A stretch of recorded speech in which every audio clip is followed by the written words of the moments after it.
Good morning, pool fans. Ryan Johnson here in the booth for Railbird Pool TV this morning. We got a couple 7th, 8th place matches here on the one loss side of the 9-ball men's open. They're to start right around 10 a.m. So might start a couple minutes early, you never know. But I wanted to get the stream up and running, let people get in. And then the driver's seat match will follow the conclusion of our first match this morning. So you can find all the brackets on mpapool.com. How's everyone doing this morning?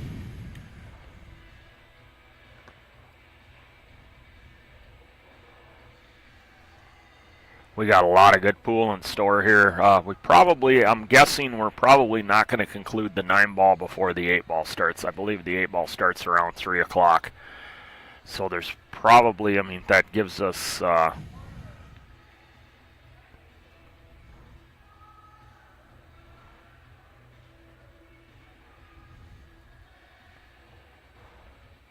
let's see here. A minimum of five rounds still to go, and that's the first set of the final. So if I'm thinking correctly, 7th, 8th, and then we have the driver's seat along with the 5th, 6th place matches, and then 4th, 3rd, and then the championship would be number 5, and then if it goes to a second set, that's round 6. So I kind of don't think we're going to get that. And they flipped it up here. They're going to get started early here. We'll switch over since we'll watch the Chris Halkyard, Errol Cameron match here. 2 Canadians, since they're here a little early, so this will work.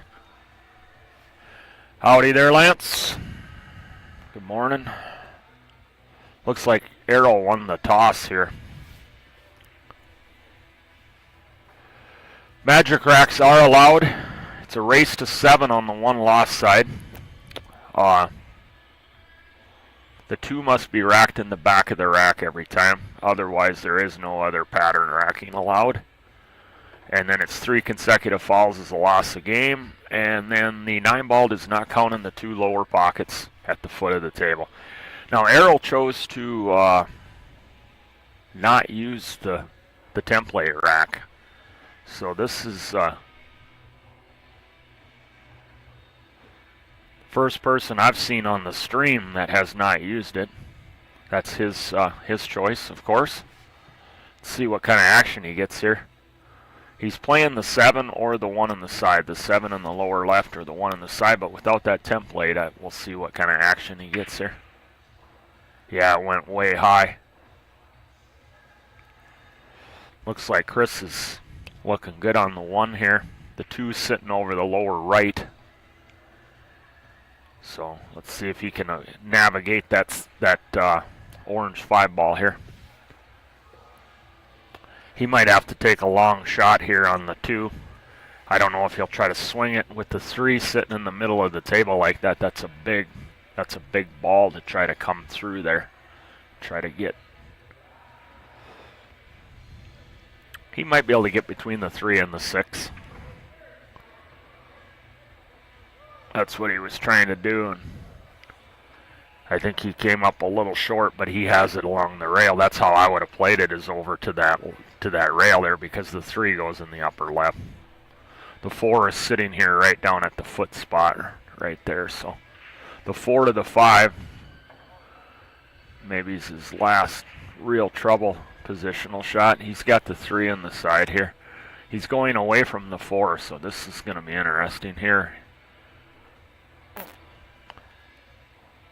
He's got to avoid that 5 and come down to get an angle to go back from the 4 to the 5, so he's going to shoot it in the corner. That was a smart shot. He's laying good here now. He can draw out of this. Just past the side. Side point is all you need to get. You don't need to get way down. Just past the side like that. There you go. Very good. Now he can come right into the line of the 6, and everything else lays pretty good out in space. So I fully expect him to get out here. See if he chooses to go to the left long rail or if he'll kill it. Or if he'll let his stroke out and go all the way over to the rail and back out. He might be able to kill this. Yeah, he went back to the rail and back out. I like that. You can let your stroke out. You can hit the center of the pocket. You're not risking missing the ball that way.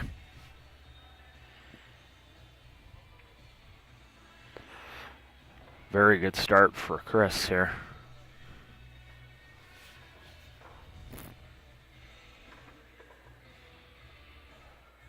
Yeah, if I was Errol, I don't know what his feelings are on the template. I mean, that's his choice, but the template, the corner ball's going in literally every break, so I'm really surprised he's not using it because it looks like Chris has got one over there on the table and he's going to use it.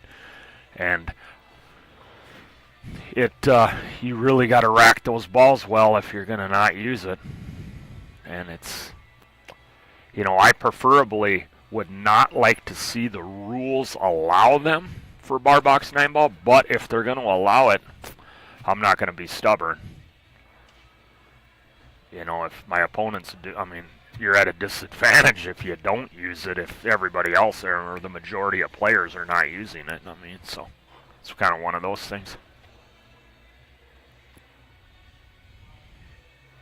You're welcome there, Burton. I'm doing very well, Michael. How are you doing? It's a good day. Anytime I'm getting to watch pool and be at a pool tournament, it's a good day. So Chris is using the template, so the purple 4 should go right in the lower left. He wants to not make the 1 on the side. He wants, because there you go. See, that's why you don't want to make the 1 on the side. He's got the shot on the 1. It's a little thin. The 2 is sitting there right by the 3.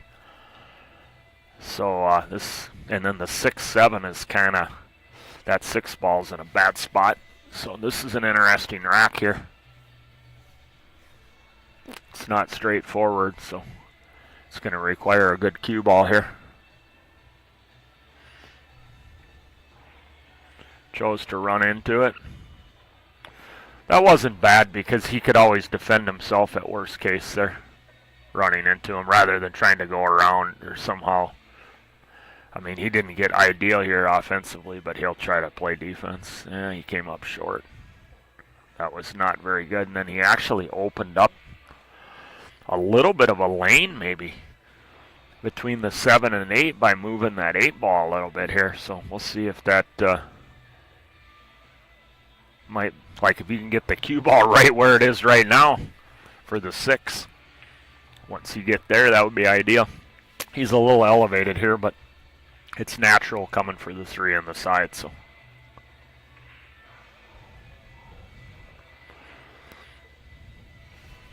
See how he plays the 5 here.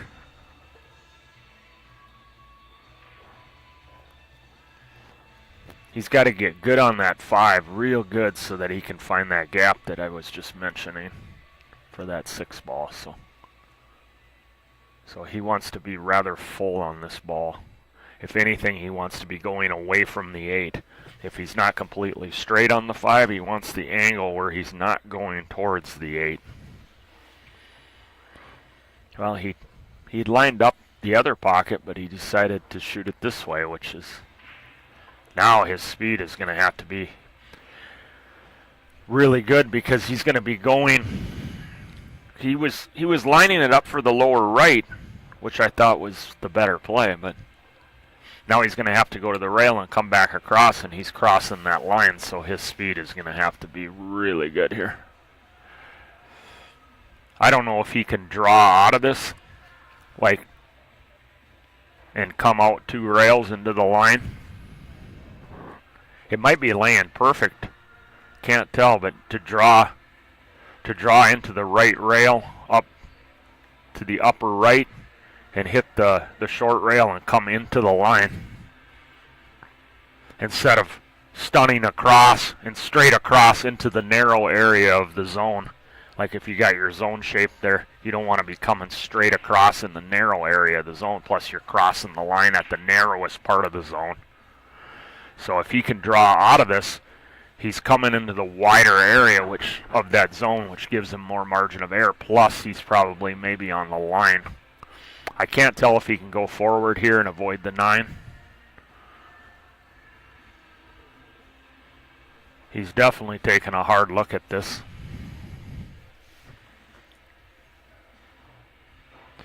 Yeah, I mean, he had lined the 5 up for the lower right, and I thought that was the prudent play, because if you go past dead straight, going away from the 8, you're going to be able to. It would play more natural than this. No, he's gonna. Let's see here. Oh, he's playing safe. I don't think he got him, but Chris will be elevated though. I don't think he can cut this in. I think he can see part of the 5, but he cannot cut this in the lower right, I don't believe. But he can probably defend himself, bank that away. He's going to have to elevate though.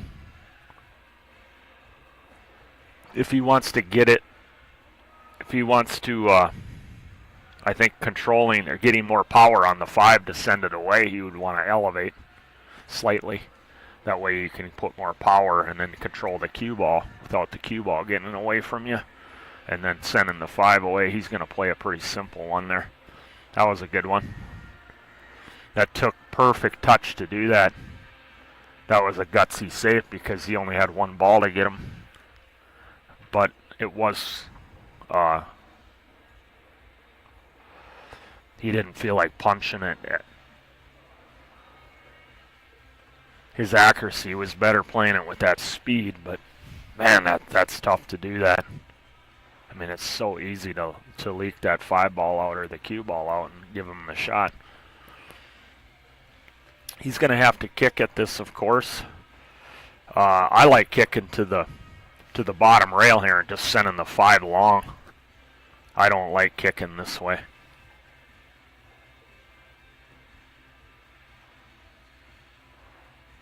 I mean, he'll hit it. I just think that, yeah, see, that was...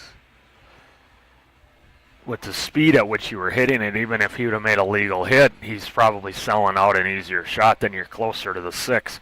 If you kick and send the 5 up table somewhere, you might get it on the short rail at the top of the table there, and then you still got to get good on that 6 ball. With ball in hand now. With ball in hand, I like just setting up an angle to come just 1 rail up, 2 rails up, and then you're into the line. He's going to play something different here, though. He might play safe here. He'll bank the 5 and then set up a position on the 6 to bank the 6 away and block him on the 7 and the 8, which is fine. But I think you can set up a decent angle on this 5 and just go into the short rail, back up table into that other rail, and then you're right into the line of the 6. But then you got to go from the 6 to the 7, so this might be the prudent play here. Get good position on the 6 to play safe. He's playing for a combo.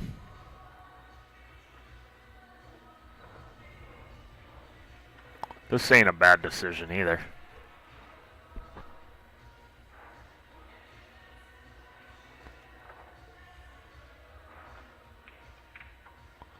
It's a great shot there.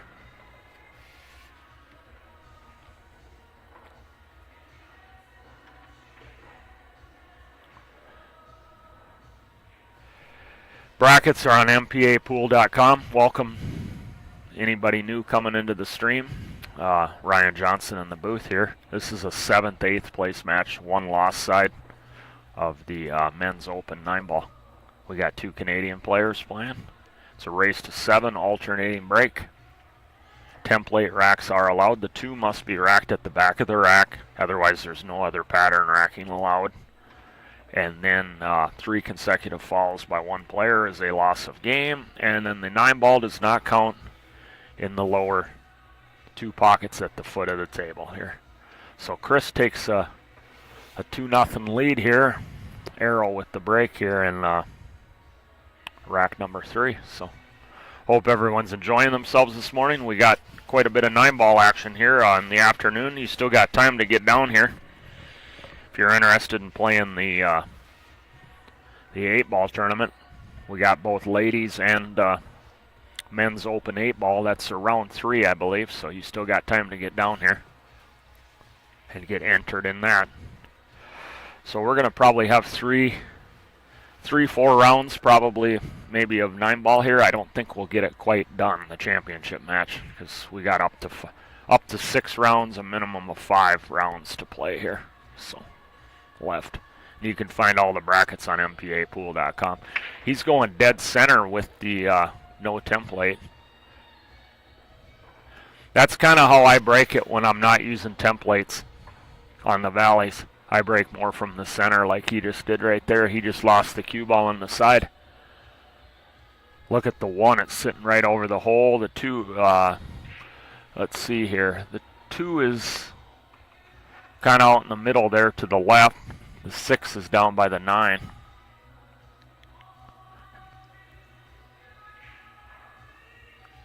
And then the 8 is up there by the 1. So yes, the 3 to the 5 is going to require a decent speed test. And then the 5 to the 6, of course, we'll see if he sets up for the combo or if he tries to get for the upper left.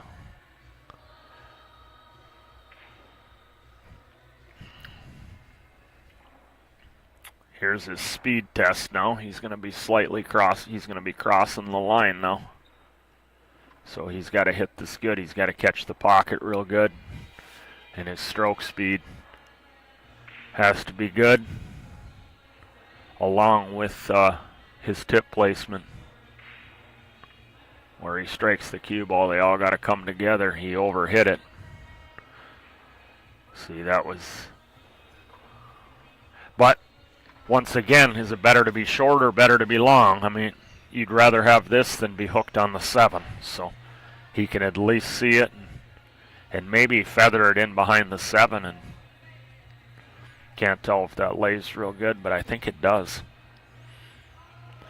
Definitely he can get the 5 down to the short rail here. He can go for it too and bank it in the lower left, but he can definitely put the 5 on the short rail down here and then send the cue ball long, or he can do that. That's a good one too.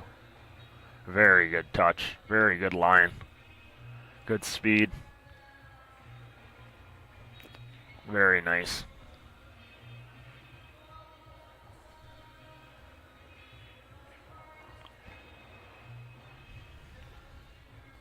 Yeah, he put Errol in a little trouble here. He's got a lane here, 1 rail. If you use the left rail as we're looking there, and decent chance to make it in the side pocket. I think that's what I would be doing. He's looking at going this way here.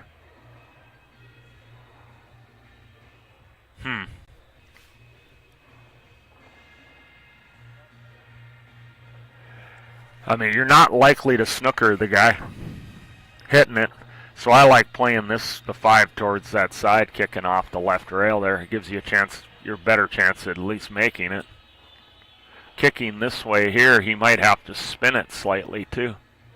Now he's looking at my shot. I think that's the prudent way. No, he's going to go like this. I don't like this. You got to spin it. You don't have a lot of good things that can happen here.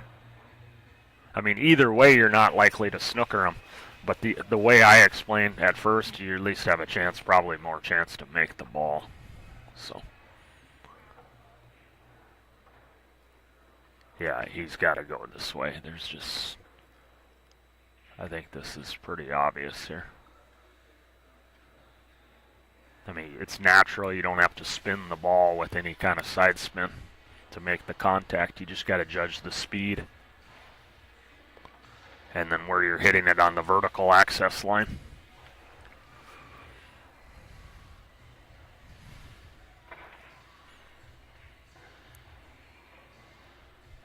Good hit there.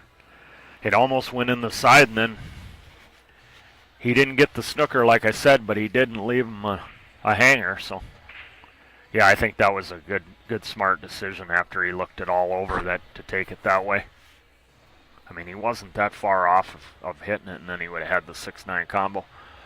Let's see if Chris cuts this in the upper left. I like cutting this ball. I go for this one here. You got the middle of the table up and down.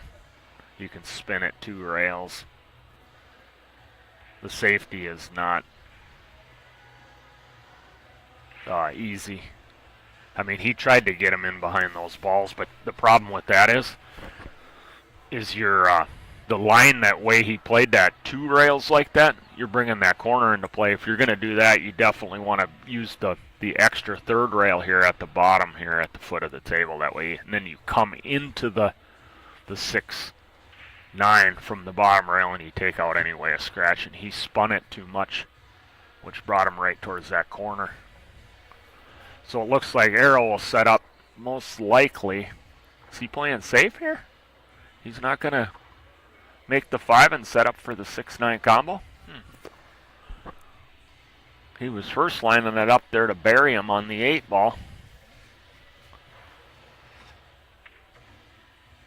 I think I personally set up for the 6-9, but he's at the table, so, and he's still in the tournament. But once again, he's switching. I think he's realizing that 6-9 combo, I think you got to go. You can get really good on it. You got to make sure you get on the really good side of it. You definitely, like, if you were to draw a straight line through the 2 balls, you want to be right on that line. You don't want to be way over along the rail or anything, back cutting the 6. And you don't want to be way down. You want to be looking in the sight of both balls at the same time. Right on that line. That's the ideal line to play the combo. It makes it so much easier. Anything else, it becomes a lot more harder, more difficult. So I'm really surprised he first lined it up to come out 2 rails, which puts you right into the line of what I'm talking about. You're coming into the line. This isn't bad. He's going to try to develop it or go around it. He didn't want no part of that combo. I mean, if you got an excellent cue ball there, you could get on the short side of it to have shot it all the way up to the upper left. I'm surprised he tried to go into it. I figured he would either play the combo or try to get perfect position on the short side. I didn't envision him trying to move the balls.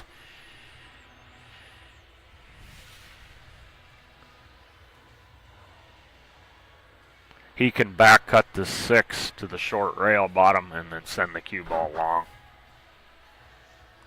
I think the 7 is blocking the bank to the side. He could back bank it to the lower right.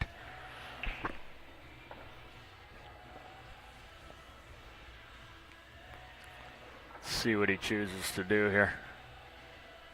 This is a big game here. He doesn't want to be down 3-0. So, morning there, Mr. Botham. Morning, Tim. I lost Hill last night. I scratched on the 9 on Hill. I had a really thin cut. I thought I hit it perfect, and obviously I didn't. So I ended up getting 9th place. $250 though. John made some nice payments or payouts. You know, that's one thing about Stitch. He runs a good tournament, and then he doesn't overly top heavy the payouts. So.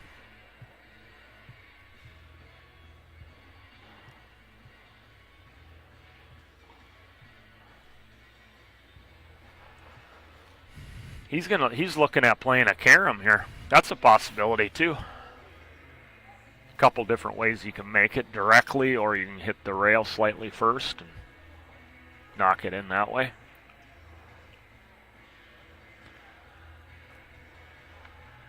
He could send the 6 ball long too, doing that. You know, kind of send the opposite end of the cue ball. So that's what he was looking to do. That wasn't a bad decision there, because he was trying to build in a 2-way shot, kind of, you know, or distance between the cue ball and the 6. So I think he gave him the edge here. I think he's got the perfect edge. The old perfect edge shot to where to avoid the 8 ball, you'll make the 6 perfectly. I think it's one of those deals that would be brutal if that's the case if you're Errol. That he just gave him the perfect edge he did. But he didn't control the cue ball. He didn't spin it. See that? If you play a flat ball, you're coming right at the 9. You didn't need to put a lot of spin on it, but put maybe a quarter of a tip of right-hand spin. Then you go over to the right long rail and avoid the 9 coming that way. But then you have to play. If you play it light, you shouldn't have to worry too much about your deflection. But if you use a lot of power, you got to play the deflection a little bit. With it being so tight going by the 8, and I think that's why he didn't want to load it up. But if you hit it lighter, you don't usually get as much squirt and deflection that I notice when I've played. So that's a big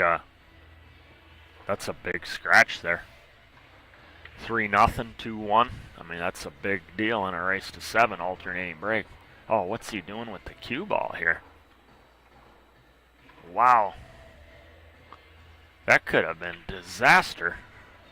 If you'd have went right in the side there, that would have been just a monumental error.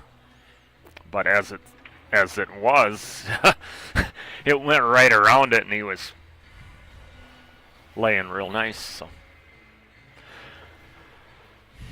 the other 7th, 8th place match to the left of me over here, you got Marty Blackstar playing Dan Fisher. Marty's up 3-0. That's who beat me on the hill last night. I mean, I played really well. I mean, I didn't feel like, I felt like I slightly outplayed him. He got a couple decent rubs, but he played well. He played well, but I felt like I played a little better than him, but ended up losing the match. Dan's at the table, clearing up. It's going to be 3-1 over there shortly. We got Chris over here again. 6 will be in the lower left, so once again, you don't want to make that 1 on the side. The 1's much easier to control than the 2. He missed the corner ball that time. That's a very rare thing with the template.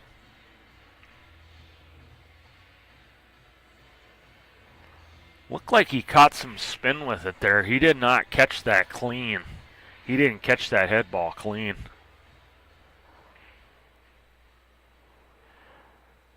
He might have not have checked that rack too. I mean, there's sometimes gaps in it. You got to make sure you push them together, and you got to still look over the rack, even when you put it on that template, making sure they're all together good too. But he's going to end up playing safe. There's no future here from the 1 to the 2, so that's kind of a rule of 9 ball. If there's no future getting to the next numbered ball, you're better off playing safe. Unless you can go for the 9.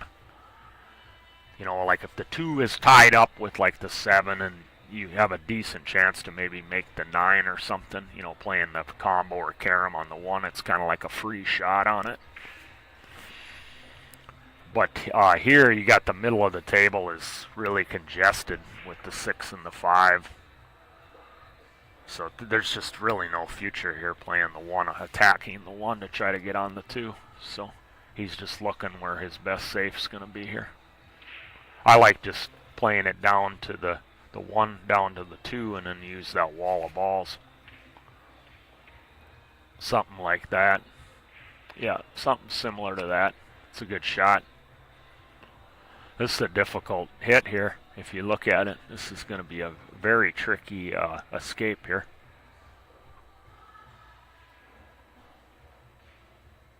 And then another reason why I like doing what he did there is you put the 1 closer to the 2 because the middle of the table is congested. If you get ball in hand now, it makes position from the 1 to the 2 a lot easier. So very well thought out shot there by Errol. Let's see here. He's going to have to manipulate. I don't know if he can dig into this. He's going to have to dig into this big time to straighten this out. I don't know if he can do it or not. He did it. What a shot. He dug it out of there. What a beautiful shot there from Chris. To judge the speed and the tip placement of striking the cue ball there, you had to hit that perfect. If you noticed how it arced coming off that rail there. He's got the cut, but the 2 to the 3 ain't easy, but he's at the table though. He's just playing safe. It's a smart shot.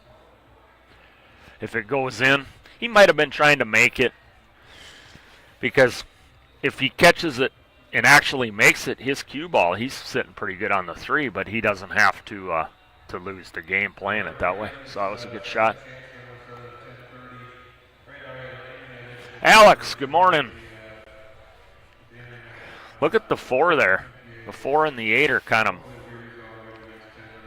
in a strange little location there here. Errol's going to have to go 2 rails at this. Let's see if he can judge.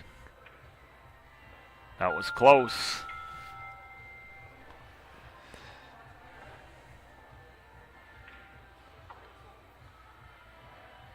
I think it was legal. It was just legal.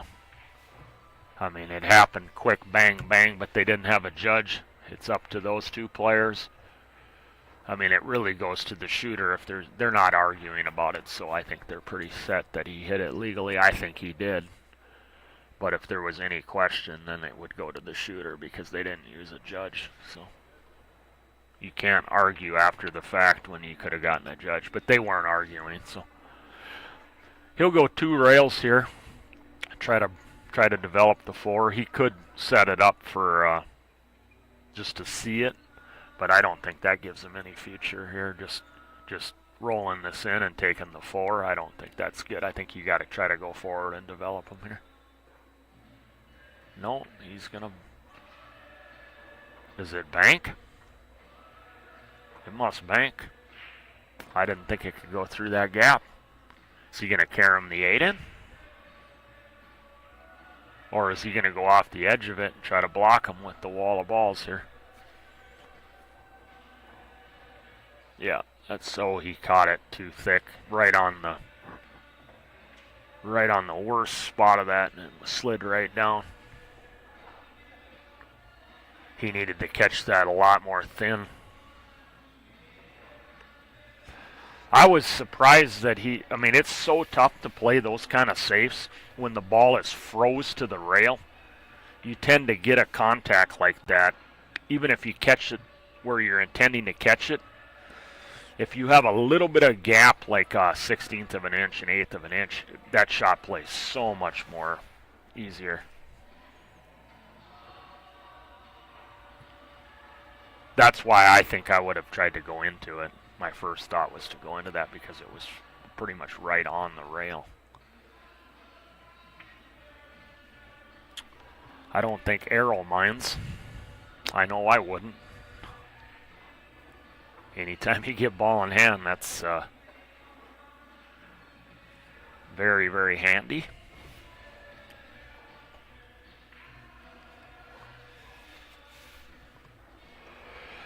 At the conclusion of this match here, we're going to have the driver's seat match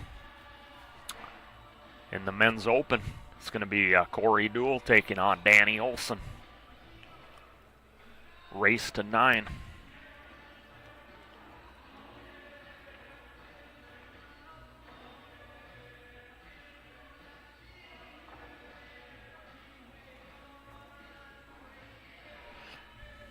Yeah, I think you just stop it here, pinch the pocket. If he's got just a slight angle, just a smidgen of an angle, you're so close to it, you can cheat the full part of the pocket to hold it. But he's worried about if he stops at the angle he's worried about that side pocket going from the 7 to the 8.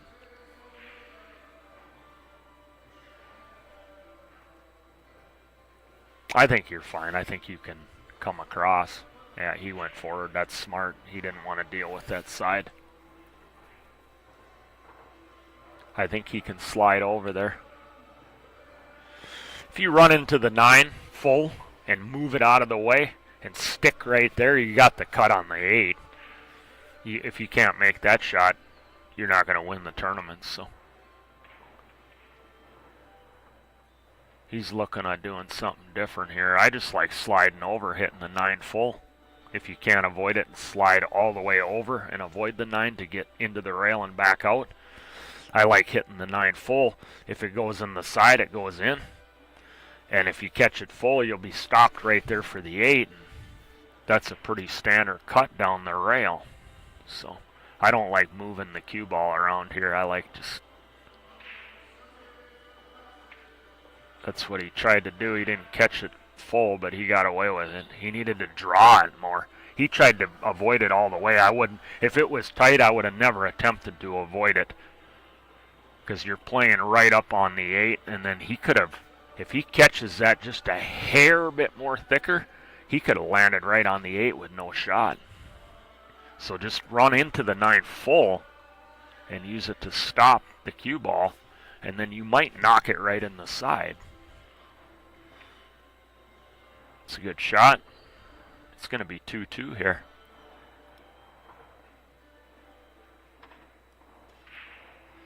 Momentum's a little bit with Errol now. Got a lot of match left. We're playing a race to 7 alternating break. He's going to cut this in the side. This is surprising. Cue balls. Yeah, I like playing it this way. You have less chances of anything bad happening. Good shot. You know, you cut that in the side, it's thin, the cue ball gets hot, you're bringing in the upper left. If you avoid the upper left, maybe it comes down, back down to the lower left. You know, the way he decided to play it, there's almost nothing that could go wrong. And then you're hitting it full. You can hit a little bit of running English so you don't get a skid. Yeah, I mean, he played the correct way there. And we got a 2-2 score here. If you're just joining us, welcome to Railbird Pool TV this morning. This is the 7th, 8th place match in the Men's Open here at the 33rd Annual Four Bears Classic. So we got Errol Cameron from Canada taking on Chris Halkyard from Canada. So battle of the Canadians. Yeah, without that template, he's just not getting any action.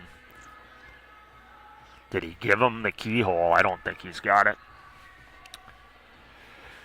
8's got him.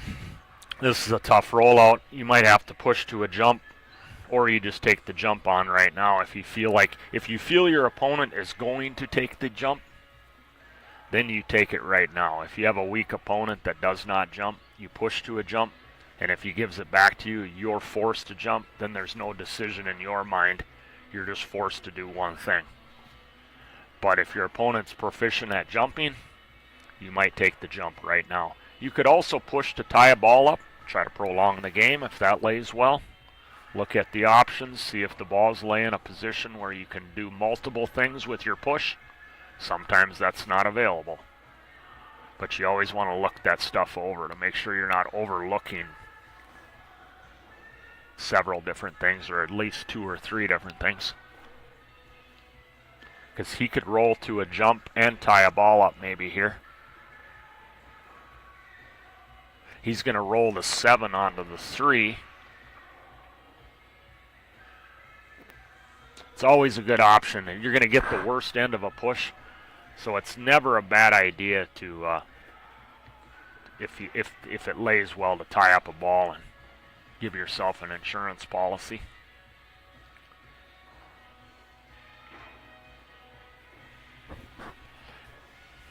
Errol's definitely taking this on. Looks like he's got to swing around the 4 ball there and then set up on the 2, and then he'll be coming just past side, gives him the angle to come right at the 3 or the 7-3. So let's see if he can find a good line here on the cue ball here. I think you got to go around the back of the 4 here. I think you're too steep to come straight down the table. You might be able to load it up with inside, but that's from distance, judging the squirt and the curve of the cue ball with the side spin or the deflection. I think you swing it with low right. He's going to go top. He's going this way here. I mean, he's going to see the ball there, but he can play safe here. No question about that. You want to get him good on the 5 here. This is an opportunity to really get him tight. Don't go in. Yeah, that he snookered him here, but he did not maximize that safety. That 2 ball should not be anywhere near that corner pocket. Plus, he should have been tighter on the 5 to take away this jump cue. See, sometimes you got to play a passive safety where your number one objective, I mean, because it's very difficult, is to make sure you get him hooked. But in that situation there, I think he could have been a little more aggressive with his defensive shot.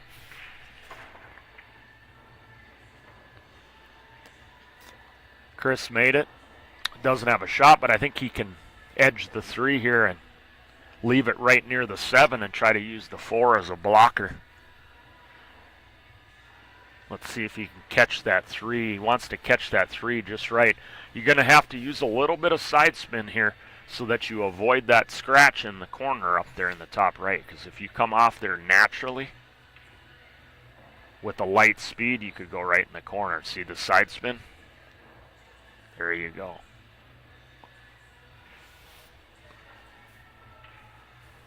I think he got him. It's a good shot. Good speed. Does he have it all? No, he's elevating slightly, so he's got a slight curve here. I like kicking at this because you can hit part of the ball. Yeah, now he's looking at it. You can get some good things can happen. You're going to send it towards 3 balls, get some action, maybe get the 9, and then you get separate distance. Trying to curve this around there just to make the hit is... to me, that would be no good. But this kick, a lot of good things can happen with this. So definitely I like taking this on here. At first he looked at curving that, and that's suicide trying to curve at this ball and hit it. But this, yeah, he's just judging where he wants to hit it. He wants to catch the top half of it as we're looking at it. He could make it in the side. He could send it towards the 9, the 8, and the 5. A lot of good things can happen. He could get safe for sure. He could slop a ball in.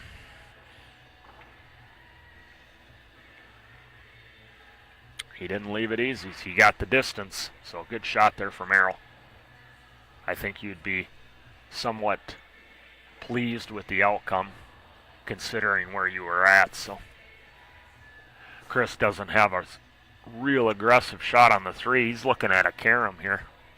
The 3 to the 9. Cue ball off the 3. Try to make the 9. I like it because the safety is very difficult here. So, and I don't like to shoot low percentage safes. He caught it way more thin than he wanted. I mean, it was tough. He was cueing out of the pocket. A lot of distance. So Errol played a good kick there and got himself back to the table. I don't think this banks. It might bank by the 5 there. It's awful thin, so to cut it, he might play safe here. Go along with the cue ball. Send the 3 into the 5-6, yeah. Watch the corner, though. You don't want to scratch. Boy, he flirted with the... I would have caught it a little more thin and used a little more pace. That way I get it in behind the 8 on the short rail and take any chance of scratching off one rail into that corner. And then you could have still got the 3 down where he got it. This is going to leak out. That's leaking out. He's going to have to get from the 4 to the 5. And I do believe it goes in either pocket. I think there's just a little bit of space there to where he can choose either side of it. He come way down too far. He was worried about scratching in the side to go to the left rail. Must have been.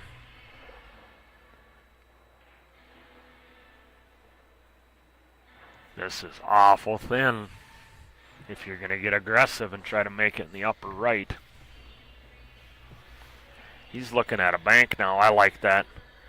I like banking it here because if you bank it short, you go into you put the 4 on the upper rail there in the middle, and you get position, leaving distance, but you can win with the shot, and you're not necessarily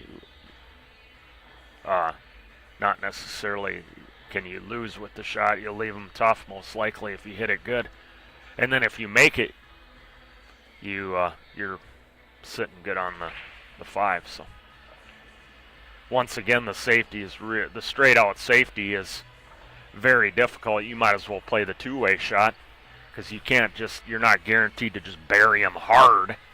So you might as well play the two-way and then play, because you're going to get a similar safe probably that you would get if you were trying to just play straight up safe.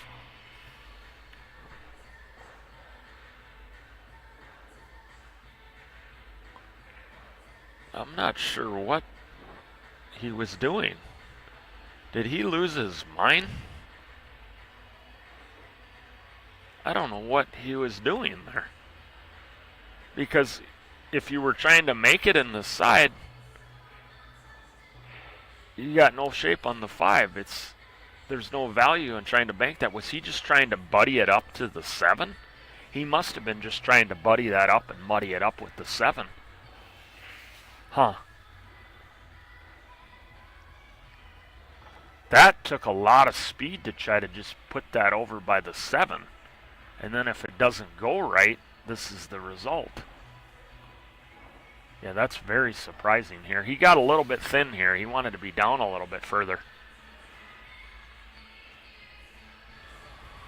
I can't tell if he can nudge the 6. When he cuts the 5 here, can he nudge the 6 so that it pops it off the rail and then kills the cue ball slightly? Yep, just like that, and he missed the ball though. That's what he was trying to do. He was so concentrated on the cue ball. I've been guilty of that so many times over the years. You're more worried about the cue ball, and then you end up missing the 5 because he was focused on where he was going to catch the 6, and he took his mind got distracted by that, and he took his eye off the 5.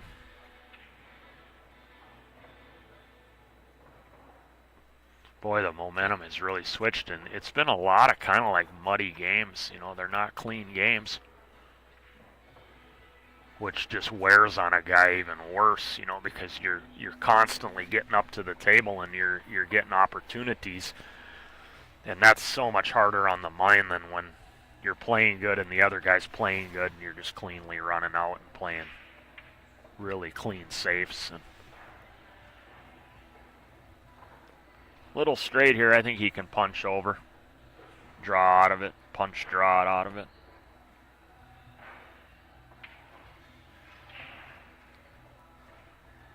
This is fine. You got to be able to put this down if you want to win the tournament. So,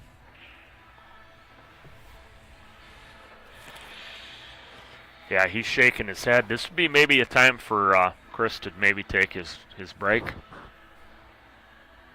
You know, he needs to get composed here. Realize that he's got the better break. So that's what you got to look at some positive things. He's using the template. He's more likely to get better results and more opportunities off the break. So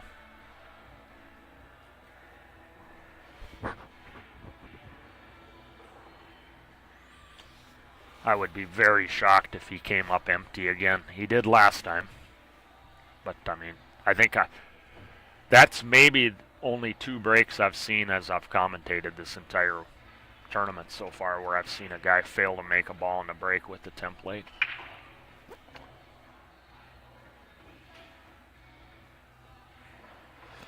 Yeah, it's starting to snowball. He's got to get his mind back in this because now he's mad because he got upset a little bit, shaking his head. He doesn't have the shot on the 1. So every little thing that bad that's happening now is really starting to upset his mind. So he's got to get control of himself here. This is a tough push.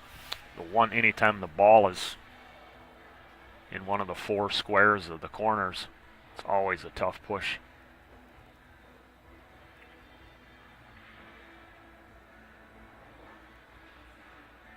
That I didn't really care for that push, to be honest with you.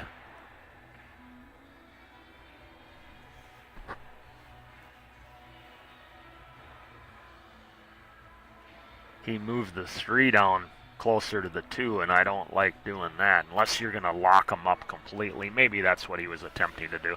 His speed might have been off.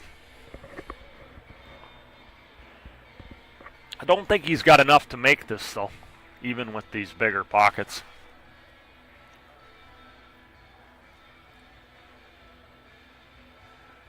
If I'm Errol here, I think I might give this back.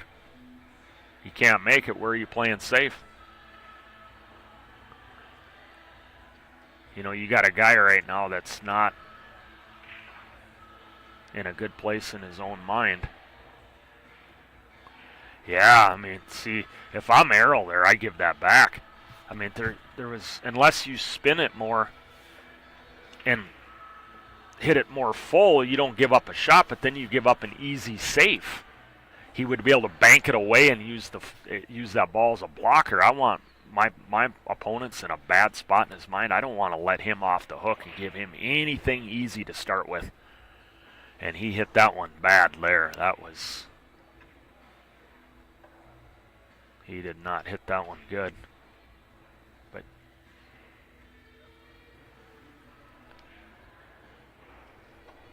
yeah, he's rattled pretty bad right now. Yeah, he should have took a break before he broke. He should have went and took like a 3-4 minute timeout, went to the bathroom, did a little self-talk, get his mind settled down, get the negativity and clear all the bad, whatever you got to do to get the negativity out of your mind. And that's a quick, easy win. 4-2. Errol's taking advantage here.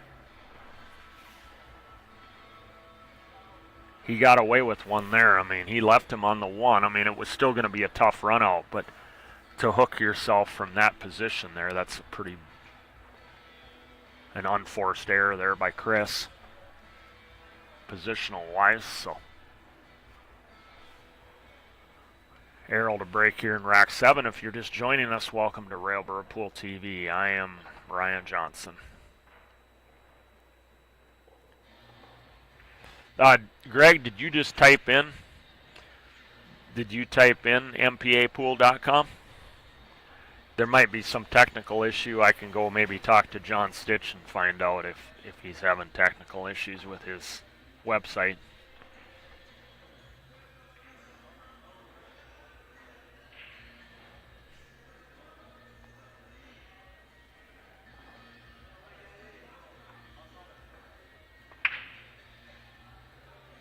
Almost made the corner ball, but boy, that 1 is finishing close to that corner almost every break now. So he's got the rail first shot here.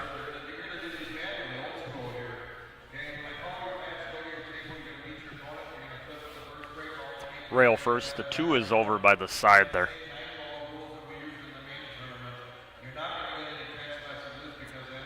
Once again, you got to remember, is it better to be short or better to be long? With that speed, he had to catch it perfectly thin. He was probably playing for the gap there between the 3-4. But that is such delicate. You have more speed margin if you go all the way over to that second rail. All the way over to the right rail there. He's got the jump cue out here. This is tough position. I think he'll make it, though. Great shot. That maybe will settle him down a little bit. Give him a little jolt of confidence there.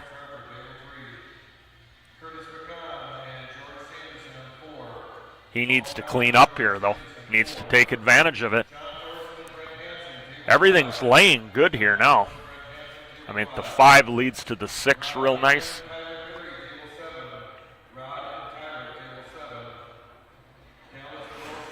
7 to the 8. We'll see what kind of angle he gets on that 7 ball.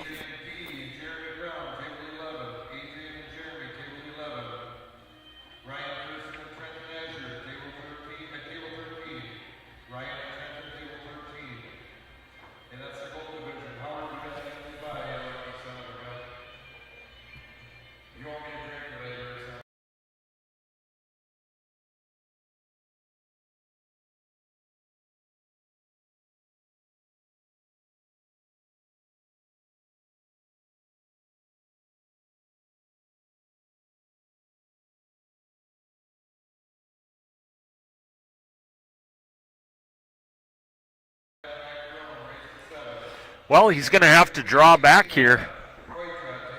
This is going to take a speed test here. Either he's going to come up short of the 9 and take the thin cut, or he's going to come all the way on the other side of the 9. I like staying above it in the middle of the table. That way you don't overhit it and scratch. You can't. You're giving that cut is not that difficult from dead middle of the table. So don't try to get all the way down there. He did. He hit it good.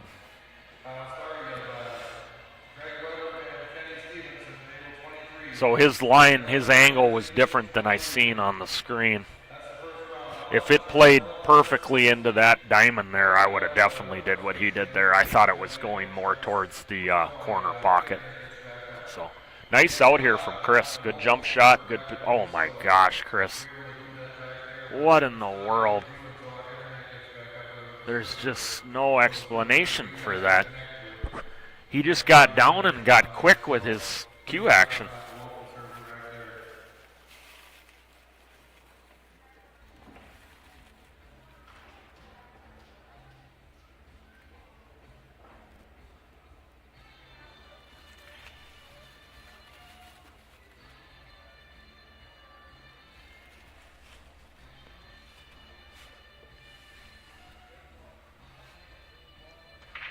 Yeah, that's just a case of getting down and just his cue action was very fast. So he didn't hit his mark. Man, that's just like, he did such a great out up until that point, and then he didn't keep his discipline.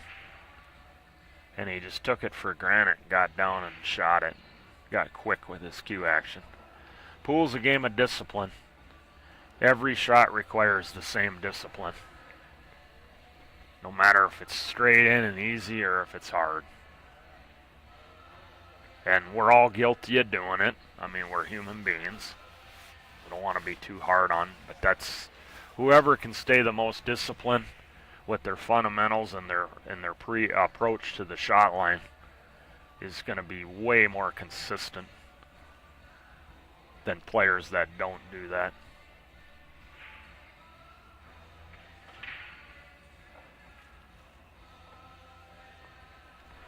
It's really what it boils down to. You know, if you can blueprint your routine and approaching that shot and getting down on the ball the same way every time, regardless if it's easy or if it's hard, it's just going to increase your consistency. Are you still going to make mistakes? Of course, just not as many. And then that's going to put a lot of pressure on your opponents when they see that you keep it the same and you don't deviate from it at all. It just adds more pressure to them in the long run. People are taking note of that. People standing around in the venue here watching people. They might not know who you are, but they're going to watch, see how you operate. And if they play you and they see you do stuff like that, they're going to think, well, I'm going to have a chance here, maybe, you know, compared to a player that looks like a machine.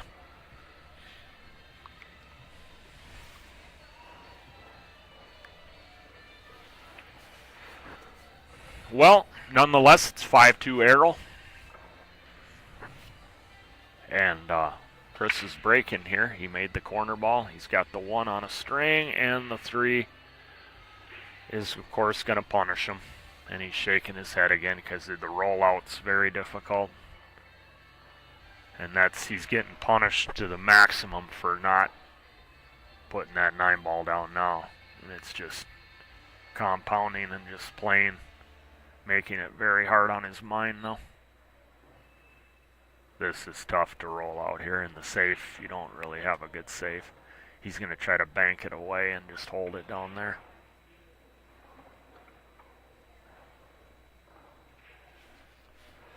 Didn't give up anything easy here. Once again, the kick is there. I like kicking at this ball.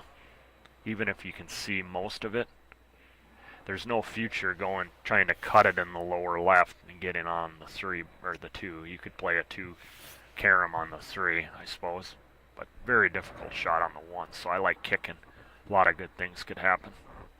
You get separation between the cue ball and if that was laying there, I also like that too.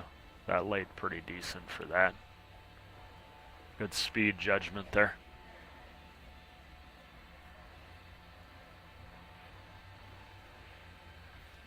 If I'm Errol, I like my position right now.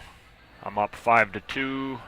It's alternating break. You got your opponent in a bad spot.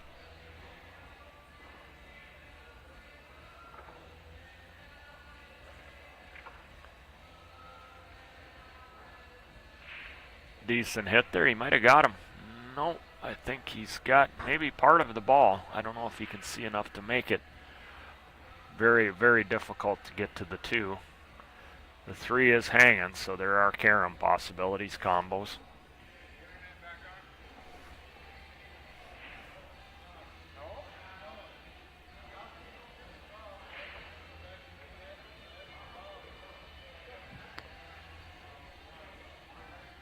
I was surprised he didn't hit that with some kind of pace. You know, maybe if you miss it, you get it away from that corner. You know, because if you're playing at dead weight like that, you're basically saying that I'm going to play. You know, you're just, it doesn't, I mean, wow, you have to play the carom or play safe on the 2. I don't know.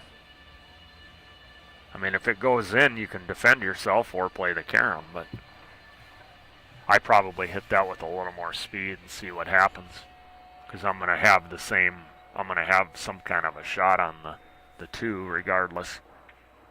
Wow, he's just lost himself mentally now.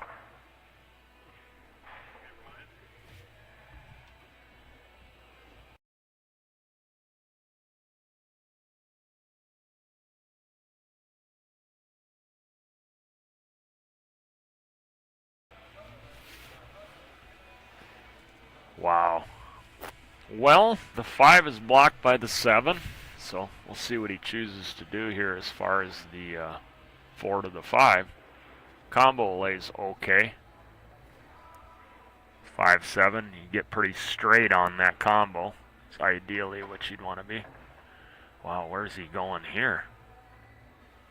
Wow, this will test him. Long distance on the rail.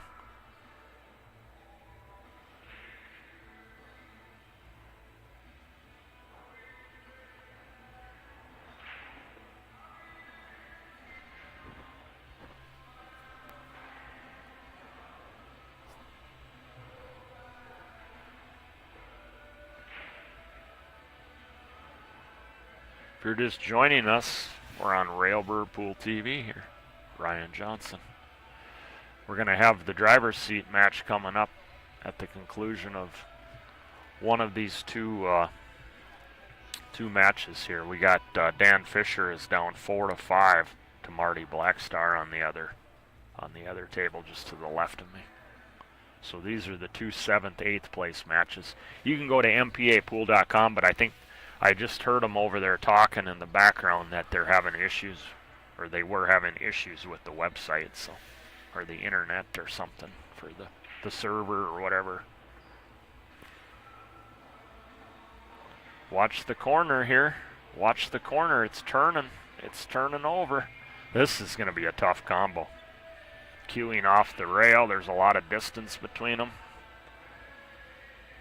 He way overhit that ball. That's a lack of focus.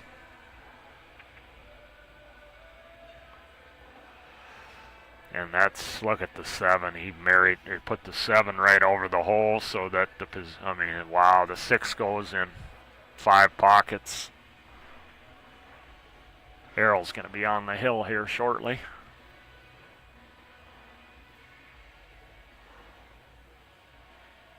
Yeah, he's really having a tough time in his chair. I mean, a lot of shaking of the head. He's made a lot of really simple mistakes, and I've been there too.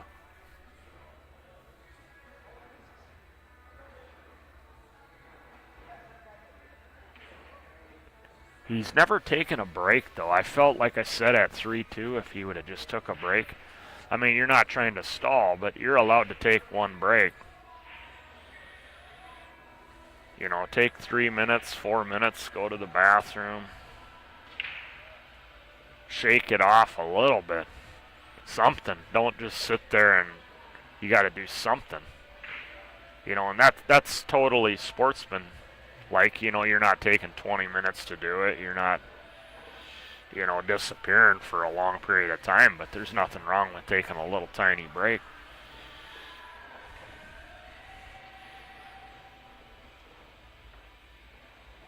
You know.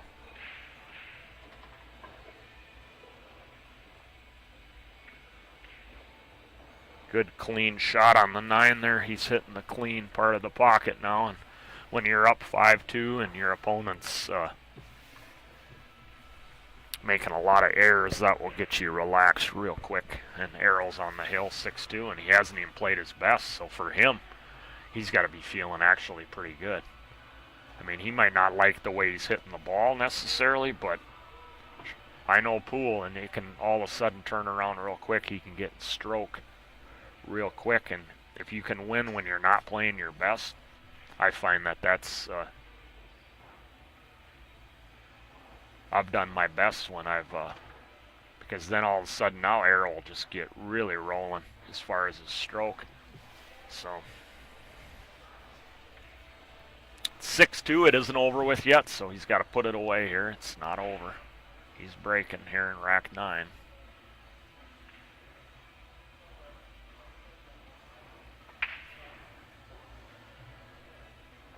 He finally got a ball down on that break without the template. Long cut on the 1. I take this on.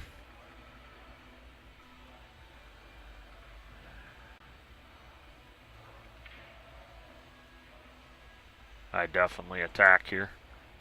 Come up and down the table. Just like that. Beautifully struck, see what I mean? He's starting to get in stroke now. The old, your opponent's giving me airs, eventually wake a guy up, and now he's starting to cue the ball better than he was earlier in the match. It's almost like he knows he's got it. It's inevitable, but he's got to put him away, though. You don't want to horse around and let him have any hope. Poole is a creepy game. I mean, see if he can avoid this 4-ball or if he'll come forward just inside. Yeah, his action looks way better than it did earlier in the match. His cue action.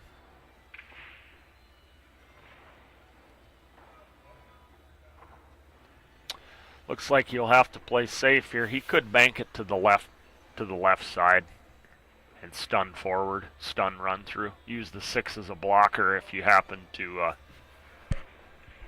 miss it in the side, and then you'll have shape on the 4. If you just go by the 6 a little bit, you might be able to get safe on the 6, blocking him on the 3, and still have shot on the 4, but you got to go forward. It's that, or you just lay him right on the 6 and don't worry about making the 3.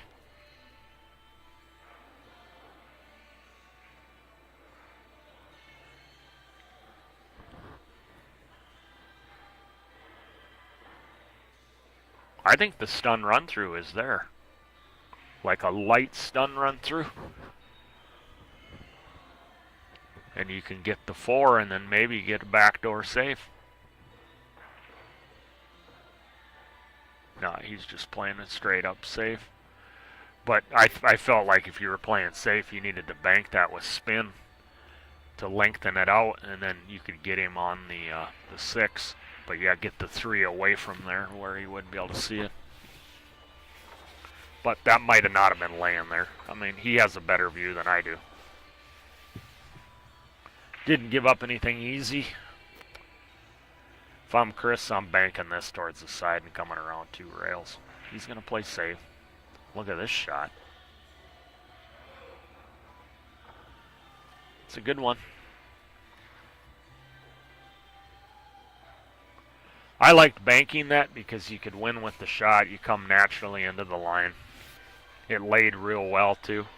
I'll usually take a bank on if I can get good shape. If it gives me automatic shape, and it lays really good. You know, like that one wasn't froze to the rail. It was off the rail enough to where you can, yeah, I felt that laid good, but this safe turned out really well also.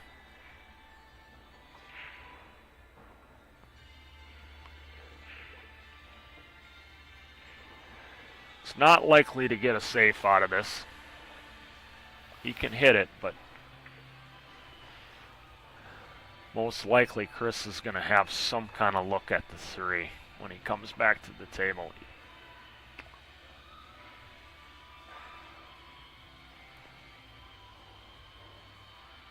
I definitely like going this way for sure. Less chance at scratching. You go the other way to the right, you catch it just right, you could end up scratching in the upper right. So definitely like this. And this gives you the better chance, I believe, to make the ball also.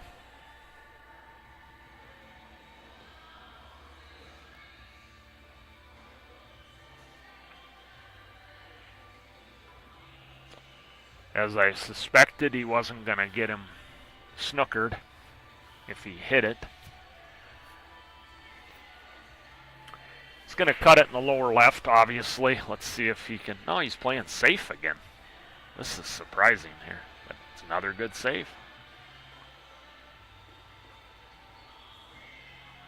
I mean, it was automatic position to the 4, but he doesn't feel like shooting right now.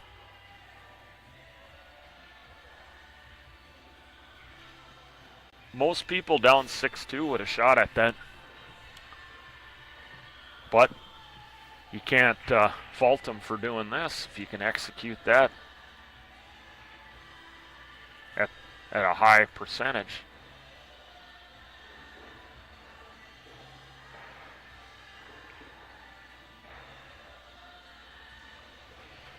I felt it laid good, but that's personal preference too. Maybe my percentages are slightly different than him. It's just I don't want, if I feel like I can get out, I don't want the guy to kick. Unless I can just bury him where I'm guaranteeing to get ball in hand. But everybody's percentages are a little different, how they see things. He might not be feeling confident with his potting right now either, though. So I think that's probably plays a little bit of a factor with it, with his decision there.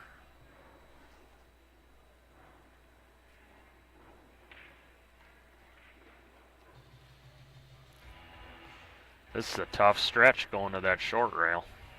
Yikes. He might not have any choice, though, because he put him right up on that 6. He cut off a lot of kicking lanes, kicking angles. But this is a treacherous stretch. Then your accuracy is diminished. You're reaching. You're not...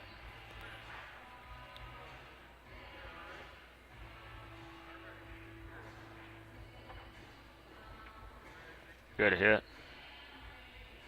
Wow. He did well with that. Good shot there from Errol. Pays to hit him. He didn't figure he was going to get a snooker on that. It wasn't likely. He wasn't favored to get a snooker, but he ended up getting one because it pays to hit him. What a hit there. Made it. Well, he's been playing safe, so I fully expect him to send the cue ball long or the 4 long, one of the two. Either the cue ball or the 4 long. Got him. Once again there, I like getting a little more distance on that, though. You know, getting a little more distance between them. He left the jump here.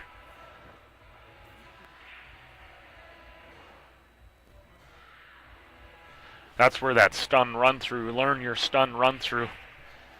See, like he rolled that, which is a high percentage. I like rolling safes like that too. And this one's pretty good. He left it out in the middle, and like I say, it's usually a small ball if you're kicking when you're out in the middle, but he's going to take a jump cue.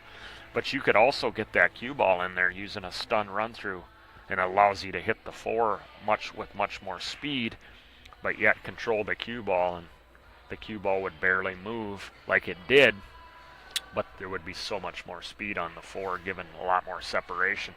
maybe you get it on the end rail and behind the 6 so that he can't use the jump cue here.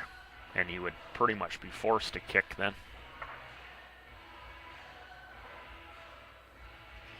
Because I tell you what, these guys with these jump cues nowadays, I mean, don't be shocked if he makes this in the upper left or even slops it in somewhere. Going off multiple rails.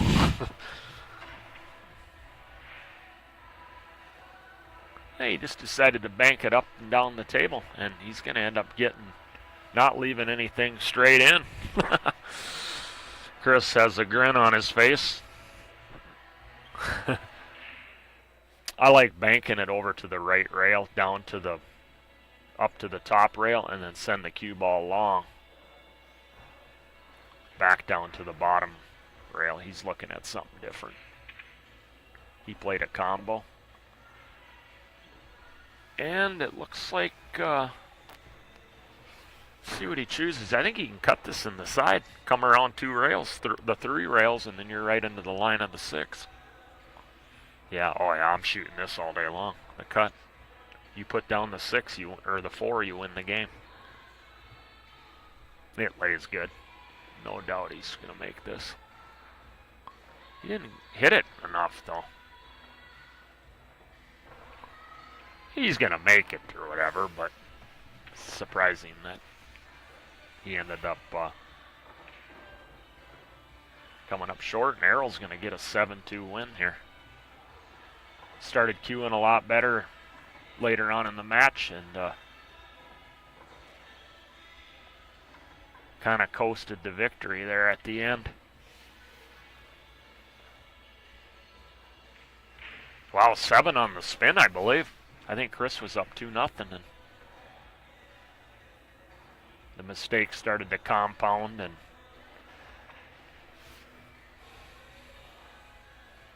a lot to learn from that match mentally. You know, keeping composed, trying to keep your thoughts clear, and it's tough. I've been there, you know. We've all been into tilt. Most champions that I've seen go into tilt, there's very few players that have won big tournaments over the years that there hasn't been a day where they go a little bit into tilt and let frustration get the best of them.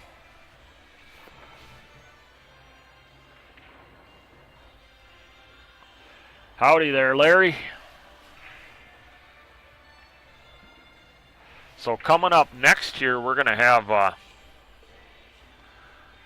Danny Olsen and Corey Duel for the driver's seat.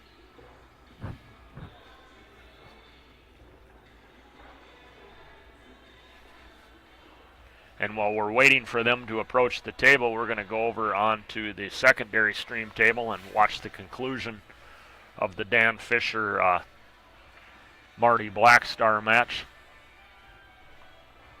And we'll switch over as soon as Danny and Corey get going. We'll switch right over to that. But this match could be over. I see Danny over there practicing on an outer table. Corey doesn't look like he's shown up yet.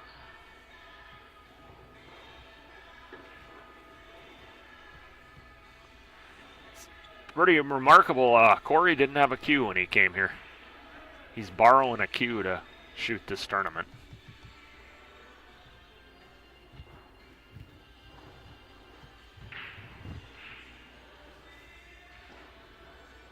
So I'm not sure what happened to his cue.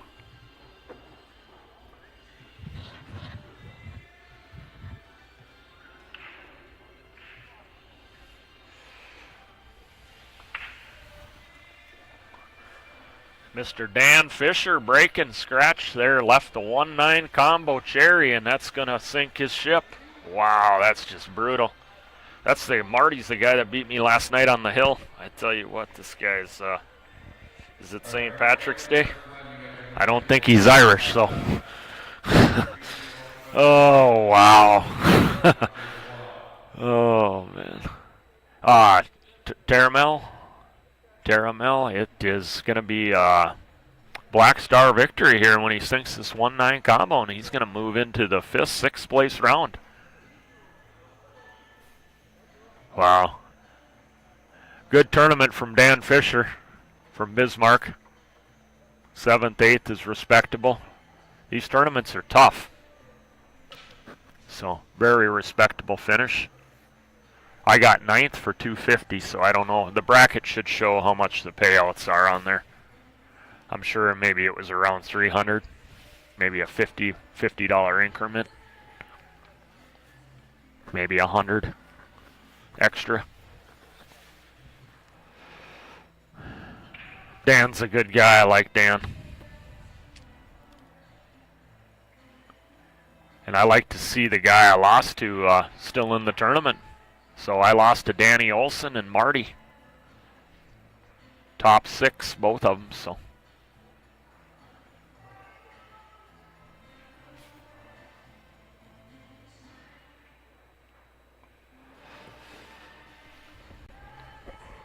So yeah. How's everyone enjoying the stream today?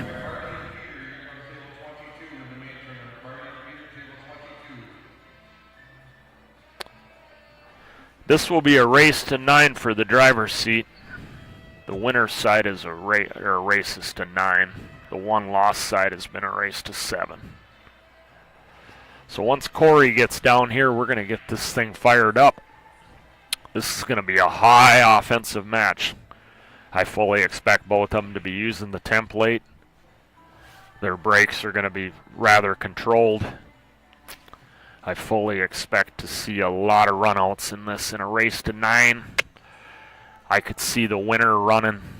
Whoever wins it, I could see them running around 6, 7 table breaking runs out of their 9 wins. So.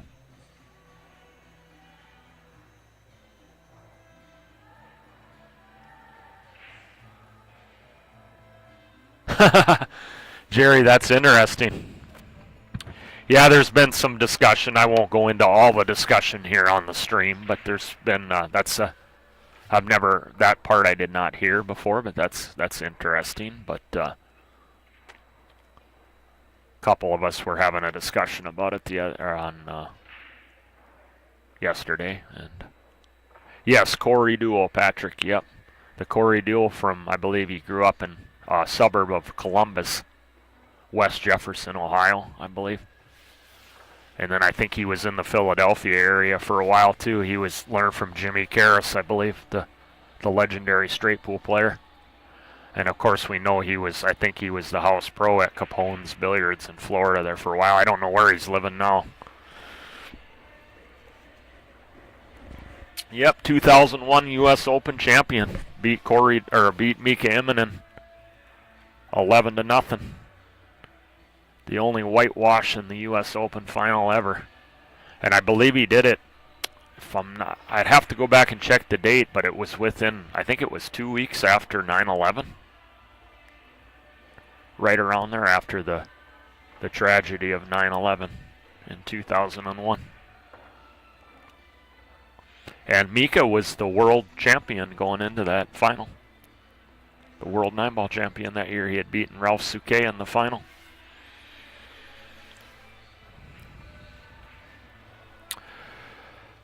He could be gambling in the sports book. Who knows? Corey likes to gamble a little bit, so.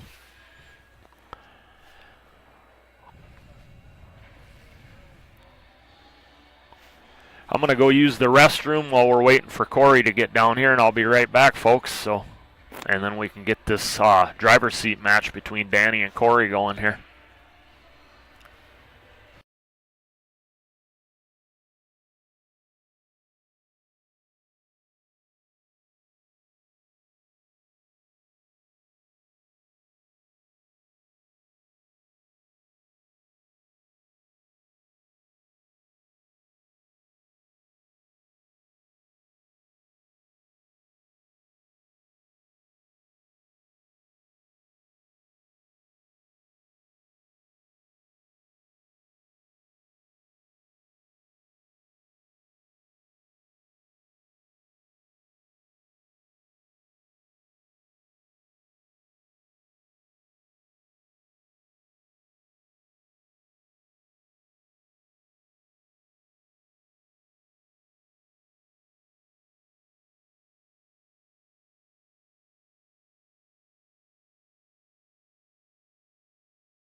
Well, I am back, folks. Ryan Johnson here on Railbird Pool TV. It's about 11:21, according to my phone. The internet was down. John Stitch had told me his servers are down in the cities down there. They're doing something with the fiber optic lines, so that's why you're not able to get on the MPA pool site. He's lost texting and all that to the players, so that's why Corey didn't get a text. So he had to actually text his phone, his number, and tell him that he's up. So that's why Corey ain't down here. And I was told we're going to start the 8-ball around 3 o'clock. And John told me he predicts that the 9-ball final will be starting right around 3. And he feels that he's probably going to run that 9-ball right out. So the 9-ball final will be happening while the 8-ball starts up. And so we're going to be able to get this thing done, it sounds like. That's what his game plan is. Howdy there, Adam. How you doing there, sir? Yeah, Dale, like I said, the lines are down. So, and he was told that around 1 o'clock that he figured it would be back up.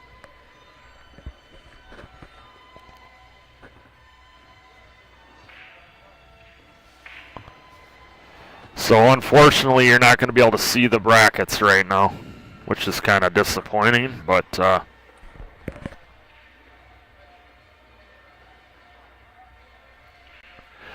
we do know that this is a driver's seat match, and I know that the men's open is in the 5th, 6th. The women, I'm not sure where they're at. They had 12 players when they started. They must be getting close to the finale in the women's too, but I can't get on the bracket, so.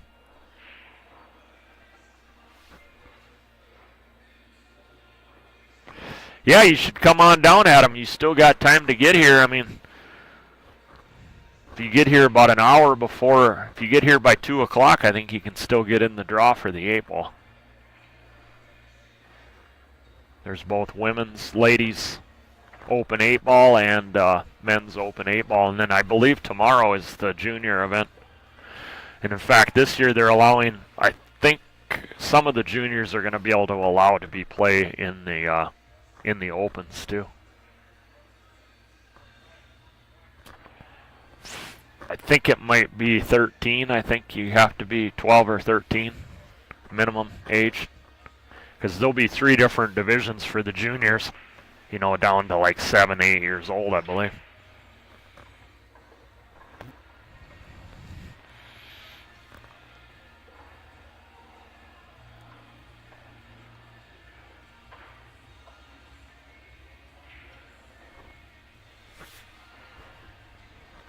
Just got Danny hitting balls here, warming up. Waiting for Corey to get down here. Once again, if you're just joining us, Ryan Johnson here in the booth on Railbird Pool TV. We got the Cole Brothers template rack is what is the sponsored rack for the event.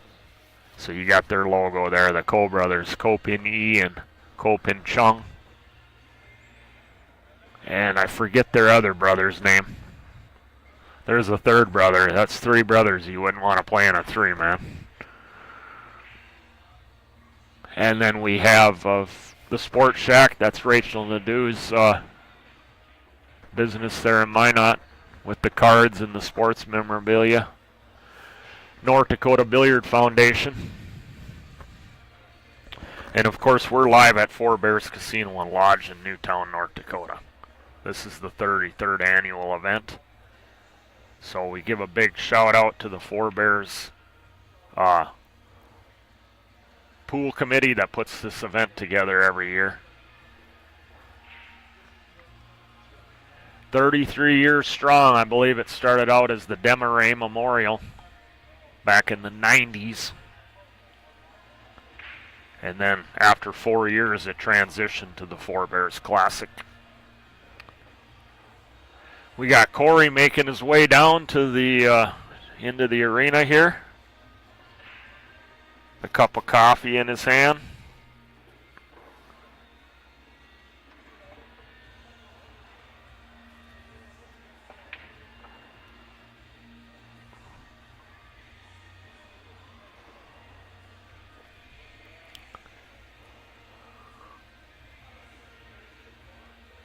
Oh, you're welcome there, Daryl. Yeah, give a big thanks to Rachel Nadeau and Ray Poitras. I mean, when this thing started out, I remember she just had a laptop and a lower grade camera, and one year at Spirit Lake, I remember, and then over in Minot at the Spot, she had a stream going there that was similar, and now it's, I mean, for something that's not full-time, she doesn't do this full-time, and I don't commentate full-time. I mean, this is high-quality equipment here.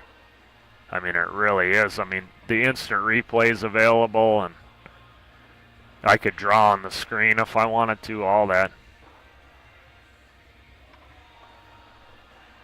Yeah, very high resolution.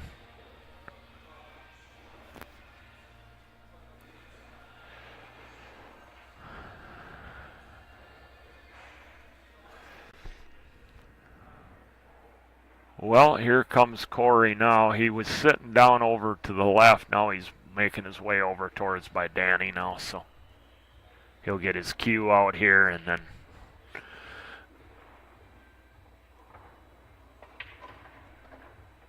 we'll see if Danny lets him hit a few shots. I'm sure he will.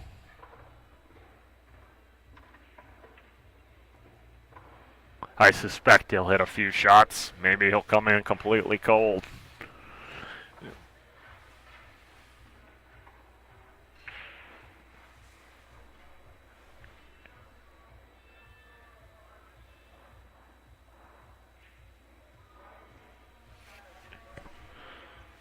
Yeah, he's not going to hit any balls there. He's getting a coin out. He's just coming in cold. He's playing this game here.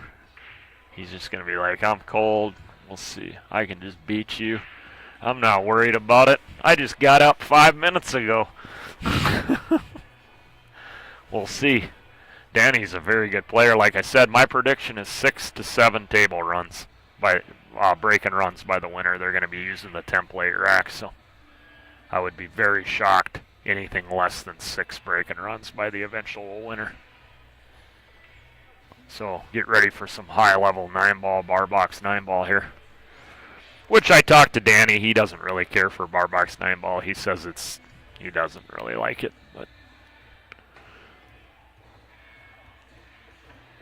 his feeling is if you're going to use the template, you should put the 9 on the spot.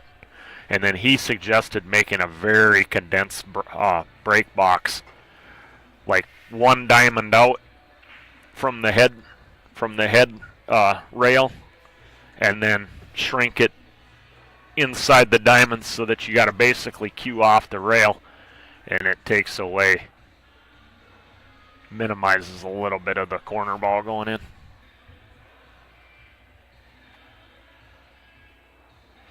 So Danny's going to break here in rack 1 here. You want me to take that down? They have the same one. Oh, you're just going to do it. So rack number 1 here.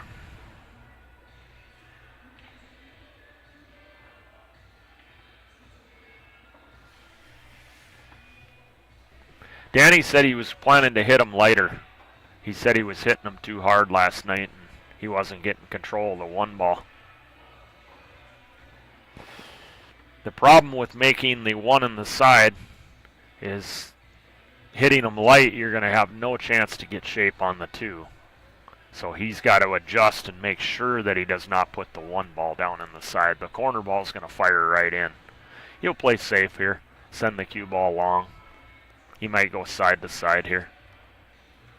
He's sizing it up. Yeah, he's looking to try to go long right now. He's got a lot of blocker balls there. He can tuck the 2 in behind the wall and send the cue ball long. He's got to catch the ball real good here, though. He's got to hit his spot on that 2 so that he gets the proper line.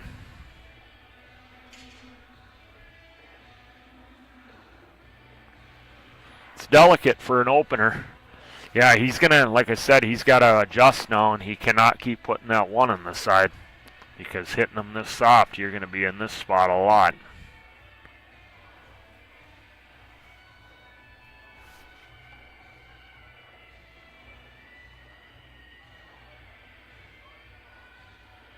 He got him.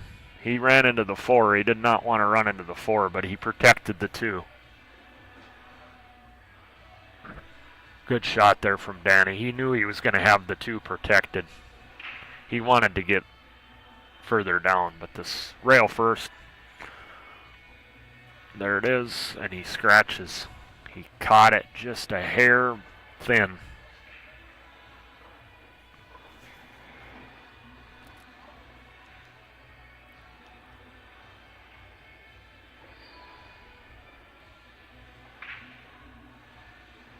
He'll run out here. There's no way he's playing the 3-9 combo. Yep, just like this. I've been to a lot of 9-ball tournaments, and you play people that don't have a lot of experience playing 9-ball. They'll immediately try to shoot the 3-9 combo here, which is fine. I mean, it's if that's what you want to do, but you won't see these guys take that combo on at all. They're going to look to run out. He's laying good here. Everything's out in space. The 7's sitting in front of the side. So, wow, he overhit this one. He's got the corner, though.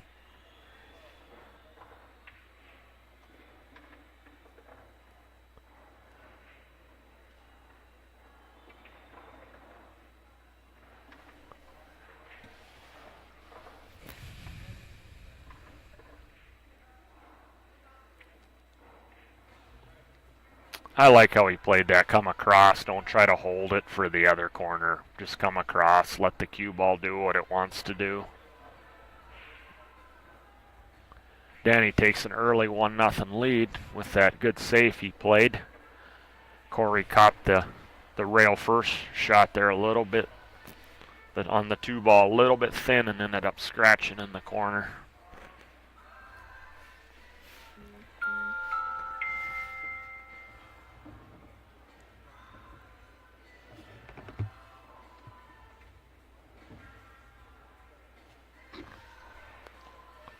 See what Corey does here as far as speed.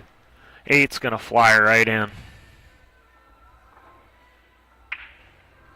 So yeah, he's playing a softer break too. He hit it a little bit harder than he wanted to. He wants to have that 1 for the upper left. Let's see what he does to get to the 3 here. If he's going to play the 3-7.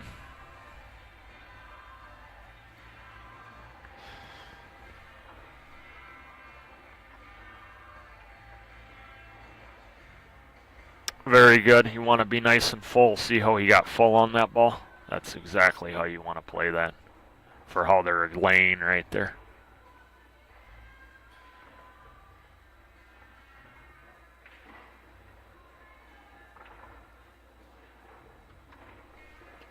Is the 5 pass the 6? I think he can go forward for the other corner. Yep, just like that. Looks really confident, which is to be expected.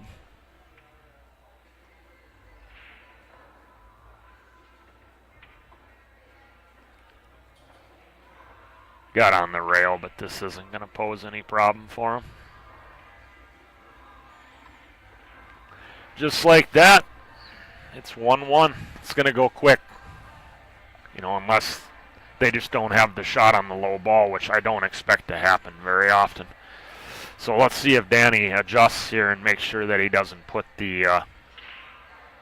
so he's got to cut it just a little bit more or change the tip placement on the vertical axis to affect the 1 so that he makes sure that it doesn't go right in the side. He wants it to go high as we're looking, and then just have the chip shot into the upper left corner is what his strategy is. So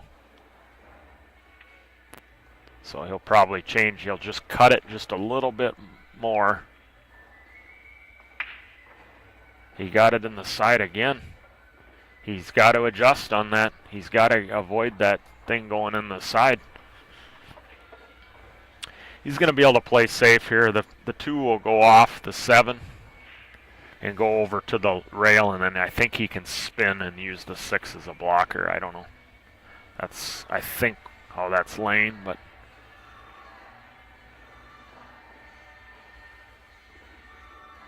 I don't know if that's laying like that or not. He might be able to go off, send it the other way. I don't know.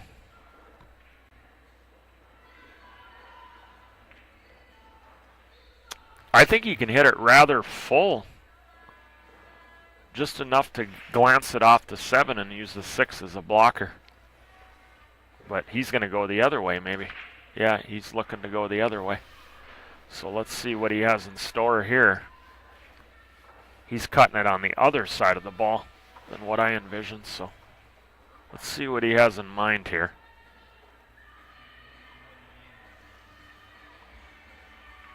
So he's just going to use the 7 as a blocker? Oh wait, caromed right in. Great shot. He got aggressive. He's awful thin on this. He overhit that a little bit. His speed was off a little bit. Come up long, he's going to have to go real thin.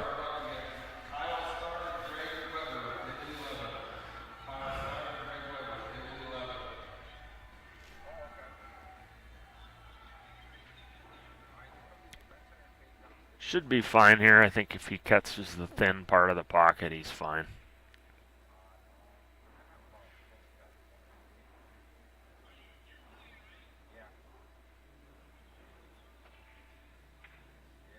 Well, he took a calculated risk and ended up knocking the 9 in.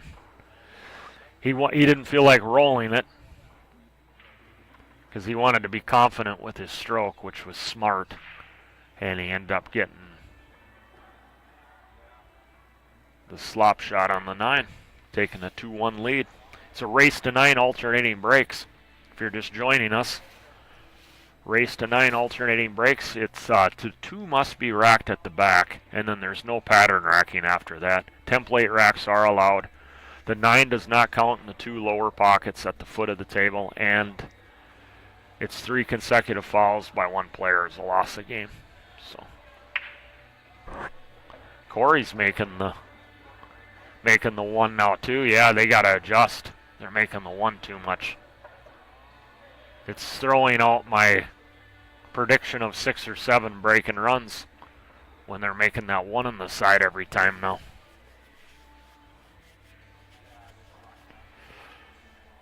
He's looking to kick right here. He doesn't want to, which I don't blame him. The rollout is brutal here. You're going to get the bad end of the rollout, so you might as well just kick right here with the situation that where it's at. What a kick.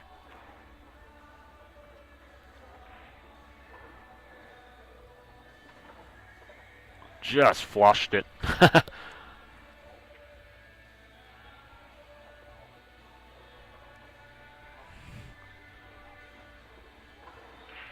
That was a very good decision by Corey. In that particular situation, the rollout just did not, there wasn't a good rollout there. You couldn't really tie a ball up easily. So you might as well kick right there because you're always at a disadvantage rolling out regardless, giving your opponent an option. So, and he hit it real good. Corey's looking real confident in open play.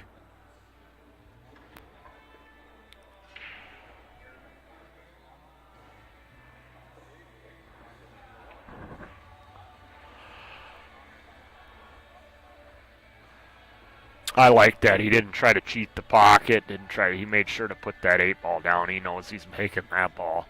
Instead of trying to cheat the pocket or try to force the cue ball to get some better guaranteed shot, he knows he's going to make that 9 all day long. And if he doesn't, he's not winning the tournament. So 2-2.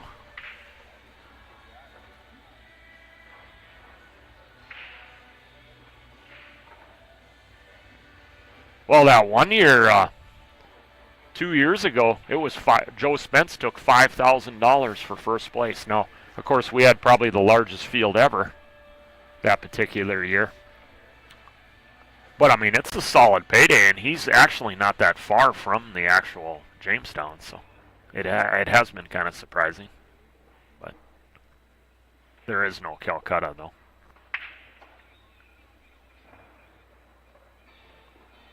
He's making that one. This time he got a shot on the 2, though. It's got to come with a shot here, though. Look at that 4 ball. It's a little protected by the 6. He might try to run into the 6 ball, maybe somehow. Run into the high side of the 6 as we're looking. And he'll have position on the 4. The 4 to the 5 is not difficult, so get pretty decent. Oh, that's what he tried to do. He tried to run into it. Because, yeah, the 4 to the 5, the position wasn't difficult, so you could afford to be a little bit tricky on the 4 a little bit and still get shape on the 5. And Corey's going to pounce all over this, of course.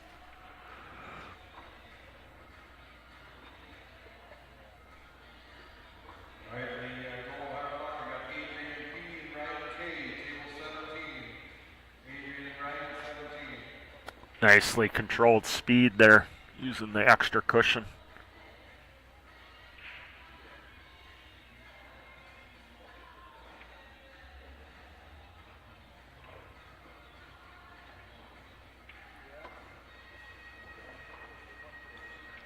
Yeah, it just looks easy. It looks easy when he's in open play. These big pockets, playing 9 ball in a bar box. Yeah, it's 3-2, Mr. Duel.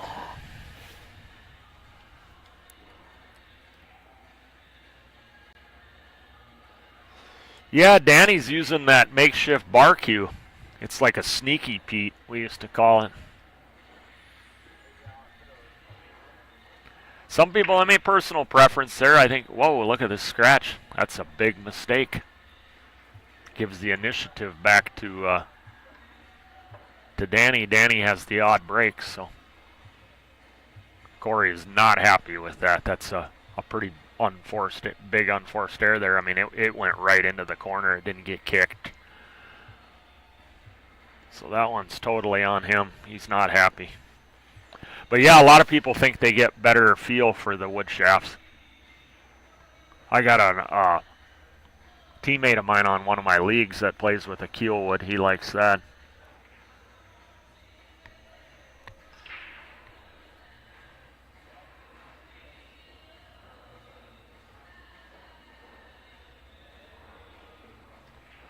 Yeah, I think I won. The year I won close to 2,000, I think, when I won it the one year. And then that year they actually had a Calcutta. It's a great tournament. It's one of the best tournaments around. For sure. Those guys have done a lot. The Buffalo City Tournament Association in Jamestown there, those guys are great people. And that's a great tournament. So I definitely tell people about that one and put that one on their calendar.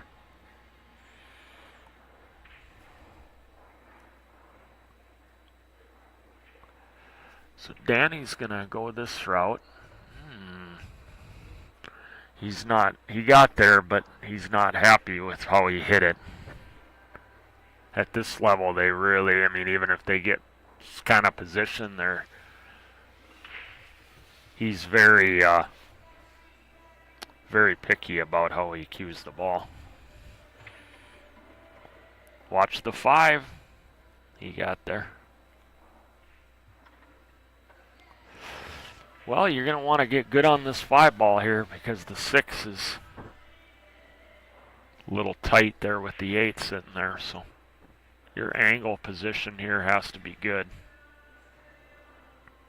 Looks like he's just going to play for the side. That's what I would do. And then he wants to just float down to where that chalk is sitting there, hit into that rail, and then come out. I think he got perfect. I think he can go forward right around that chalk area there where the chalk is sitting, and then come out.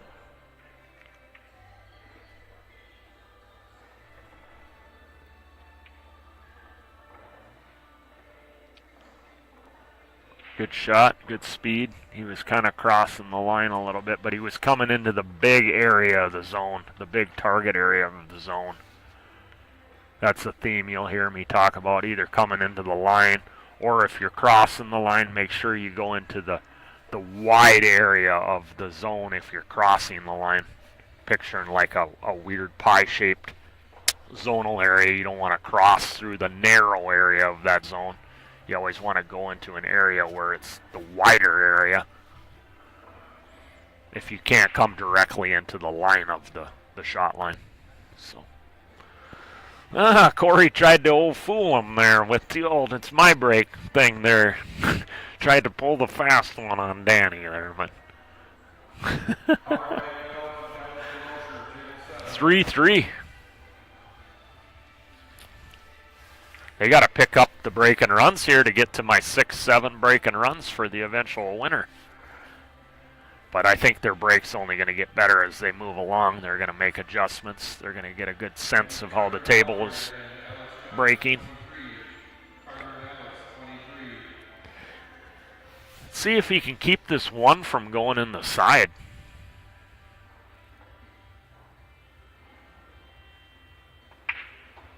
There he went high. That's what he wants to do there.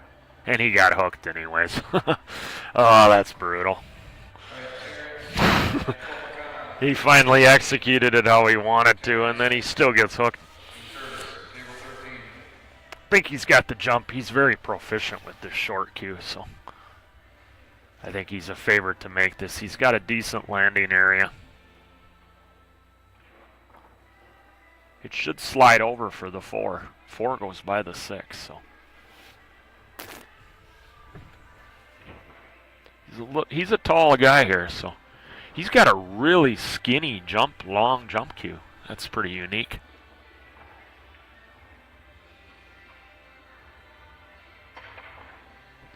He caught it. You see that? He caught it really thin going into the hole, and that's why the cue ball ended up going where it went, because he roughed it in on the thin side. If he would have caught the middle of the pocket or the thick part of the pocket, he would have had position on that 4 ball. I think he's got the edge here. It's delicate though. I don't know if he can see enough of it to protect that 4 ball as far as putting it into the end rail down here.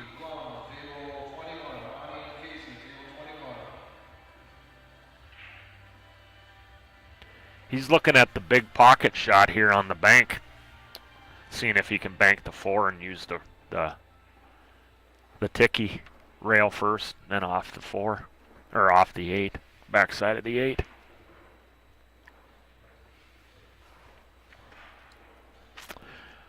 It's a good option too, because you might get a backdoor safety on the deal too.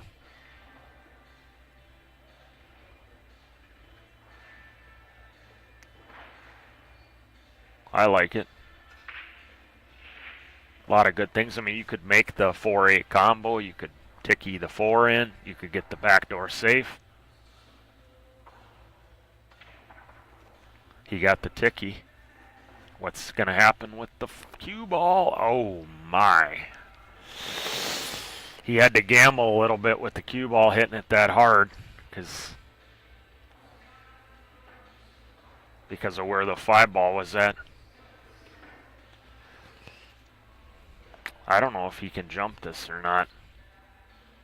I don't know how proficient he is at really tight jumps where they're close. I don't think he'll take it on. I think he's got rail first. He measured the rail first shot for the corner. I like that. He's rather close too. He should come real close to making this if he doesn't make it.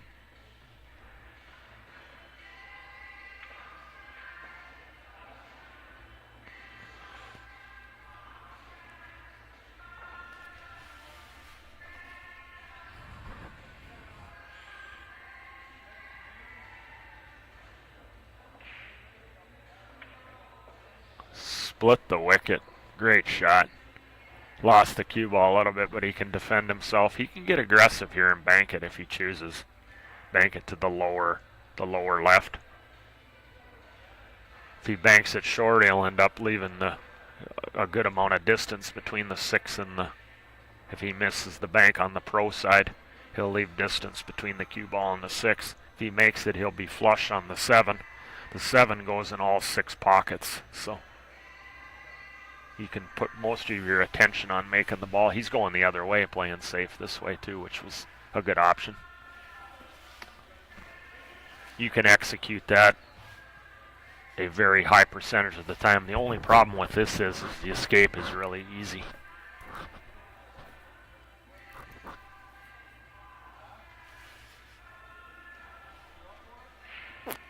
But you're making him kick. He's not likely to get a backdoor safe on you here, so he's gonna hit it. And he scratched. Good safe there from Danny. He got rewarded. So that was a smart shot from Danny because he wasn't likely going to get a backdoor safe on him. So, and he was guaranteed to execute that safety at a very high percentage of the time compared to, you know, he just didn't feel like going for the two-way shot.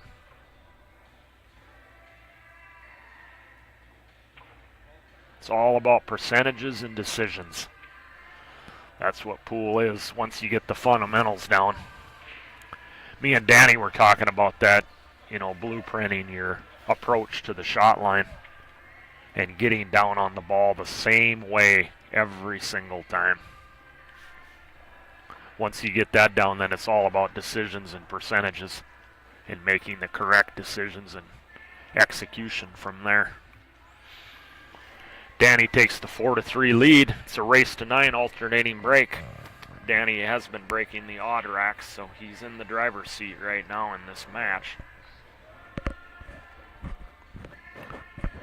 Meaning that if he break and runs out, he can be beat. So,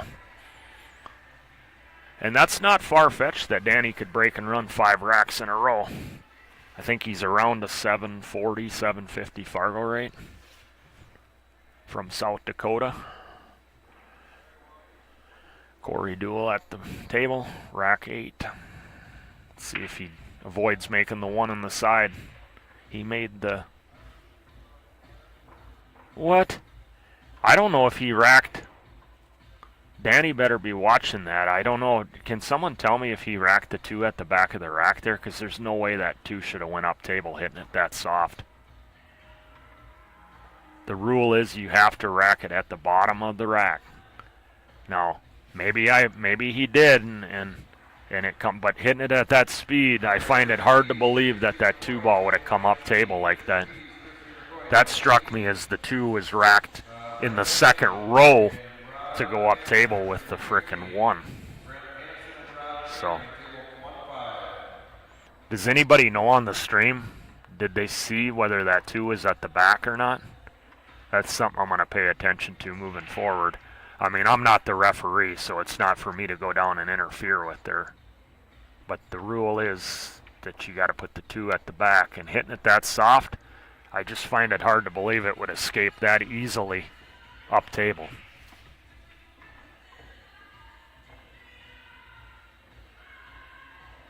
Because you start hitting it that soft and you make the 1 and you put the 2 up front, frick, the game is too easy. Because hitting a soft break with the 2 at the back of the rack, you got to avoid making the 1, otherwise you're going to have a low percentage odds of getting a shot on the 2. It forces you to hit it harder if you're going to play the 1 on the side, which they don't want to play the 1 on the side because the wing ball's going in every time.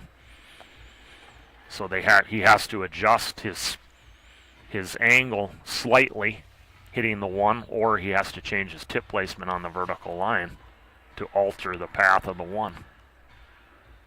You can do it with speed too, but they're wanting the soft break, so they're not going to switch their speed a whole lot. That's what Danny's been wanting to do the whole time, and like I said, that this is he's finally getting it dialed in a little more now. He's straight here. He might just have to pinch back to about maybe 1.5 feet back to the center of the table. Yeah, he's looking at the line right here. Yeah, just draw back about 1.5 feet right into the center. Take the cut on the 2.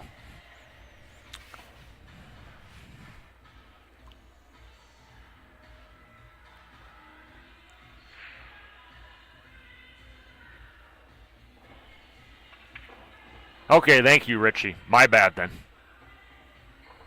So that's unusual. So it will escape 3 rails sometime. If it doesn't get any collisions, it will go 3 rails out of there, and it will go to the opposite side that you're braking from. But it's just with the saw speed, so it must have just perfectly escaped all the traffic and got up there. So.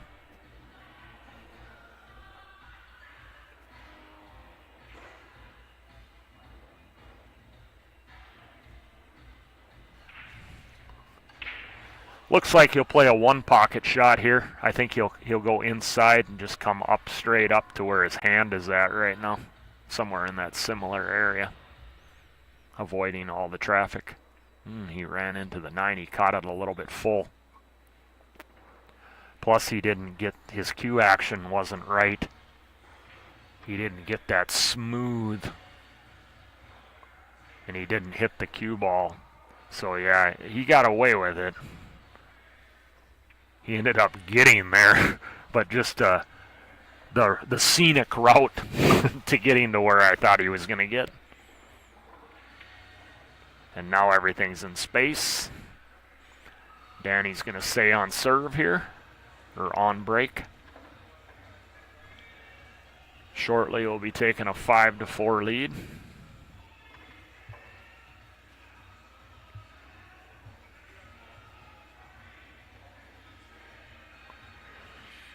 I like his attire, you know, this guy, if you didn't know him, wearing this cap and all this unassuming thing with a Sneaky Pete with the stocking cap on.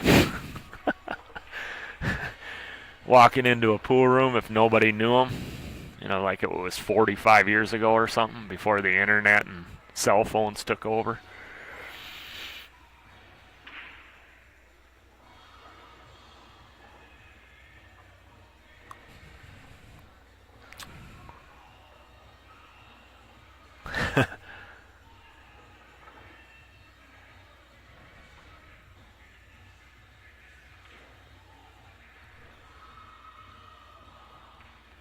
Yeah, thanks for letting me know, guys, that it was in the back. I mean, I don't want to question him, but I mean, it's very odd, you know, breaking that soft that it's going to escape. It's definitely at the back now here. And we'll pay attention to what the 2 does here. Let's see if he increases his speed or if he keeps hitting it softer.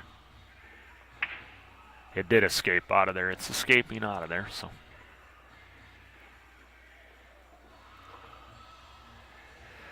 Well, the 2 to the 5.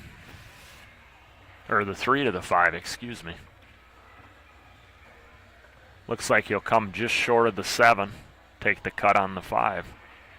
Unless it goes in the upper left, and he'll just get on the short side of it. That's what he's doing. He tried that. He was trying to hold it for position, caused him to miss it. Well, there's really no future here from the 3 to the 5 in my eyes, so here you just want to bank this down into the short rail in the middle and use the big wall of ball, sending the cue ball long. But we'll see what he chooses to do. He might try something different, but that's what I would do if I was playing. But he might cut it in and try to go into the 9.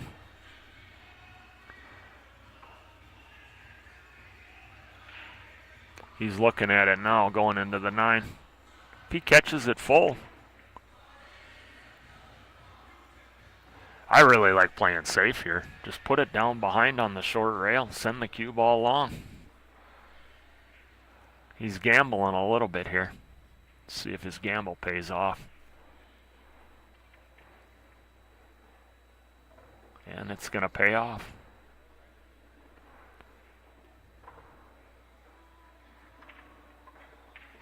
Everything's in space now. I mean, the 8's on the rail. The 9 is a little bit in weird, but that isn't going to be a problem.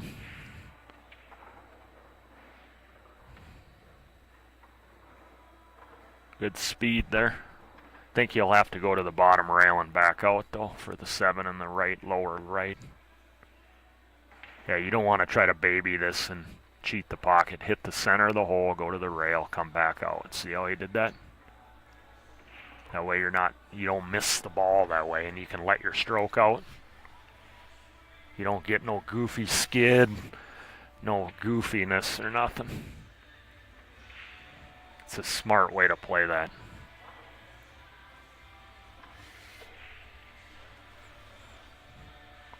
Will he go back towards his hand, or is he going to go forward or around? Yeah, I like that. I like how he played that. You take the scratch out of play, it plays more natural. Very good execution there.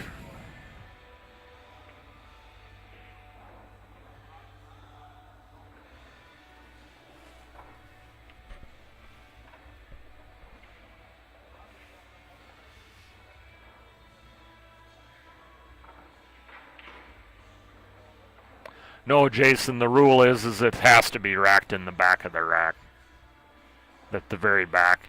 It's to avoid to avoid and playing position on the 2. It's harder to play position on the 2 when it's more random at the back of the rack from my experience in 9-ball and watching streams.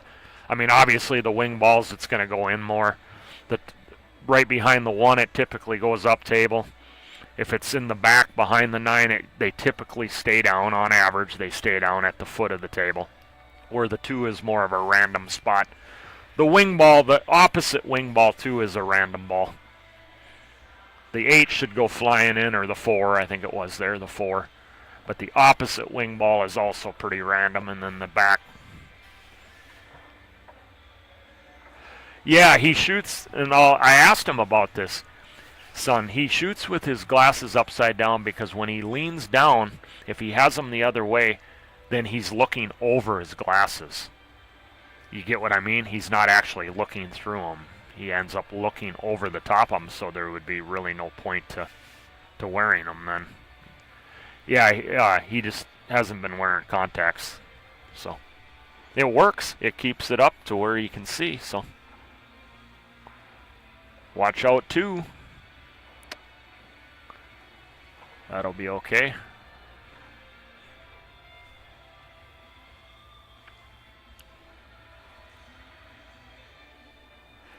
He wants to play this cue ball. I believe he wants to come back just slightly. He wants it to where he can control the 3 and the cue ball together. The 5's going to be no issue, but he wants the angle. Yeah, that will work real nice. He'll probably hit this, I'm guessing, with a little bit of power. He didn't actually get the natural angle that I thought he would play for there. I thought he would come back a little bit over a little more so that he could send the cue ball more into the rail. Now he's going to have to probably hit this with a little bit of power now to control the 3 a little better, because he can't do a lot with the cue ball other than going backwards. Yeah, see what I mean? See how he had to hit it with power? And he needed more angle on that 3 ball so that he could send the cue ball with the 3 together more. But this works. He got the shot on the 3.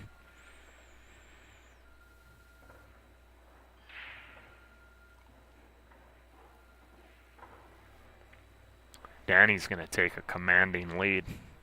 At this level, a 7-4 lead in a race to 9 at this level is a pretty tidy lead with alternating brake.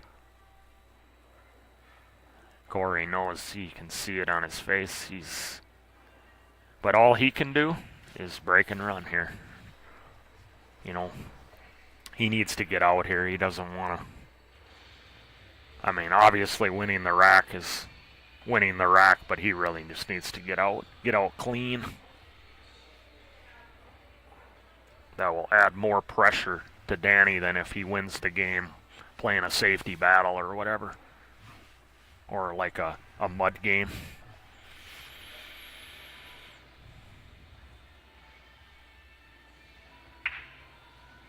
Yeah, he's got that 2 going right up there. I'm going to have to ask him about that, because I've never seen the two come just so perfectly like that out of the rack, constantly up table at that speed. I'm going to have to ask him what spin he's putting on that ball.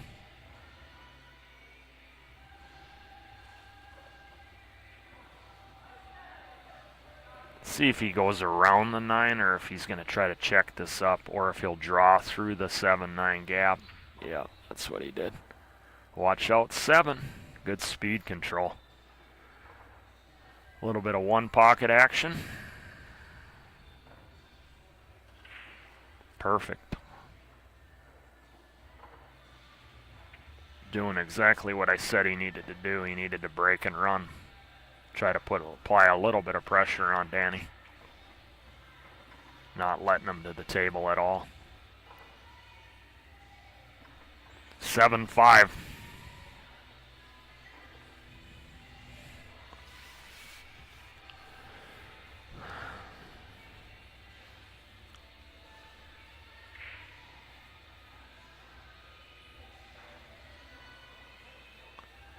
Danny's dialed into this break now, so he's still sitting pretty good here, but he cannot let up lose focus for 1 second.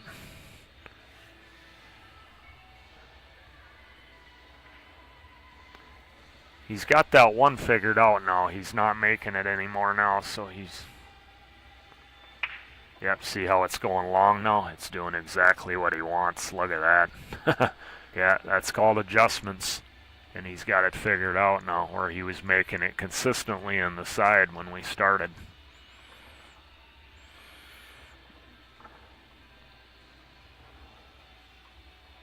Boy, the 2, 3, 4 are all right together. The 6 is over the side. The 7 to the 8 transition. Very well controlled speed there. Looks like a little stop shot, maybe pinch back, maybe a 1/4 inch to a 1/2 inch for the 3.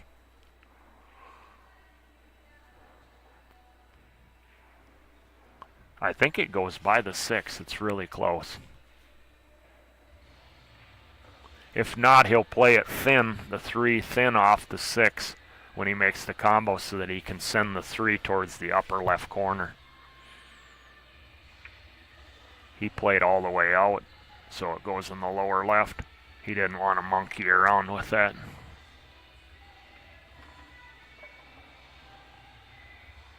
He's going to have to go to the right rail and back out for the 4, for the lower right.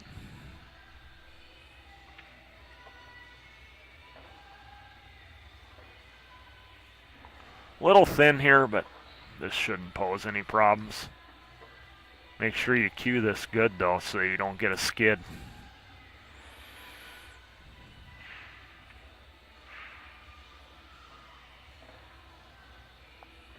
See how he used the extra rail? He didn't just try to float it in and kill it he used the extra rail so that he could let his stroke out, and then it gives him it's less likely he's going to have a bad contact with the skid. So this was always going to be the one shot I was always interested in. He got pretty straight here, I think.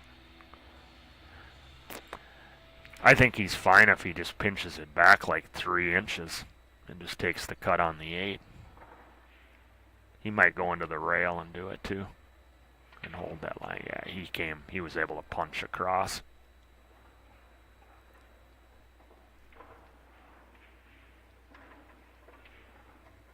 A little bit short. No, that came out. That's good. Once again, you'll see him use the extra rail here. He'll come 2 rails. He'll go into the left rail, over to the right rail to let his stroke out. Watch this. Boom, just like that. That way you don't get a skid and you hit it with confidence.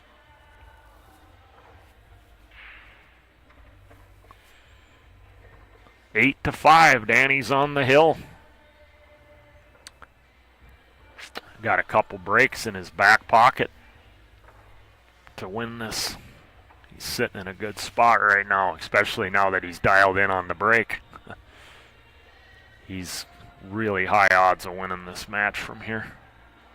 But, of Corey's braking, all he can do is run out again. See what happens. He's got the one now figured out.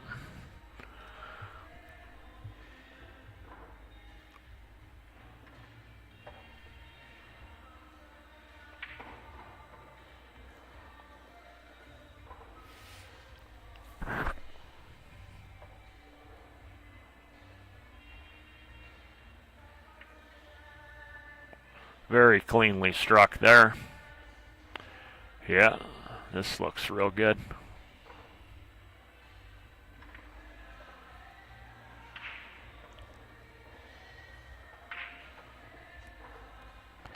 Trust me, the game is not this easy. But when you got good fundamentals and they get in stroke, they make it look easy.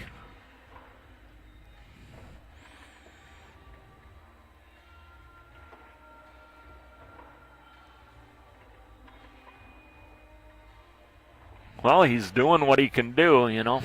Last two breaks he's got out clean, so he's going to need some creepiness to happen to Danny here, and he's going to need it to happen twice on the break.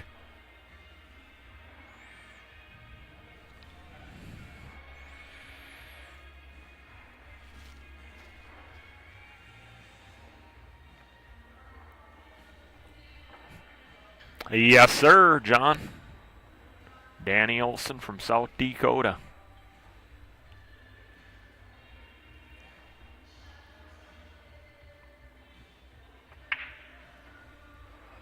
Ooh. He didn't control the one that time. I mean, he's got the shot on it, but it's really thin. The 2 is sitting there to the left of the 9. So this opener is huge. This is the shot right here. If he gets good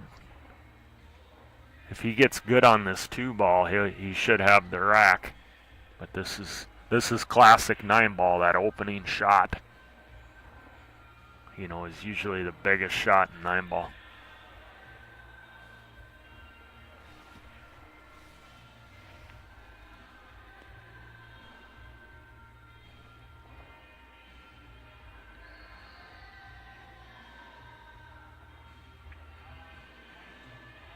How's the speed? I think that's going to work. It goes in the lower right.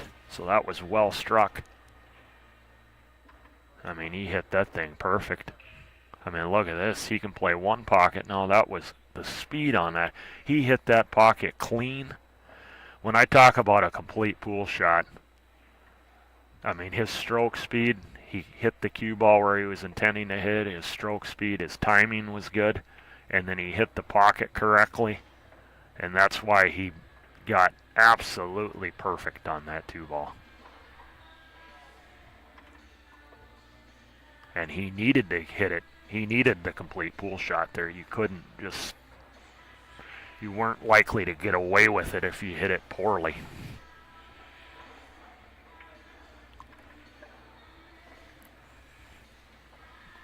Very nice.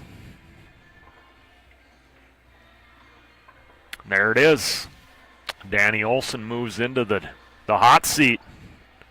He's at the top of the hill, folks. Yeah, he played that rack clean. I mean, everything was hard of the pocket. Timing looked good. Everything looked good on that. Corey just drops down to 3rd place. Unfortunately, we don't have the websites down, so you won't be able to see the bracket. But we're going to switch over to a ladies match here on the other table here. We got Jana Thompson shooting the 9 right now. And she takes a 5-3 lead in the race to 7 here. Let me change the race to.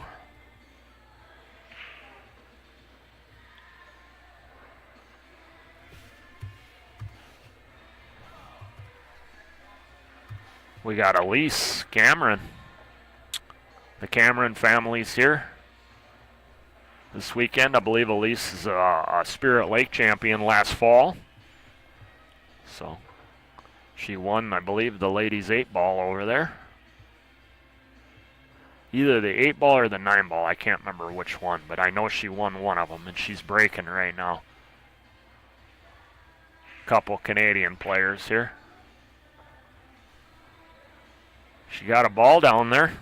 She's going to be hooked on the 1-ball here. Likely to roll out here. This is a tough push. You always want to look, can you do multiple things with the push out? Can you lock up a ball? You're going to get the worst end of the push. So my strategy when I push is push hard. You're going to get the worst end of it anyways.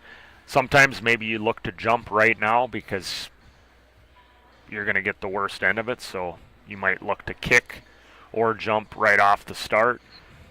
Not even push because you're going to get the worst of it anyways. But if I do push, I like to push hard. I either like to lock balls up or leave it really tough. Push to jumps, especially on a bar box. Push to jumps, push to kicks. You'll see me go for probably more things without pushing out on a bar box too. Very tough to push on a bar box. Jana's got the balls open here. They're all out in space. Let's see if she can get on the 6-ball good here. Little draw shot here maybe. Nope, she was able to stop it. Thought she had a little bit of angle there, but she dealt with that really nicely. 7-ball's got all 6 pockets, so.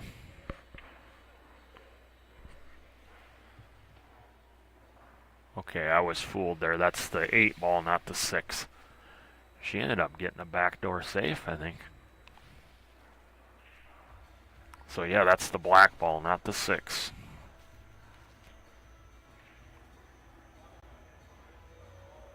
She might have that thin to win shot where I talk about to avoid the 9. The perfect spot on the ball, making contact with the 7, puts it right in the hole. She fanned on it.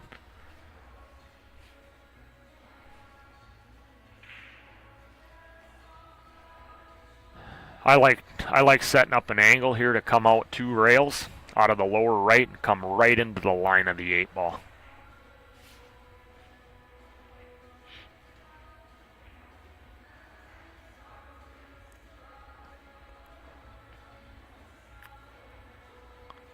Looks like she's going to draw out of this. This will work. This will work. Or she could go forward. And this is, I don't know. She's got the angle there. That'll work. I would have liked to have gotten a little closer with ball in hand, you know, because you're not really risking missing the ball there. I mean, sometimes you have to accept a long shot. You don't want to miss a ball trying to get too perfect. But with ball in hand, I felt like you could really get better than she did there. I mean, she had good angle. She was on the proper angle of it, but I just felt like going the other way 2 rails into the line, she could let her stroke out more and come right in and be a little bit closer to the ball. But Elise is going to like this, getting a second chance here. She's going to have to make a shot on the 9 here, though. But this is classic 9-ball here.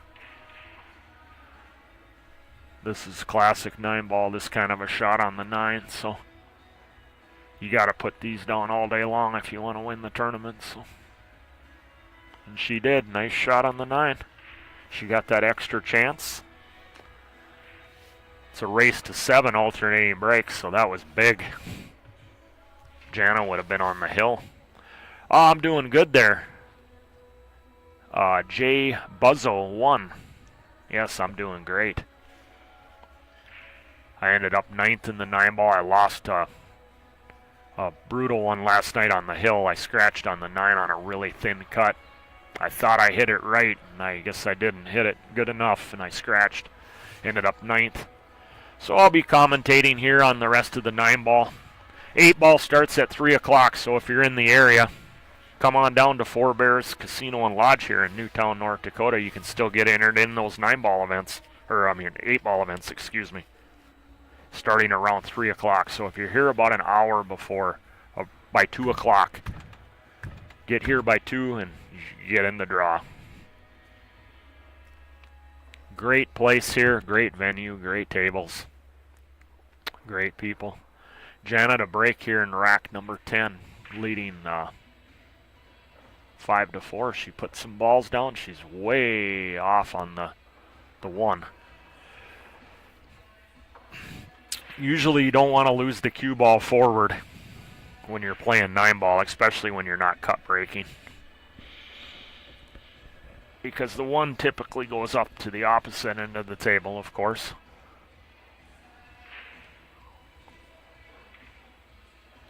Looks like she tried to bank it somehow. She's going to end up leaving this, I believe. 2 is over the right, lower right pocket, so the 3 is right there. Yeah, this lays good. Look at where the 4 is at. The 7's right there. Yeah. 4 to the 5. You know, that's the only real stumbling block I see if anything's going to happen here as far as position goes. She hit that one good. She's really full. She can play the 3 in the side.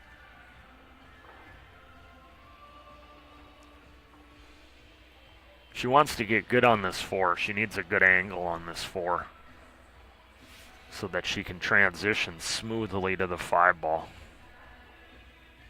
I mean, you get to the center of the table, dead center, you can cut that 5-ball in, so keep that in mind. The center of the table is where you want to be living when you're playing 9-ball most of the time. You get times where obviously you're going to get balls along the rails and stuff where the center of the table isn't ideal,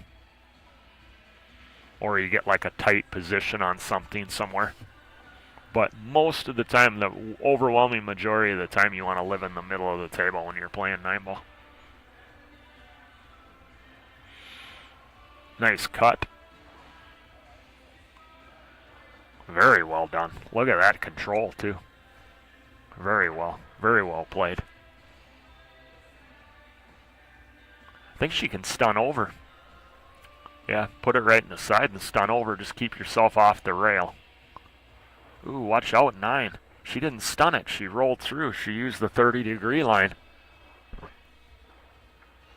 She went on the 30-degree line and ended up natural forward roll. It took her right into the 9. She needed to stun that on the 90-degree line, and she would have went into the rail. I mean, I get it. She didn't want to force it into the side, but I think a smooth stun shot, she would have been okay. She was close to the ball. And she was rather full going into the side, so she didn't have an acute angle to where, you know, you're likely to jar the ball maybe off the point, you know.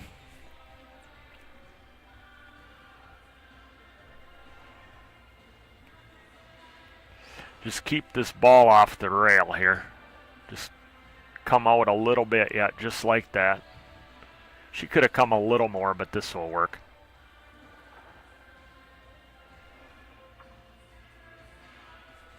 This one you just want to use a little bit of stun draw. Just a shade of stun draw. Make sure you hit the center of the pocket. Oh, she jarred it. She punched it too much. Nice and smooth. She was probably a little bit nervy about, she had a little too much angle and she was worried about holding it. If that's the case, then just let your stroke all the way out and go all the way over to the rail and back across. Oh no, she missed the 7. She didn't spin the ball. I think her aim was aligned for using side spin to throw it in, but she didn't apply the side spin.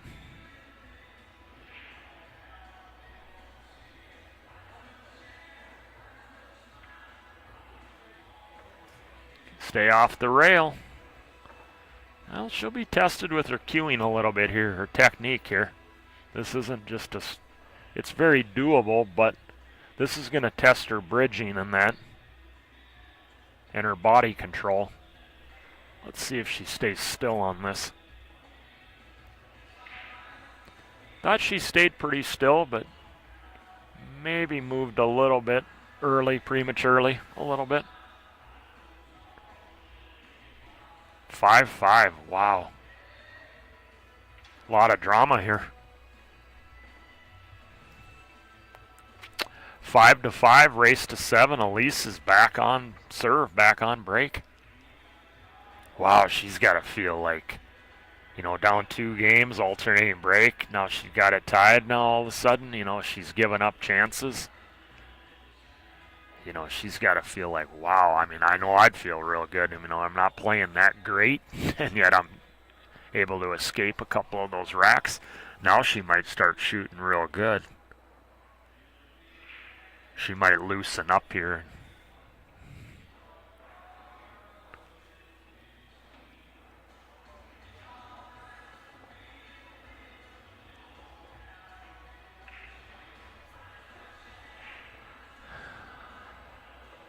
Yeah, deadline. I think it's, well, they advertised it like Wednesday or whatever, but it's to get people to get on the ball, Lance, so that they're not goofing around.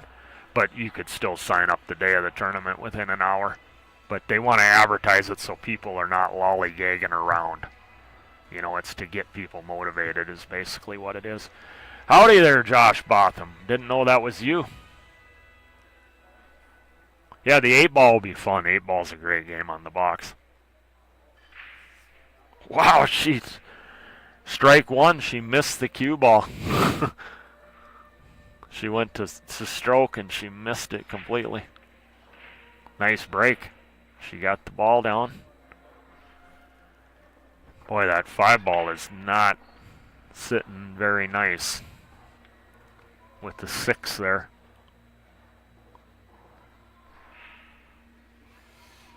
She's straight in on the 2. This will be interesting. Whether she just rolls over to play a safe on the 3, plays position for a safe. Remember that, keep that in mind. You don't always have to play position for an offensive shot. You can play position for a defensive shot that gives yourself a high percentage defensive shot moving forward, especially if a ball's tied up or you're trying to open balls up.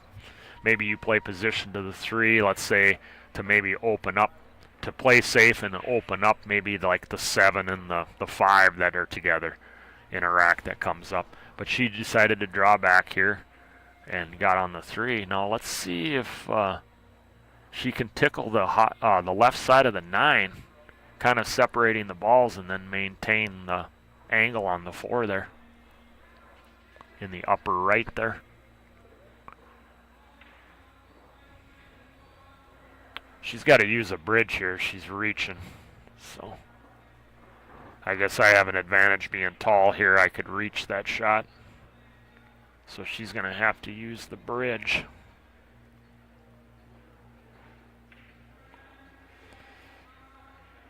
Yeah, this is tough with the bridge to do what I said.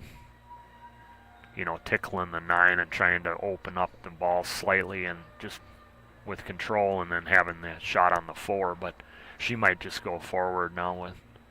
This is tough. If you introduce side spin, you could miss. So she did well there. She put it down.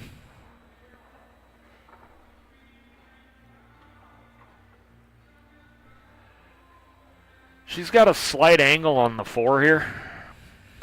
I think she can go forward to shoot the 5 in the lower right. Shoot the 5 in the lower right. I don't think the combo is dead, but it might be a throw shot though. The 5, you hit the 6 properly with the 5, you might be able to throw the 9 in. I don't know, it might be too far off. Because you can typically throw a ball about 1 inch for every foot.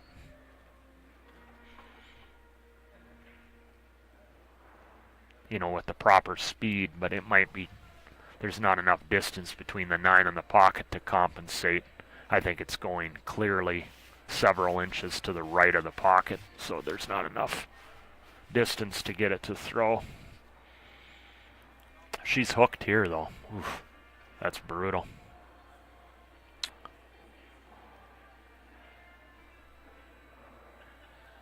It's amazing how when you have an object ball in the center of the table, an interfering ball, that ball is like a huge, gigantic basketball. But when you're kicking at that thing, it's like a tiny little pea. I mean, tiny little grain of sand.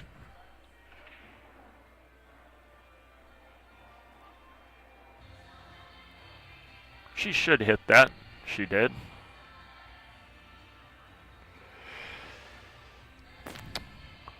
Legal hit. This is a tough back cut here.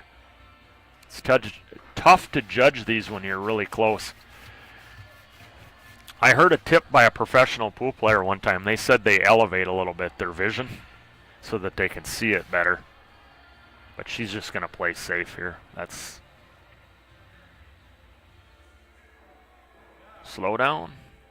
She almost got her. Didn't leave up a high percentage shot, but I think she can play safe. She can chip this 5 down to the bottom rail and then send the cue ball long. She needed to get into it, or a little bit.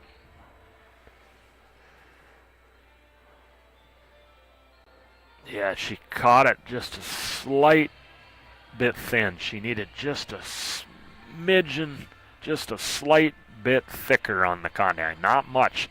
Then she would have had that 5 over a little bit more because it would have carried more speed, because more speed would have been transferred to the object ball, just catching it a hair thicker. I think she can cut this in, but getting position's another thing. She got up above it. It's a good shot there. Looking down on the table, I have a direct line right on the table off the screen. I can actually look out on the table. It goes right in, and it goes carom too. Either way. She missed it, but she didn't get the backdoor save.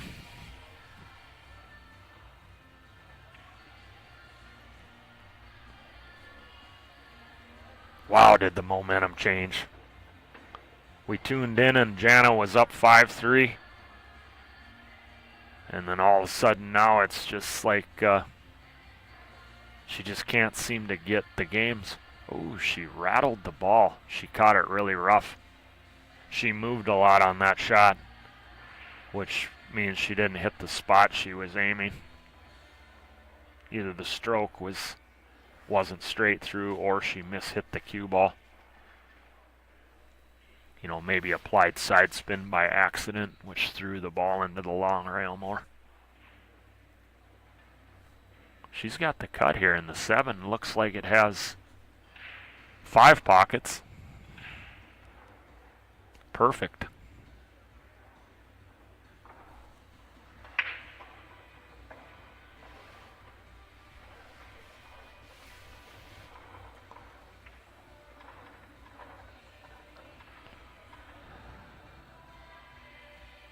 Big shot here on the 9. Make sure you don't take it for granted. No matter how easy it is, always have discipline and approach that shot line and get down on the ball the same way every time, no matter if the shot's easy or whether it's super hard. You commonly hear that all the time in league or in a tournament like a weekly. Oh, I make the hard ones, but I miss the easy ones. It's because people are not disciplined when they get on an easy shot.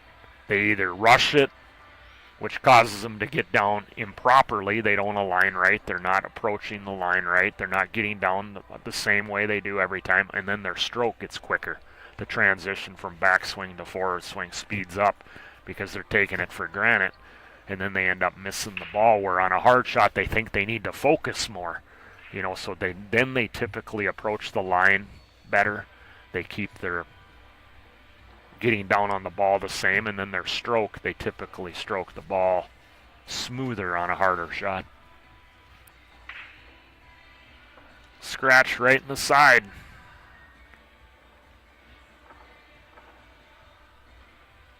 Wow, we got some traffic over on the right-hand side of the table here. The 8 is located just to the right of the 4. That's the 4 ball. And the 8 right along along the rail. The 3 is right above it. The 6 is above the 3. And then the 7's right there. So the 2 is not on the table, of course. Or is that that might be the 2. Yeah, it's not the 6. That's the 2 ball to the right of the 7. So she's got to go from the 1 to the 2. So the 6 ball went in. But yeah, it's definitely the 4 and the 8 right there, just to the south of the 3 ball, the red 3. She's trying to get in on it. Oh, she almost got there. That was a dangerous path she took to try to get on the 2 that way. And I mean, even stunning across, it was tough, but good shot there. She was able to defend herself. It was tough all the way around, getting from the 1 to the 2. Good defensive shot there, though, from Elise.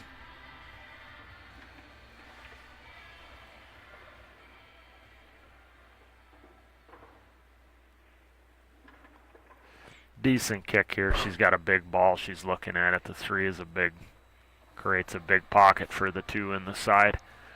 And if you look at the cue ball and the 2, they're right on a straight line across from each other, so it's a rectangle shape. She should be able to divide the distance, split the distance in half, and have a pretty good spot on the rail. But your speed and your tip placement also affect the rebounding angles off the rail. So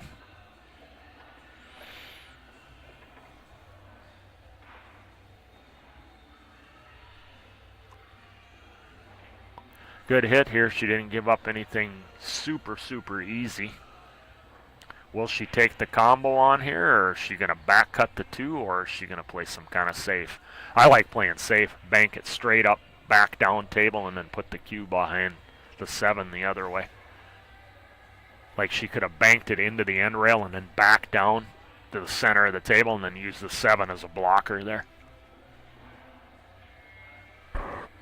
Pretty thin cut here. She can overcut this ball and play safe.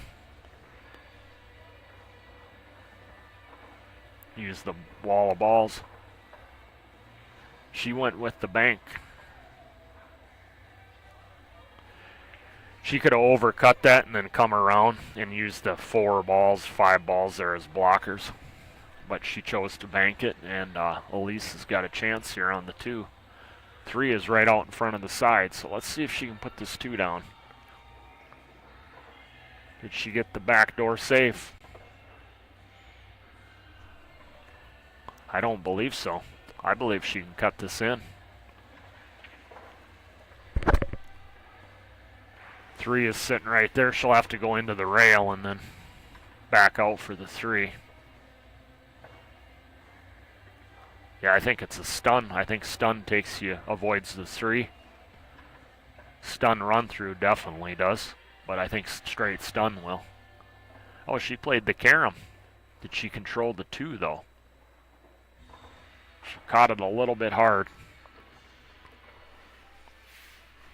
That was going to be the issue playing the carom, is making sure you control that 2 ball good.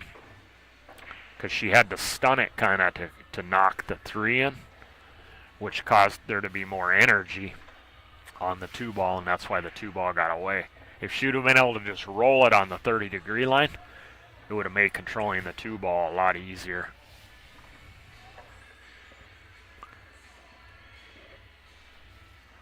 Good hit. Nice hit there. She gave up the shot in the corner, though, but she hit the ball, didn't give up ball in hand. So.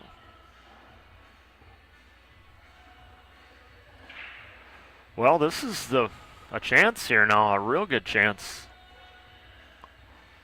She roughed it in. That's why she didn't get position on the side, or really full on the side. See how she roughed that in? If she would have cleanly pocketed that ball, that cue ball would be over the left, and she'd be just golden. No, she's just going to play safe.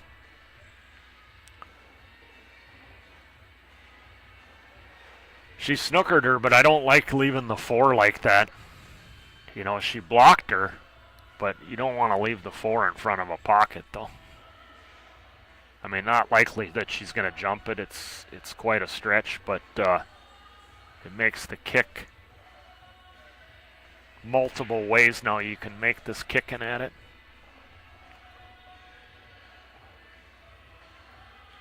That's why it's important to learn your stun run through. Especially, and it comes up a lot in safeties too, not just positional play. Like in position, let's say you got a long shot, or you got to move the cue ball 4 inches forward.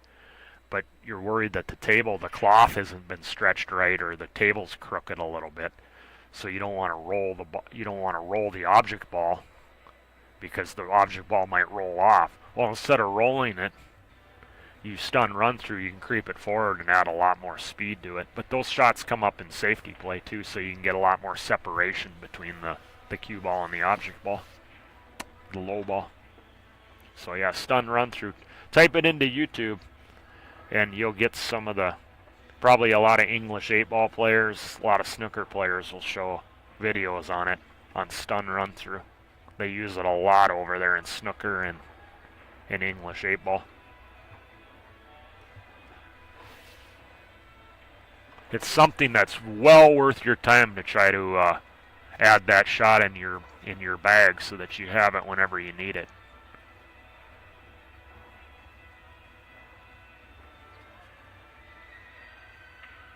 Oh, she missed again. Quick on the action again. She moves slightly and a little bit quick with her cue action again. That transition, and it's causing her not to hit the spot that she wants.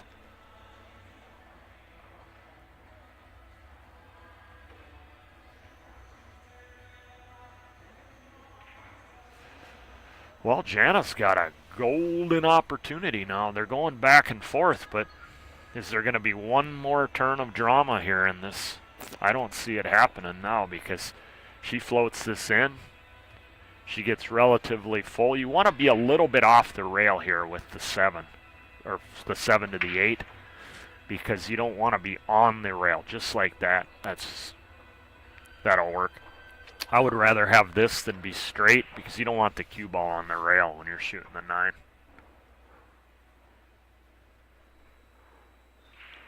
She can use low left, nice and smooth here, and it will. She's going to go high. That'll work. She played the pocket, good shot there. She's going to take the match here, Jana. And I don't, like I said, the bracket, the website's not working as far as I know, so I don't know where they're at in the women's tournament.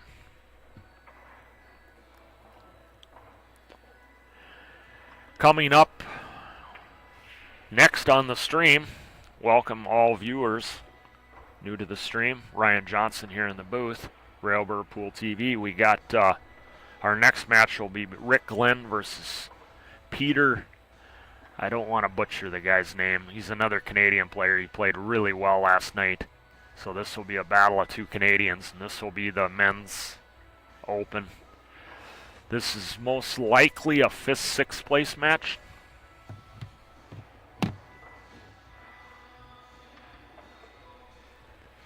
I don't believe they're to 4th yet. I could be wrong. It could be 4th.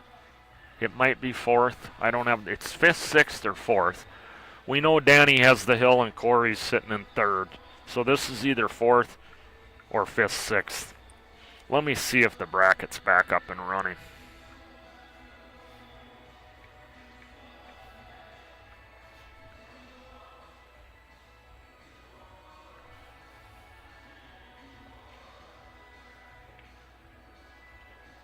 Well, the site's okay, cool. The site is back up now, so you can go to get the brackets. Cool. He said around 1 he thought it would be, but so let's see where we're at here.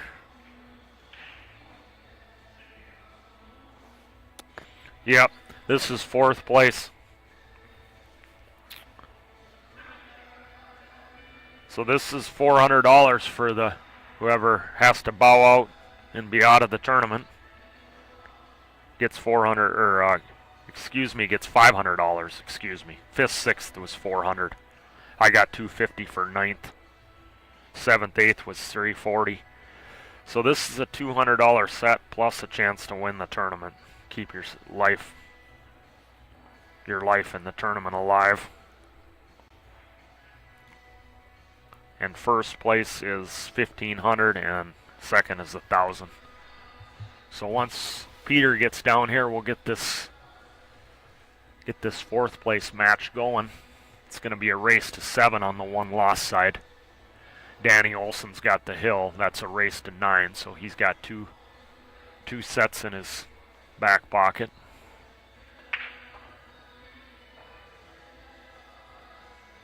Got Rick Glenn. He's a good player. I know he's from Canada. He's a middle 600, 650 to 670, somewhere in there. I'll type him into Fargo rate right now. But I think he's 650, 670. He came last year. He went real deep in the 8-ball.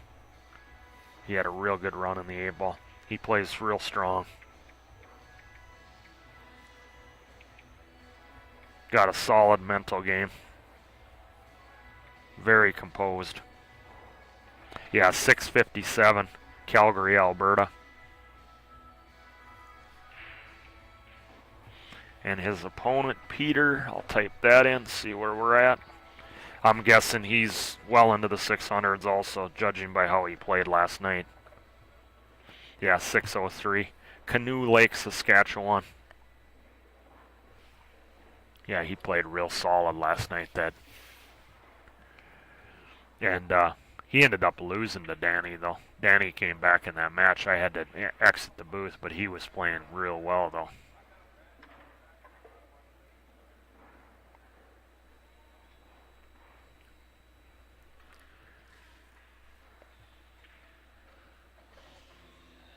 I'm going to take a quick time out here. I'll be right back, folks.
Well, I'm back, folks. Ryan Johnson here on Railbird Pool TV here.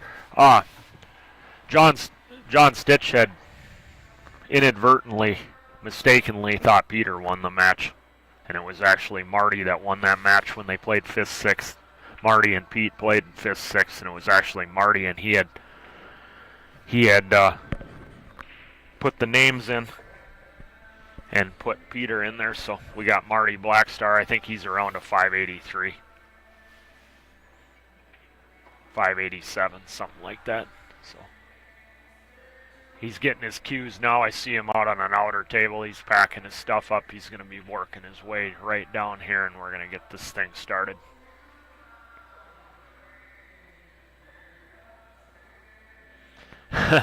They need to get banned, yeah. Well, it definitely, you can choose not to play with them. Yeah, you can make a rule. If people want to make a rule saying you can't use them for a specific tournament, I don't think we should flat out ban them completely out of the game, in my opinion. Where it's never used at all. But, it's a useful device. But in the same regard, I do understand that they can affect how the ball rolls and that. But you have the option to try to remove the rack also, too, though, before you shoot a shot. And I realize sometimes there's a bunch of balls on it, and you're not going to be able to move them off there. Especially you're playing like a game of 8-ball. There might be a lot of balls on it, and you're not going to be able to mark the balls to get them in their prop. I understand these things, but a person's not required to use them either. So if you're worried about that, I guess you can. But my opinion is on the bar box 9-ball, I don't like to see them used on bar box 9-ball. I think I do like to see a little more randomness as far as on the bar box 9-ball. But everybody's opinions are different, and I appreciate your perspective on it, Brandon. So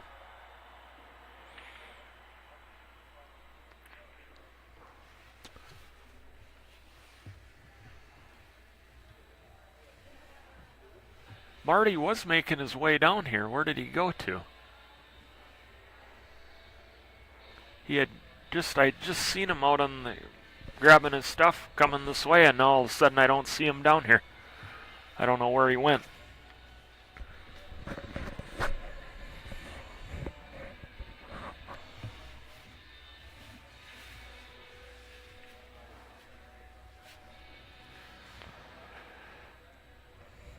So yeah, this should be a good match. Another Canadian battle here. We got to get some more American players. We got Corey in third and Danny on the hill, but it's good to see all these Canadian players down here.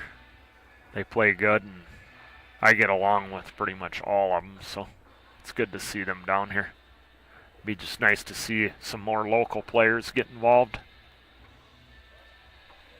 It's a tough tournament, I realize it, but education costs, That's the way you'll learn a lot. You can have a lot of fun. There's a lot of people here to hang out with.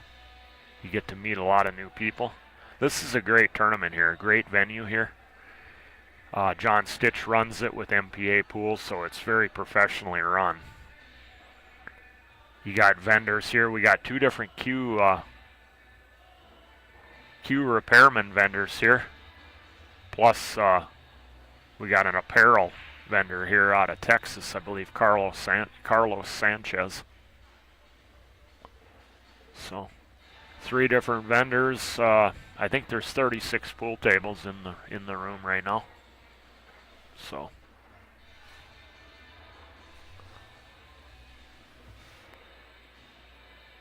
yeah. Oh, exactly. No, I totally understand, Josh. And that's exactly. Yeah, it was a tough weekend. Easter was actually a little bit later this year, the weekend that it was on.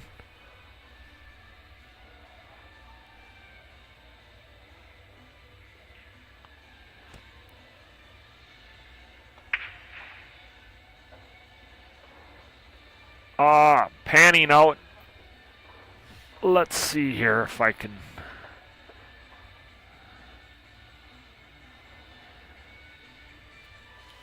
I'll have to have Rachel show me that sometime, how to pan with these cameras. I don't do this very often. I know she has a way to do that, Benedict, where she can pan with the camera. I don't know where to go in under this thing. I'm still learning. It's quite a setup, though. I mean, the capabilities of all this. I mean, I can draw on the screen if I want to. She showed me how to do that. Like I can circle a ball, and then there is instant replay also. Captures up to 20 seconds, I believe. Her cameras are very high resolution, so very good setup. Oh, for sure, Josh. The kids, that's something to see the kids how they enjoy themselves in these events. Like at rugby, there was one at rugby one year, and I think Spirit Lake even has one, a youth division up there. But those youngsters really enjoy it, getting their playing, getting to meet a pro or two, and then getting their pictures taken, getting trophies, cues. Yeah, it's quite a ceremony here when they do all the pictures, and after their youth tournament's done here, they get their pictures taken and with their parents, and yeah, it's quite a moment to see. Marty must be smudging. Yeah, he was carrying his cues this way, and then all of a sudden I turned away, and he's like gone. He vanished. Poof.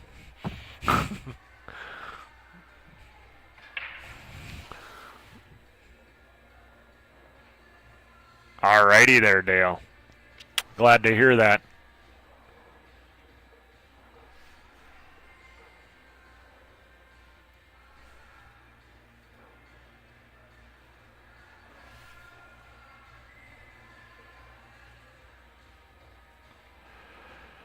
We'll go back over to that fourth place men's match here, but just to preoccupy yourself while we're waiting for Marty to come over, we'll do the women's division here. Let me look on the bracket here. The website's back up and running, mpapool.com. If you're interested in finding all the brackets, the server's back up. They had a server issue because of fiber optics or something down there in Burnsville, Minnesota, I believe, is where John's MPA is located out of.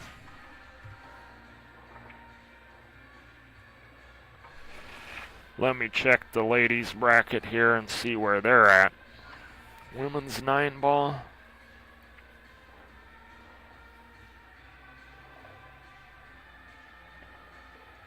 Oh no, it's not letting me in there.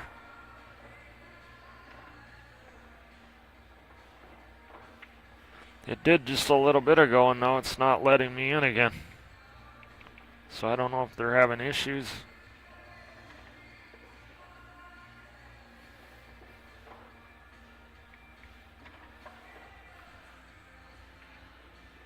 Yeah, it's back. It's down again. So it was up and running, and now it's down again. So I unfortunately won't be able to see. Oh, she scratched in the side, Tasha did.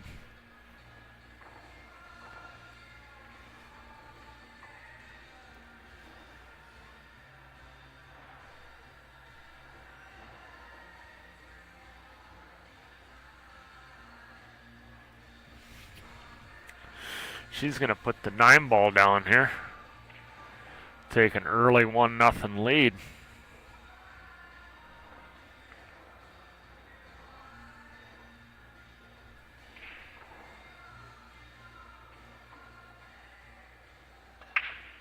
It's quite possible that maybe Marty did not get notified because with his website being down, it won't send the texts out. But he's over here now. He's coming over here, so I think he's well aware that he's up. Yeah, his cues are over here too, so he had just walked away. So they should be flipping here soon, and then we'll go over to that match. But Jana took a 1-0 lead here.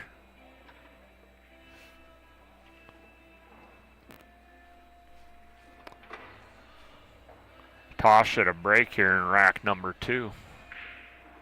So we'll keep you updated. We'll go back. But they're going to toss it up here, and we'll go over to the coin toss here, and there it is. It looks like Rick Glenn won the toss. So this is 4th place of the men's open.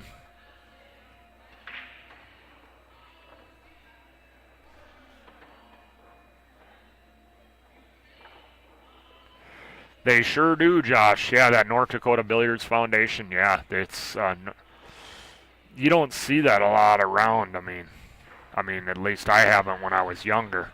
You didn't. I mean, obviously there was junior programs in the pool halls, but I didn't grow up in a pool hall. You know, I wasn't in a large city, so it's really great for the youth in the rural settings that we got in North Dakota to have something like the North Dakota Billiard Foundation where they can promote the game to the youth, because yeah, we're very sparsely populated here. So this will be a race to 7, alternating break. We got Rick Glenn to break in rack 1. The 2 must be racked at the back. Template racks are allowed. 3 consecutive fouls is a loss of game by 1 player, and the 9 does not count in the 2 pockets at the foot of the table, which is the rack, the bottom as we're looking. Only the back 4. And yeah, there's no pattern racking other than they wanted the 2 at the back because that's one of the probably the most random spot for it to be able to control the 2. The wing ball's been going in with high regularity with the template rack, so if he breaks over on the right as we're looking, I fully expect the 3 ball to go in the lower right, so he does not want to make the 1 on the left-hand side. So the issue is controlling the 1 ball so he can get position on the 1, because the 2 is very tough to play position on. He made the 1 on the side. The 2 kind of came up a little bit, but once again, see, this is the problem. When you make the 1 on the side, the 3, the wing ball's going to go in, so he's going to have to adjust. He does not want to make the 1 on the side. He's going to have to make some adjustments there. This is a tough opener here. Off the back rail. It's a dead scratch if you cut it in the corner. Yeah, this is a tough shot. Safety's pretty difficult. He could just bank it across and then just use the 9 and the 7 as blockers. He went down and tried to send the cue ball long.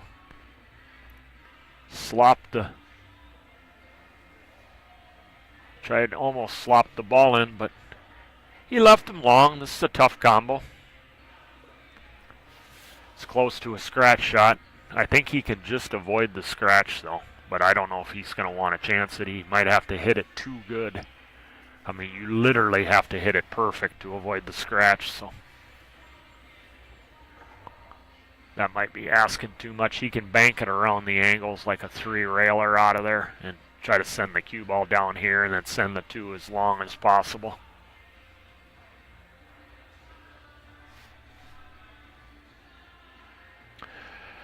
I lost to Marty Hill last night, 7-6, so both my losses are still in the tournament. Danny's got the Hill,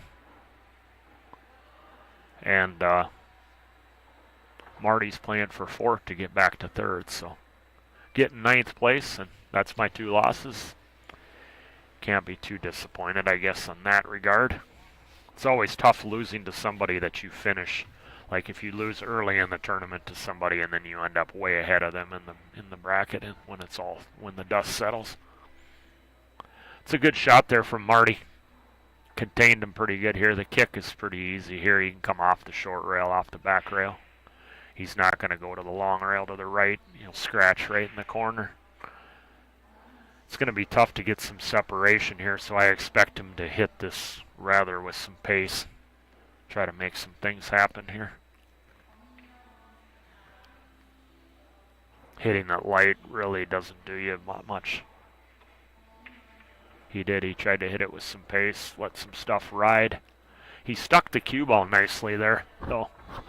That was one thing you could control on that. It was going to be tough to control the outcome of the 2, but definitely he could control the cue ball, which he did, which at least makes him cue off the back rail, and then he's got some distance to it. So let's see how Marty handles this early in the set. Yeah, he caught it thick. It's going to give him the shot. It's on the rail there, shooting the 2 in the lower right. The good news is all he's got to do is the 4 is right there. The problem is the 4 to the 5. I mean, the combo lays good there. If he sticks the cue ball or floats just a little bit forward there, I think he can come out of that corner 2 rails and play the 5 in the same pocket as the 4.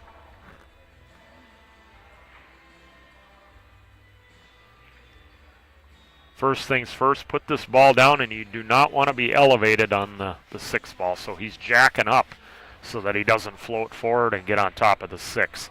Very well executed there. Because if he would have leveled out and went forward, he could land right on top of the 6, and then you're cueing over the 6 trying to get from the 4 to the 5, which would just be very, very difficult. So let's see if he can go forward out of this, or he'll draw it out of it. Let's see what he chooses to do here. Yeah, he went 2 rails. Does he have enough speed? Came up a little bit short. He's still got the cut. He can pinball this back and forth. 1, 2, 3, 4 rails back to center of the table for the cut on the 6. The 6 to the 7 is very, very manageable. So yeah, he should go 4 rails back and forth here to the center. 2, he went 3. He caught it a little bit full. You see that? He caught it slightly full, which killed his cue ball, and then it lost his line. So he didn't quite, he hit it pretty good, but not that demanded that he hit that thing perfect.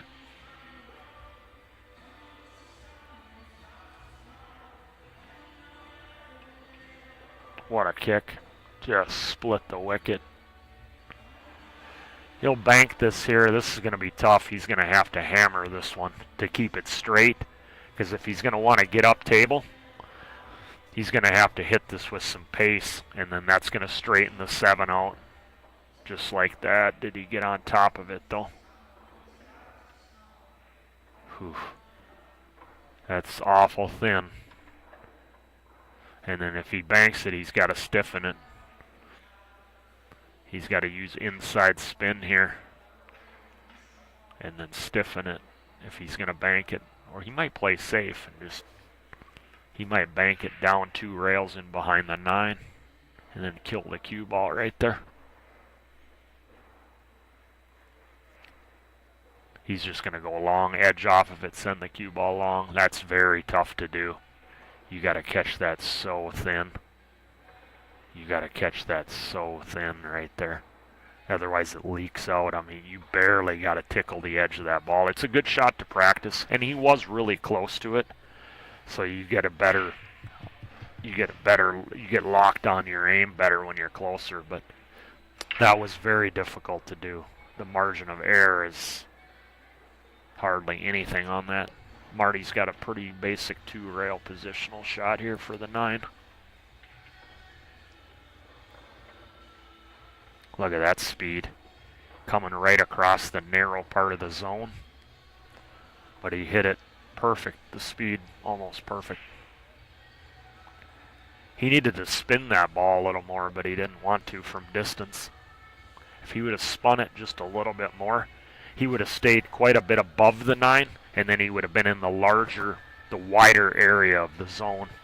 And then he could have stayed on top of the 9 and had the basic 2-rail out of the corner with the cue ball off that 9, because you really don't ever want to be below those 9 balls like that. They skid more. It's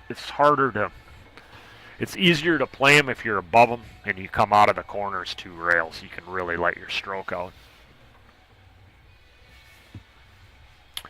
Marty takes an early 1-0 lead. Is MPA back up now again?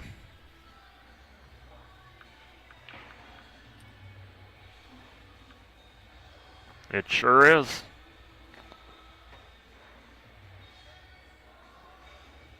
see what kind of break Marty comes with here. He was breaking rather hard last night with the templates, so I mean, he wasn't getting consistent. He was making a ball every time when I was playing him, but he wasn't attempting to control the one and the cue ball very well. So that's a championship match there, Tasha Thomas and Jana Thompson. That's the championship for the ladies. We'll peek in here for a little while, watch a few exchanges while he's racking.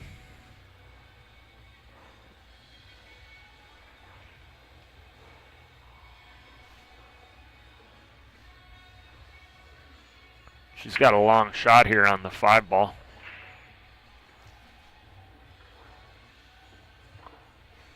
It's pretty natural coming across. Oh, she just missed it. So I guess I'll leave this up to the viewers online that are watching. You preferably want to watch the ladies championship match, or do you want to watch the men's 4th place match?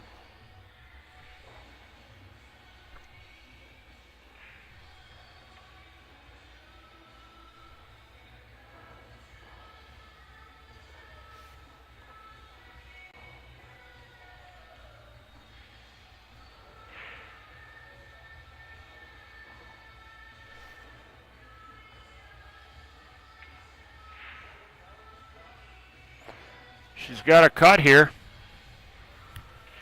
Put this in, get right back to the middle of the table. I think just a nice high ball here.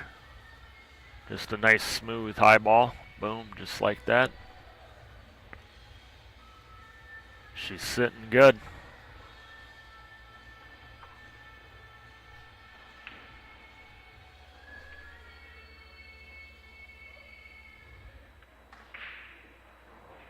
She got it down.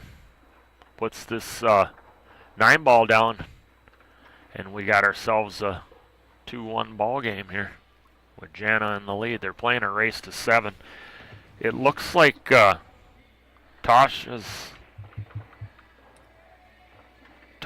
got the driver's seat. So we got 2 men's. So they're racking. I'll go back to the men's here yet. We got 3 men's. So we'll do men's. That's what we're getting here. We got 4 men's. Where are the ladies in the room? 4 men's voted for the men's. Do we got any ladies out there that are... But yeah, I'll kind of go back and forth. I mean, we also have the split screen too. I mean, that's an option too. I guess we have a third option, split screen. But we got four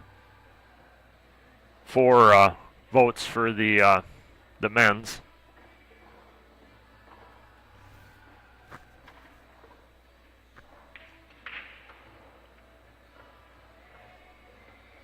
It's a great break there from Tasha there. Very well controlled cue ball there. She hit that thing square. No, I kind of agree with you, Brian. I mean, what do you guys think of the split screen? I mean, I kind of personally, if it's my call, I want to do the ladies final to give them some airtime. It's their championship match. We don't get to see them a lot, but I'll leave it up to the viewers too. I mean, whatever people want to do, but we can do split screen. We can do. Yeah, we'll do the women's final here. We'll give the ladies their reward, their just due here. You don't get to see the women a lot, so we're going to have a lot of men's on here for the duration. We'll get the championship men's, the third place men's. So she tied up the 3-ball there, though. This is going to make work a lot harder here for her moving forward. She's obstructed here, so she's going to be kicking here. That's the 4-ball right on the left.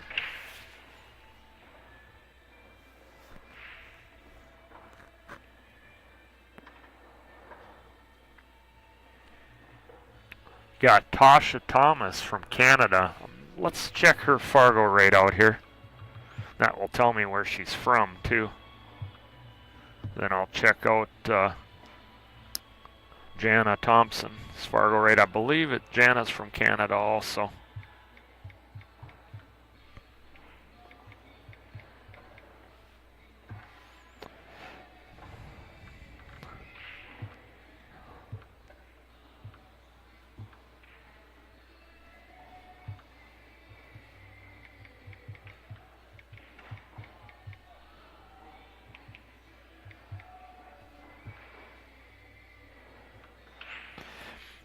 Calgary, Alberta, 569.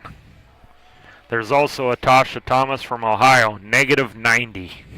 7 games, so I don't think that's her. I think she's from Canada, Calgary, Alberta.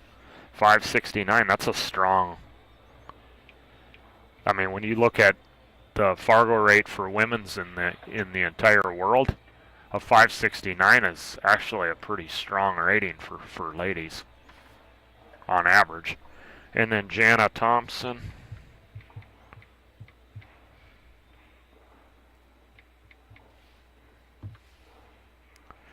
Oh, she's from the United States. Didn't know that. Spearfish, South Dakota. 492. Okay. So we got U.S. versus Canada. Championship match. 492 versus 569. Jana's at the table here, queuing off the rail. This will test her out here. Let's see her technique here. Let's see if she keeps really still going through the ball. Look at that shot. Very, very nicely played. She's going to have another one. The one thing she's got going for her here is the 5 sitting right in the middle there, so it goes in all 6 pockets. So you really want to focus on making sure you put this ball down right here. You don't have to do much with the cue ball. Nicely struck. Look at that. Cleanly struck. She got a little bit of the incorrect angle, though. She's going away from the 7. Let's see if she soups it up and draws it to the right rail and down to the bottom rail into the line of the 7.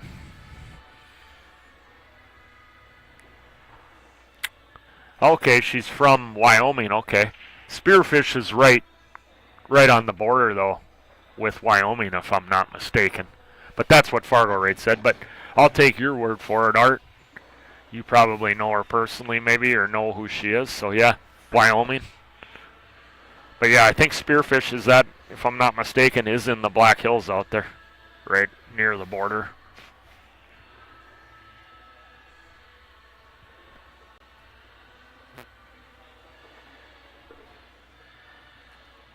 Let's see if she can put another cut down here. Oh yeah, she's cutting them in big time. Look at this run out. I can see why she's playing in the championship. I mean, she's made a lot of good shots in this rack here. 2 off the rail from distance. That was a good shot. Look at the position there. Chose to stop it there. That will work nicely. Shoot it right in the lower left. She's going to have a 3-1 lead. She's got to pull the double dip. She's starting out good here. Getting out to a good start. I don't want to jinx her here.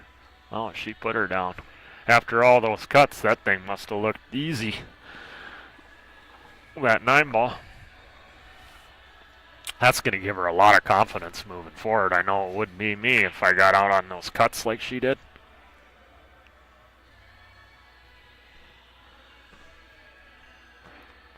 She gets the honors here in rack number 5. If you're just joining us, welcome to Railbird Pool TV here. Ryan Johnson in the booth here doing a little commentary. We're at Four Bears Casino and Lodge in Newtown, North Dakota. This is the 33rd annual event, Four Bears Classic. It started out as the Desmarais Memorial back in the early 90s for about 4 years, and then it transitioned to what's known as the Four Bears Classic. So it's probably the premier tournament in the state of North Dakota. There's a couple other ones that are really good. The Jamestown tournament, the Buffalo City tournament is probably one of my favorites. But this one here is, it's tough to beat this. Nice break. Look at this. 2, 3, 4, 5 comes. The transition from the 4 to the 5 is nice. The 6, the 5 to the 6 is nice. Wow, look at this. Yeah, that's the 4 up on the top rail there. The 2 is, she's shooting that. The 3 is right there. 6 to the 8, and that's not even difficult. I would have liked to have had a little angle on this 4 just so that you make sure you get good and off the rail. You know, where you're not cueing even near the rail at all. But this will work. She's shown that she can cue from the rail. She did in the last rack. Yeah, she's hitting good right now. She's hitting the pocket clean. She looks really confident.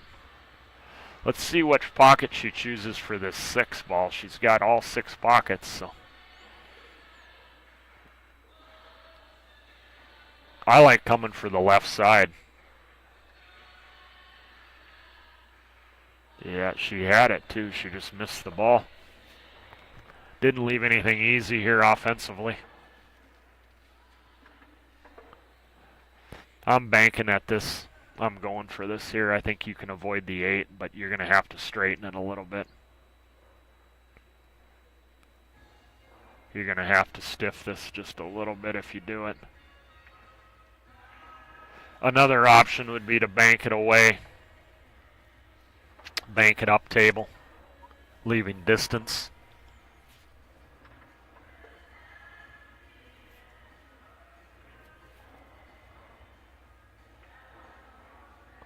Using the, yeah, I was going to say using the 9 as a blocker. She put her on the rail. She's going to test her. We know Janice made these rail shots. This is another tough one.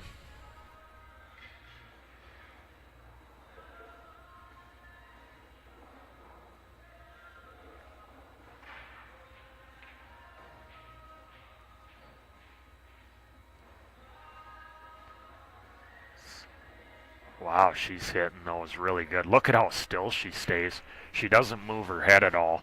So she definitely, someone taught her.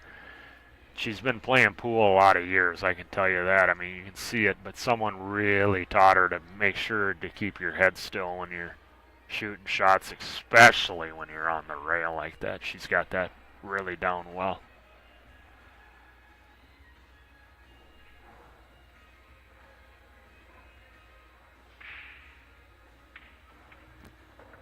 Ah, she didn't get the draw on it. She put it down nicely, but she didn't draw it back enough. This is really thin. It's very tough. She could bank it. I like banking it to the lower pocket or just playing safe, putting it in behind the 9. Yeah, just like that. Look at that speed. Very well played.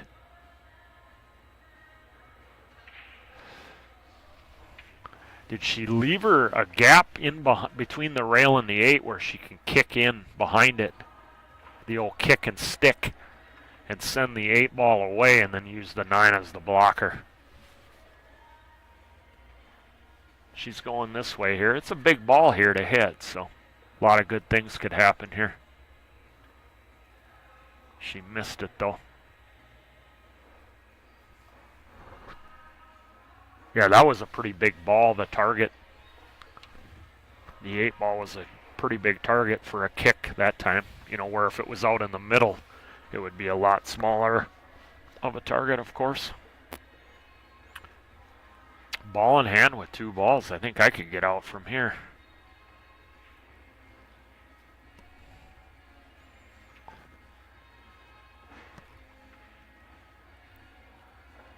She likes cueing on the rail. That's probably why she's so good at it too. She does it all the time. You get good at what you do all the time.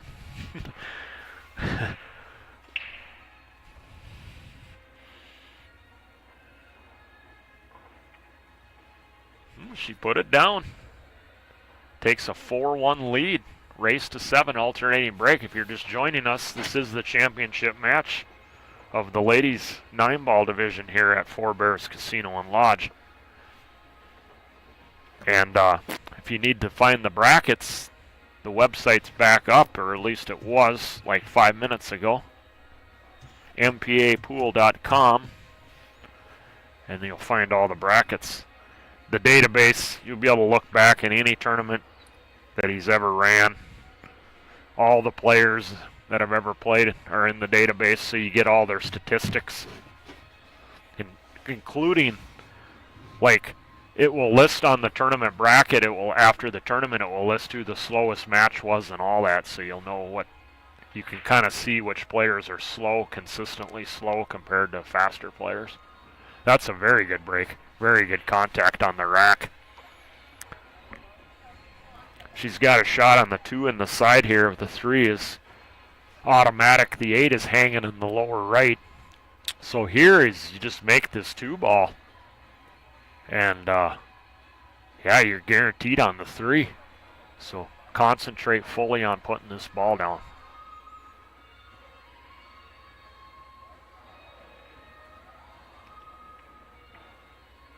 Good shot.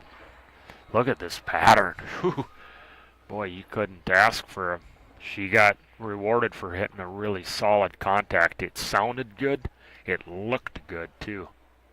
I mean, she didn't stop the cue ball straight like in the middle, but it looked like she made really good contact. Her stroke was good, and then the contact she made on and the sound it made, it just... And she got rewarded for it. Look at that. Nice shot there.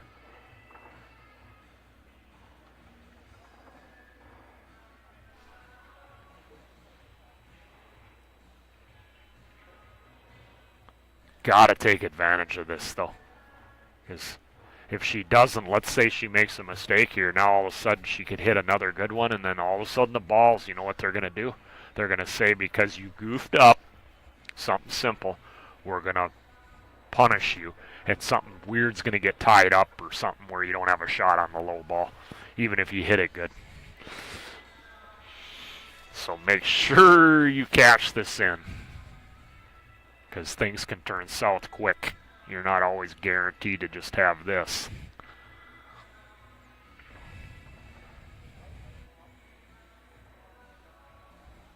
Nice stroke. She got along the rail there, though, but that's not going to cause any issues because of where the 8 is at. I like what she's doing here. She's not rushing herself. She's staying in her normal pace. You know, she's giving it the discipline that it's required. I talk about discipline. She's sticking to the discipline, to the routine. This shot is a little trickier position-wise than you think, because that cue ball can get away from you real quickly when it's hanging right in the pocket.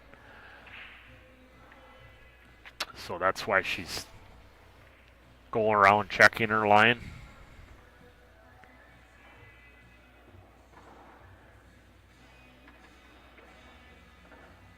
She came up a little short, didn't want to really be on the rail, but you notice how she played it to the wide area of that zone that I talked about? If she came one rail, she would be crossing. If she would have bounced off the rail, then she's crossing the narrower area of that zone.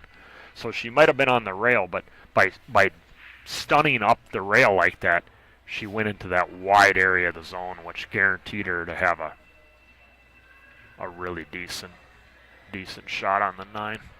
Because, yeah, you catch that a little thin going one rail, you go right in the side pocket, or you go long, way long, and all of a sudden now you're sitting there having to make a long-distance 9-ball out of nowhere when you should have been routine. So, good shot there from Tasha. Stops the bleeding. It's 4-2. Jana's breaking here. It's a race to 7. This is the championship match. Tasha's got the driver's seat, so Jana's got to beat her twice, going for the double dip. Nothing like winning a tournament on double dipping someone. I mean,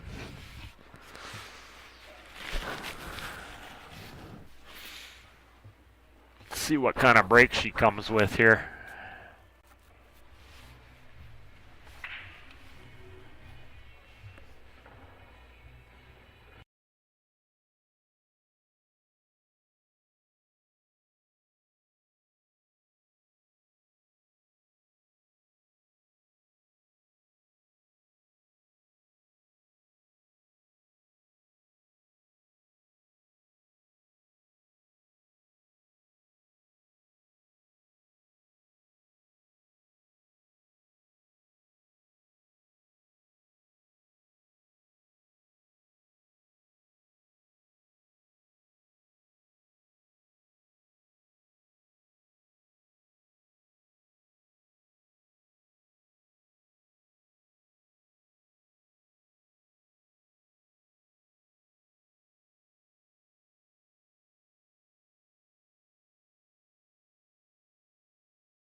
So yeah, I'm back there. I was just talking to the boss there, or the producer and creator of Railbird, Rachel Nadeau. So it sounded like Corey Duel might get in the box here this weekend at some point in the 8-ball.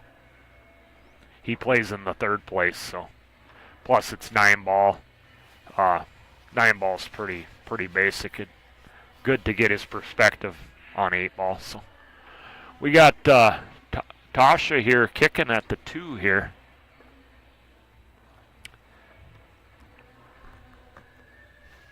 That 9-ball is kind of a pest where that 9-ball is. It makes it,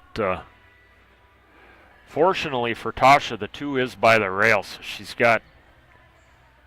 she can hit before the 2 and still make contact, maybe even make it. Nice hit. She's going to sell out, but she hit the ball. I mean, that speed, I mean, the problem, you know, she wanted to be accurate, so I don't blame her, you know, by hitting it with a comfortable speed that she felt she was going to be accurate with it. But as you can see, you weren't really going to get a lot of separation there with that speed, but she wanted to make sure to hit it. Like I say, it's better to hit the ball than to give up ball in hand. So, and look what happened here. Jana hooked herself on the 3. She should have no issue hitting this ball. She might get some separation here too. She caught it a little bit full. If she would have caught half ball, she would have gotten some distance between the 2 balls.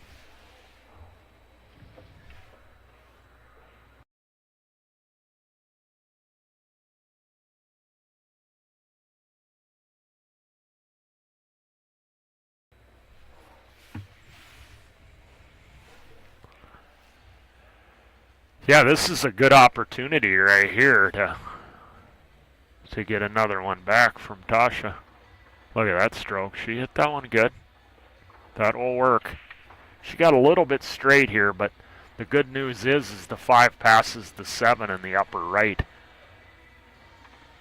So what I like to do here is pinch the pocket slightly by hitting it down the rail just to get the cue ball as much off the rail as I can, so that I'm not cueing on the rail, you know, right up against the rail. See, that's, yeah, she hit it the other way. Still doable, but this is a lot harder. Like if you were over, let's say 2-3 inches to the right, the cueing is drastically. But the good news is she's cueing like at an angle, so it's not as bad as if you're straight shooting perpendicular into the rail with the cue stick. Nice shot there. She can come right into the line now.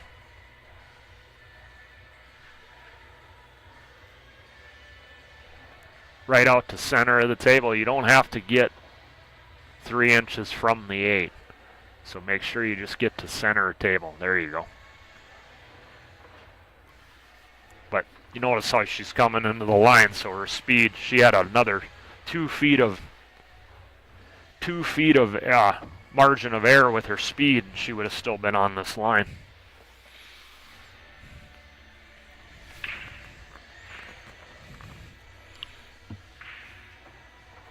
Nice draw stroke, staying above it, like I said. That's very good. That's the way you want to play on those 9 balls. Get above them. Don't stay below them. This is so much simpler doing it this way than being back cutting it the other way. She floated it in with just a... We'll see moving forward if she plays all of her 9 balls like that. See, she didn't use no side spin at all. Everybody has their way of shooting those 9 balls. She uses a plain ball. A lot of people spin that out 2 rails so they don't get a skid. And then they come into the 3rd rail over on the right, so they let their stroke out totally and they don't get a bad contact. But nonetheless, she put it down. Gets it back to 4-3. Thank you there, Chris. Yeah. 9 ball's pretty basic doing 9 ball. I love doing 8 ball because you really can dive into the strategies of 8 ball. I mean, 9 ball's a beautiful game.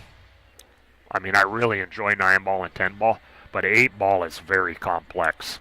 And you'll hear me talk about a lot about more of a complete pool shot. You'll hear me say that a lot when you're playing 8 ball. The player's got to have a really complete pool shot. And what I mean by that is the stroke timing, the stroke speed you're using, where you're hitting, where you're making contact when you contact the cue ball, when you deliver the cue through the ball, and then how you catch the pocket makes a tremendous amount of difference when you're playing 8 ball, a lot more than it even does in 9 ball, because of the interfering balls as you're running deep into your runouts, off the break. So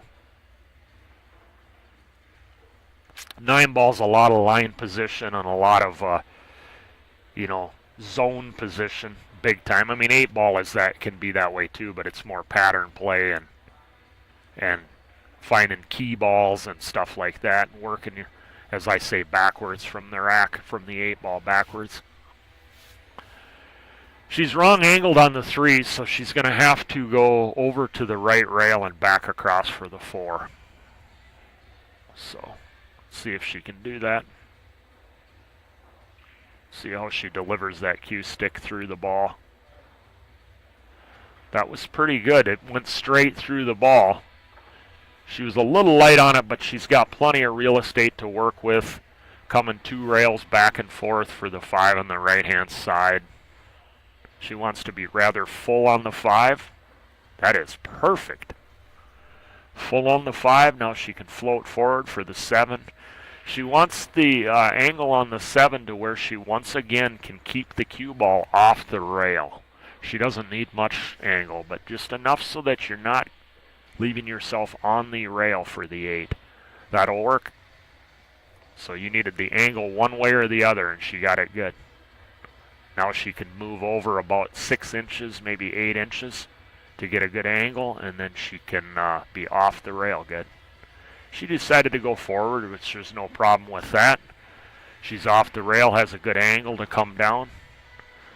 She can pick either pocket, left or right. It's personal preference here. Some people slide up for the lower right. Some people come across. She came up a little short here, but this is classic 9 ball right here.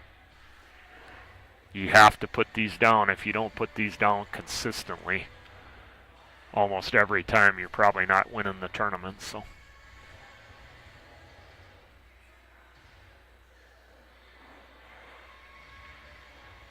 nice shot. She held it together. She moved a little bit there. She was a little nervy on it. She moved slightly, but it didn't cause her to miss it, though. It's a good shot there from Jana. That she's got to feel relieved after leaving herself there, but 5-3.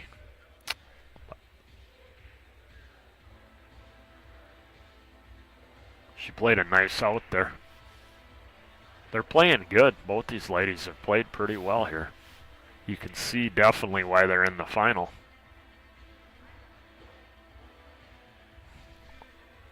championship match. If you're just joining us, this is ladies 9-ball championship match, Four Bears Casino and Lodge.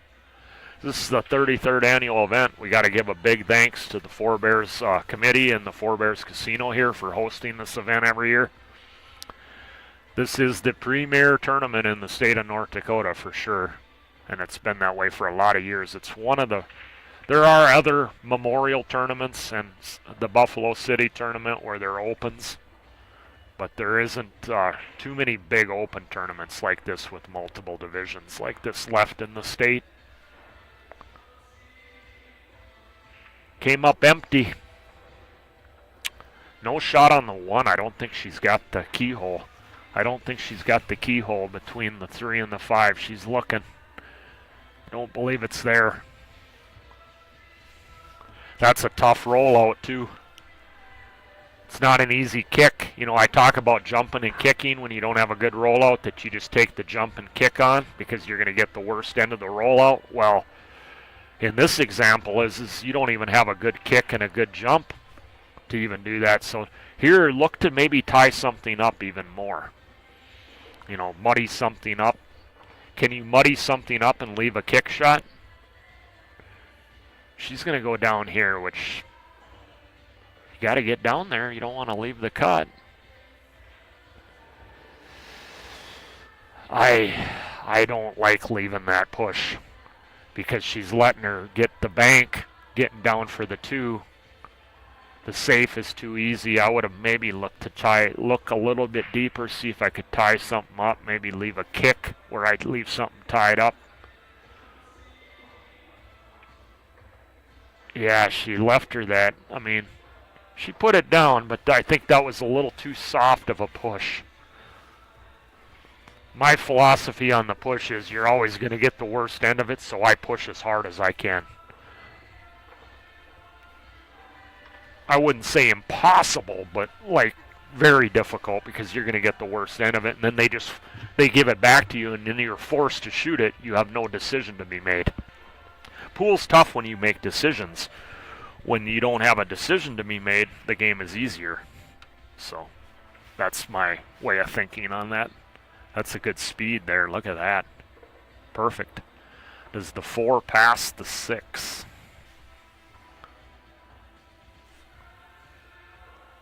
She's looking to cut it. Maybe she can't cut it in the right. The screen might be deceiving here. On the screen, it looks like she can cut it in the right. You know, worst case, she can throw it in. Catching a little thick, using maybe an 1/8 a tip to a 1/4 tip of left-hand spin. And she can throw that 3 in offline.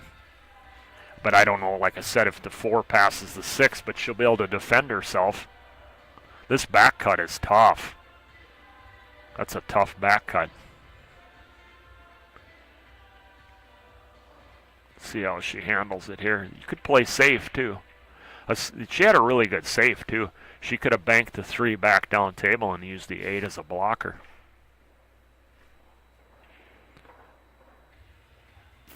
Yeah, that was a very thin back cut. I definitely would. I mean, it's personal preference. I mean, it's her game. She's shooting the game. She can shoot what she wants. I wouldn't have shot the back cut personally. I would have either threw the ball in the upper right, or I would have banked the 3 back down and played safe behind the 8. Most likely, if the 4 does not pass the 6, I would have played the safe.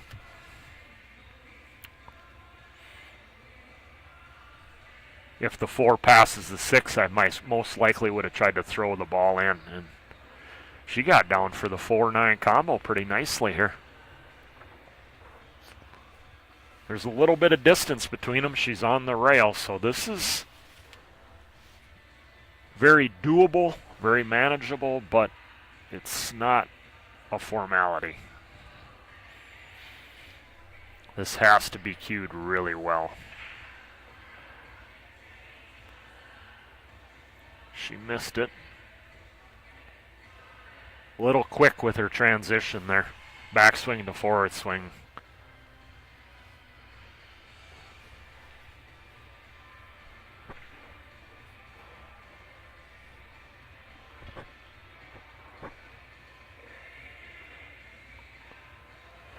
Well, she's looking like she's going to play a combo. It doesn't look like the 4 passes into the side, and that doesn't give you much shape anyways on the 5, so she's going to play some kind of two-way shot here.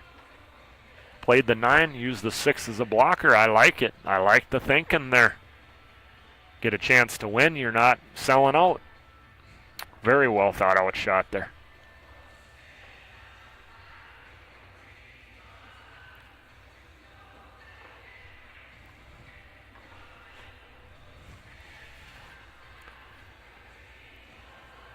Taryn, this is the ladies division. 9-ball. It's an open. It's just called an open. Ladies open 9-ball. So any skill levels are allowed all the way from Simeon Chin, the number 1 Fargo-rated ladies player in the world, could, if she wanted to, could enter this tournament. She's not like disallowed from entering it, and all the way down to a beginner player. So.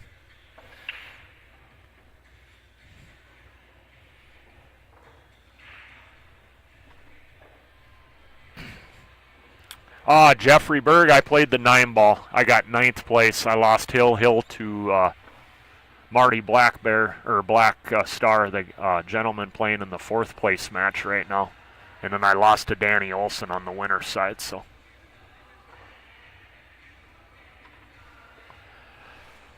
can't complain. Nice payouts. I got $250 for a $100 buy-in for 9th place.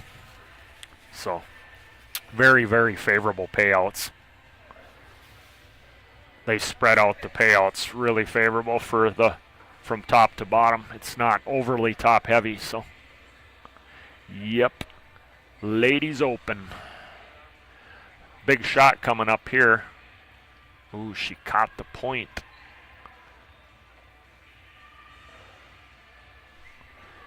Gives Jana another chance to show off with all these cue balls near the rail shots she's been playing in this match. This set so far, she's got another one.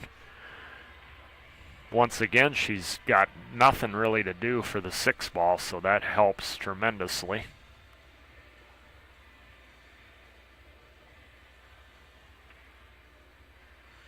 She roughed it in, but it went.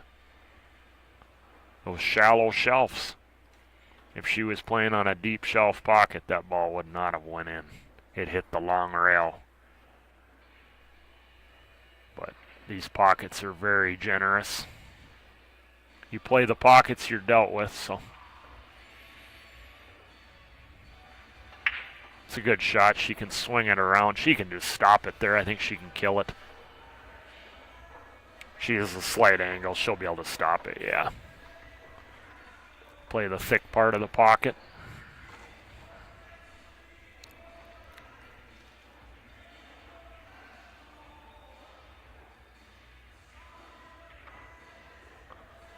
Nine ball puts her on the hill, 6-3. Tasha's going to be breaking here in rack 10, and she has the driver's seat of this championship ladies match in the 9-ball.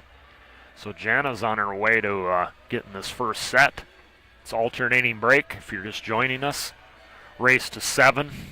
The 2 must be racked at the back of the rack, and then there's no pattern racking after that. Template racks are allowed. 3 consecutive fouls by one player is a loss of game, and then the 9-ball does not count in the 2 pockets at the foot of the table, which is where the end where the balls are racked at. They've both been breaking fairly well in this match, so. Corner ball did not go in, and then as soon as I say that, she scratches in the side.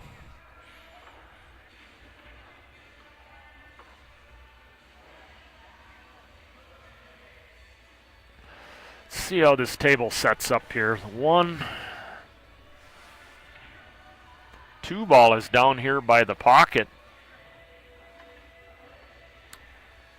2 balls down by the pocket, lower right. The 1's up table, I believe. I believe that's the 2. Or is that the? Man, the colors.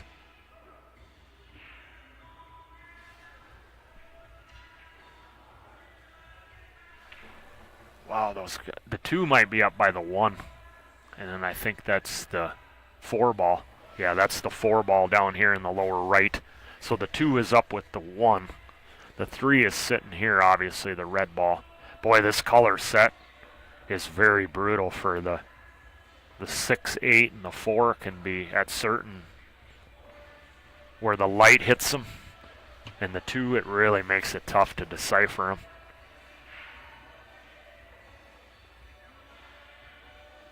See if this 3 passes the 4. If it does, and then you got to get from the 4 to the 5. But the 5, if you get really full on the 4 ball, you can just stop it for the 5 in the upper right. And the 6 is sitting nicely right there in front of the side. So all depends on what that 3 ball is doing. Now, she was looking like she was drawn for the combo. Yeah, because I think she only had like a half a pocket on the 3. So she came up a little bit short here on this combo. She's still got a chance at it, but she's not looking on the same sight line with the 3 and the 9 at the same time, so makes it so much harder. Looks like a 3-9 combo coming up here. Another shot at it. This time Tasha taking her attempt at the 9, I believe. When it's all said and done, when she looks over the table here, I think she's going to go with the 3-9 combo. You could play a safe. You could move the 3 over and use the 7 and 9 as blockers, but I think you got to go for the win here. She's looking right on the sight line of both the 3 and the 9 here, and the cue ball all in one sight line here, so I think you definitely got to take this on. You're not guaranteed to sell out either, because I think the 3, there is a slight angle there. It's not much. But the 3 should dive down to the 7 ball and be locked up, so you're not going to lose if you miss it. See? Yeah, you had to take that on. It laid really nice. And Tasha stays alive in set 1, gets to 4.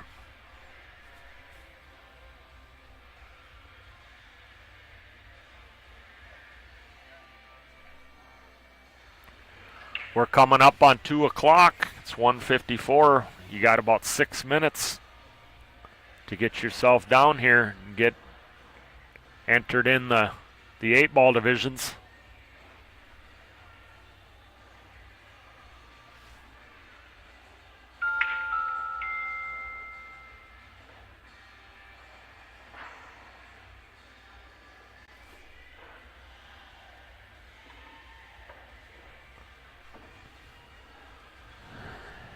Tasha here to, Jana breaking here.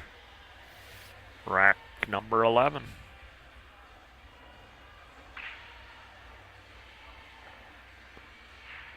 Corner ball went in. Got a very thin cut on the 1 here though. With a little bit of restricted cueing too with her bridge. She's going to have to get a comfortable bridge, so very important that when you're aligning or getting down on this ball that you're comfortable. So wherever your bridge hand, however it is, you got to be set. Don't pull the trigger until you're set properly and comfortably. She caught rail first and then caught it coming out. It was legal because she caught the rail with the cue ball down here.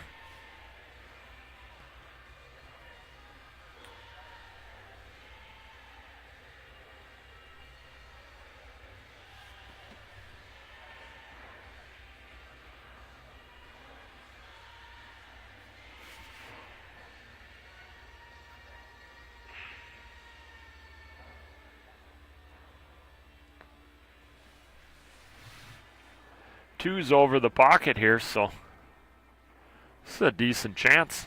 The 4 and the 5 are kind of close. The 3, of course, is right along the 7 there. So she's going to have to stroke this one here now. She really can't go forward with the ball here. I think she's got to try to draw out of this. I mean, I think she can go. Does it go in the side? If it goes in the side, then she can go forward 2 rails out of there. 3 rails, excuse me. And come up for the side going forward. Otherwise, she's going to have to draw out if it doesn't go in the side.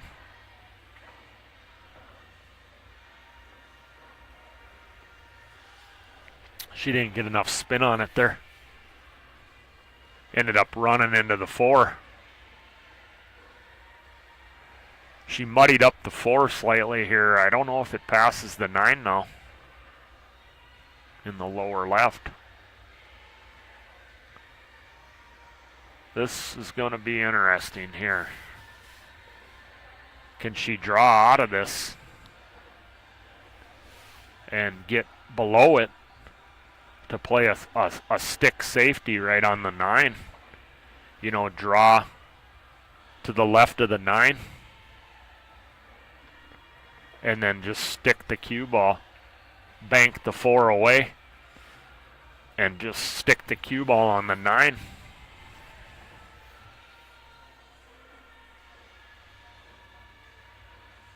She might be too thin to do that. She might have to go over to the left rail and then do that, and then come over so that she can get on the 4 to stick the cue ball on the 9. I don't think she can draw straight back. I think she's just slightly too thin. Let's see what she's cueing low. Yeah, she got over there. She went to the rail and she went a little bit long. Does it go in the side? Is it wired? The 4-9 combo. That was a nice stroke she put on that ball. She cued that thing. I watched her. She cued that thing level and she went right through the cue ball nicely there. Very level stroked.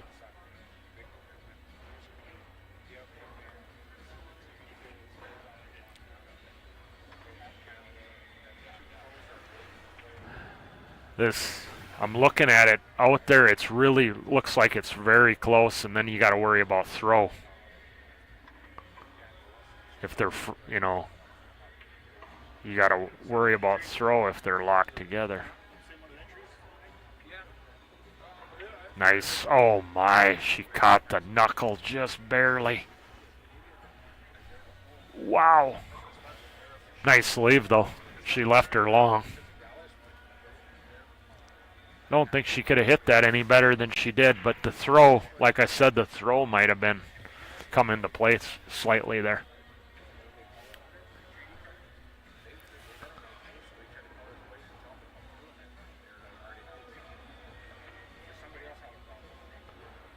Let's see if I like going for this one here. She could put her in behind the 8 though. That's, she made it.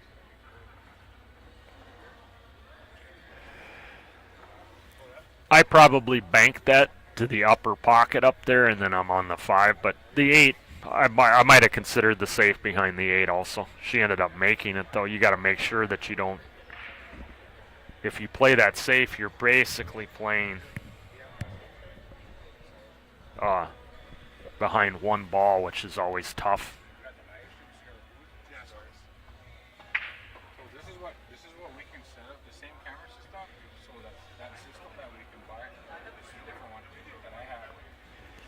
This is a tough kick because if she kicks to the left there, you're real close to the rail. You're not likely to get a backdoor safe here, so that's just a tough situation there. You know, one option you might want to consider on that shot is just what I call a lag kick, or like a total finesse kick, to where you try to lag it right on top of the 5. You know, you're not giving up an offensive shot that way, you know, or a high percentage offensive shot.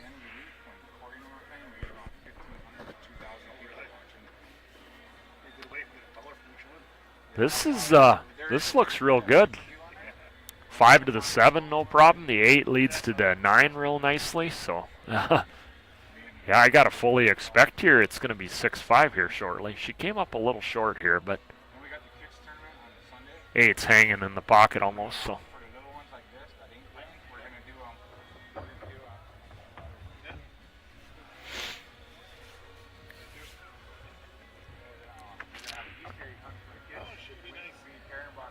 Welcome, Holly. Welcome, Stacy. We're gonna hide them around the event center and then go around. Right in the pockets right away. Yeah, I know, right? They'll be throwing them down the pocket. She's got a lot of real estate to work with. She can work the cue ball here. Oh, don't work it into the pocket, though. I mean, I was going to say she could just pinch it and just stop it there, pinching the pocket, and she still has the shot on the 8 to get good on the 9. But I was like, she can also work the cue ball because of all the open area she's got. She almost forced her right in the corner, which would have been devastating for her. Not so much for Jana. But she left herself a little long here. I don't think with her stroke and her ability, I don't think it's going to threaten her at all. But she could have been a lot closer, 2 more diamonds closer. But nice shot there, though. Gets back to 6-5, and she gets the break here. Rack number 12. If you're just joining us, welcome to the stream. Ryan Johnson in the booth here. Just waiting for the 8-ball event to start. Doing the commentary on the ladies championship here in the 9-ball. And once this match is over here and we crown a champion in the ladies here, we'll switch over to the men's and conclude the men's event in the 9-ball. And then we're going to start up with 8-ball. And then I'll be playing at times, and then I'll be commentating in between when I'm not playing. So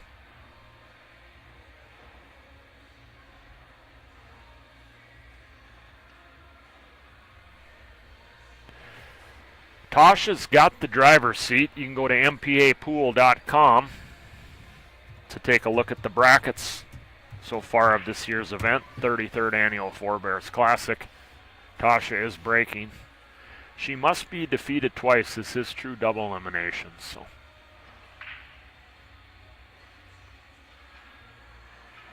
she didn't get nothing down here, I don't believe, but it's one of those cases where she's hooked on the 1, so sometimes you don't want to make a ball. Sometimes it seems like, because then you're the one having to push out or do a trick shot.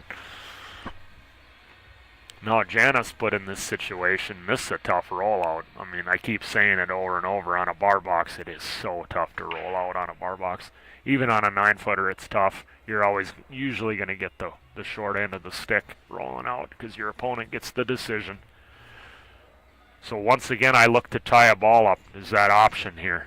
Tying up a ball and still leaving her tricky to where she doesn't have an automatic shot. But she followed my other rule, push out very difficult. You're going to get the worst of it. And sometimes you might want to take the kick or the jump initially, which that didn't lay real well for Jana that time, a jump or a kick when she was obstructed that time. But those options sometimes lie there where you might as well just take the jump right away and not even roll out if it lays there. Because once again, you don't want your opponent making the decision. And sometimes you'll see me roll to a jump, I'll be hooked and won't take the jump on right away. And if I'm playing like a player that doesn't jump well, then what I'll do is I will push to a jump and let them give it back to me, so then therefore I have no decision to be made as far as whether I take the jump on or not, and then I'm forced to just jump. So there's a lot of different strategy involved with the rollout. A lot of different things you can do with it, but you want to look the table over and see if you can do multiple things with your rollout. Don't just go to a right away see something. Make sure you look through all those options that I said. Sometimes they don't present themselves, but at least you looked to see if they were there. It's a decent kick there. She's going to get some distance. In fact, she got her blocked. Nice kick shot there. Very good shot. Got a lot of distance. That's the first thing you want to do is leave distance. And if you get a hook, that's a bonus. She's got the rail first here, but that's where the good news ends. Because the 2 is over on the right-hand side here, and there's a lot of interfering balls to work through here if you were to make this kick, or, rail first shot.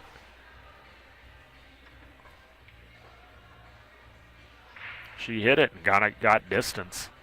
And the hook. Wow, nice. Here comes the jump cue, I believe. We'll see if she jumps. I don't know if Jana jumps or not. But the jump, she's going to look to see if she can cut it first, which is what you want to do. It's close. Slight swerve shot if she doesn't. The jump is also there. I probably actually slightly swerve this, and I'll tell you why, because it's easier for me to kill the cue ball for the 2 that's sitting on the right-hand part of the rail here.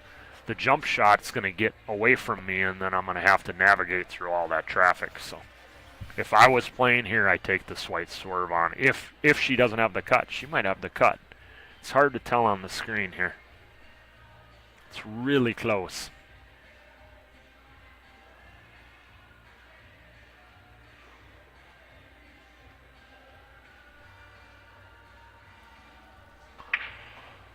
She's looking at, I'm not sure what she's looking at here, but we're going to find out.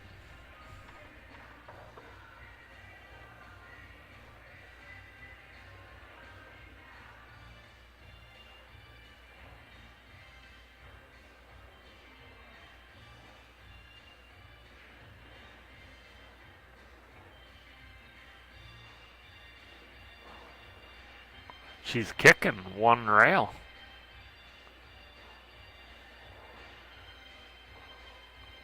She ended up scratching there, so she didn't like the jump or the swerve. So that's something you can take note moving forward, you know, like if you're playing an opponent, you know, people say you don't play your opponent, you're just playing the table. Well, I agree partially with that, but you're actually playing an opponent when you play pool. You got to know what their strengths and weaknesses are, too, in certain circumstances, certain instances. Yes, when you're running through the balls and you have an open table and you have clear-cut offense, you are just playing the table. But you also got to look at how aggressive can you be. You got to know what your opponent is capable of sometimes, and sometimes you don't know your opponents because you're playing unknown players. But this idea that you're just playing the table exclusively and you're not playing an opponent is something that's way overstated.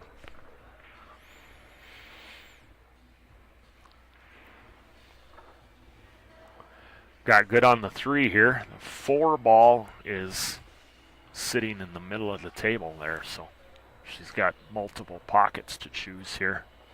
She's rather full on this 3 though, so she's going to have to put a stroke on this and create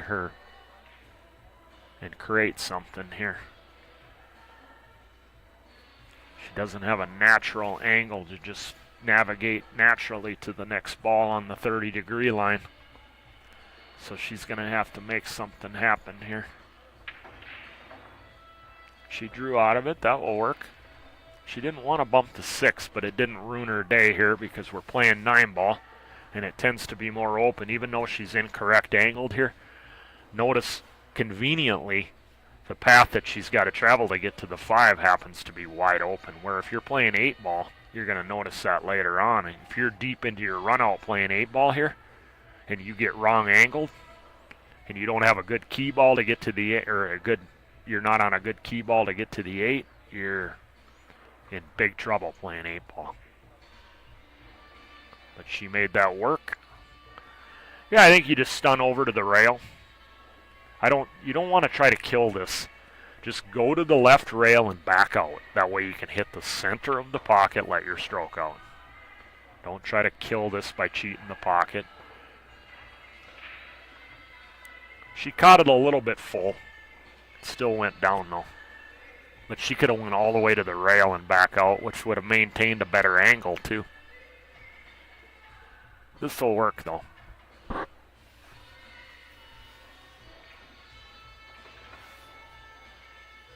Whoops, I typed the wrong website in there. Didn't get the MPA pool. There it is, mpapool.com. Nice speed. Very well cued that time. Wow, she's looking in good shape here to get to the hill. She was down 6-3. Jana had a big smile on her face, and she was in her chair when she was up 6-3, and that's all disappeared now.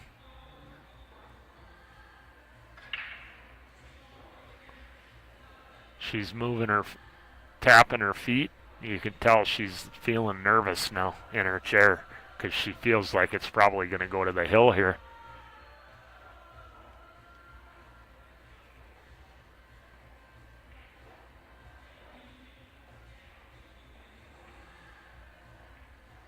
Nicely shot there. Yeah, Tasha's never panicked. You gotta give her really credit. She's digging deep here. She has the driver's seat, so she knows she has that extra set. But you don't want to go to that second set. I don't want to go to a second set. You know how many times I've been double dipped? You know, it's you want to just put it away in the first set. You don't want to. I mean, nobody likes to be double dipped. That's a bad feeling. So, but she stayed composed. And I can see why she's got the driver's seat. She strokes the ball really good. I mean, she can draw the cue ball. She can make her own paths. She doesn't need the cue ball just natural 30-degree line on all the shots. And very composed player. So we're gonna see Jana here. She is breaking on the case game here in the first set. We're gonna see what she's made of here. If she can dig deep here and try to push this to a second set.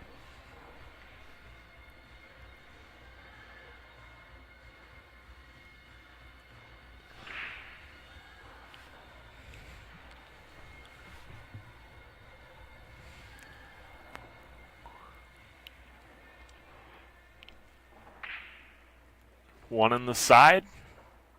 Made the corner ball. But with the two, as I say, you know, Corey's the only one I've seen that can consistently get that two ball to shoot up table. Otherwise, most players, when they hit it lighter, the two's staying trapped, so you don't want to make the one on the side because the corner ball's already going in. But she's got a safe here and behind the 8. It's a good shot. Very good, very good. She left her a jump possibility here, so, I mean, she did the number one thing, which is you want to make sure that you get her hooked, which she did. You know, work on your safes and see if you can get comfortable trying to get her tighter on that 9 or that 8 so that there's no chance to jump it then. You know, it laid pretty good to where you could get a little more aggressive with that safe just to, you know, you take away the jump cue. But nonetheless, she accomplished goal 1, which is to make sure you have your opponent hooked in that situation. You don't want to try to gamble. Some situations arise where you can't really gamble and get, like, you can't get really close to the ball. But when you have a really good opportunity to get close to the ball, make sure you do it. Because a lot with these jump cues nowadays, oh, it's unbelievable how easy these people jump with these new short cues, and the technology's just getting so advanced now. It's unbelievable. So this is a tough kick. Because the 2 is in the middle. This is a small ball, small target now here. So, I mean, it's one thing to have the geometry down to find your point, but it's another thing is you gotta couple that with your stroke, along with the proper speed and the tip placement on the cue ball here. Otherwise, the cue ball does not react properly. And it does not matter whether your geometry, whether you had your spot on the rail or not. So then you got to also understand the conditions you're playing under, the humidity and the temperature of the room.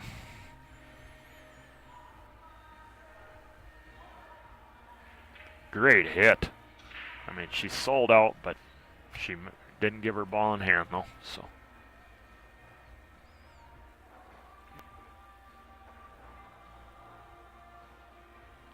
It was going to be tough to backdoor safety or kicking that way. And then with where the 3 ball is at, that's tough, you know, not to, you know, if the 2 to the 3 isn't going to be difficult because of where the 3 ball's at. But yeah, that kick coming that way was going to be hard to backdoor safety here. But,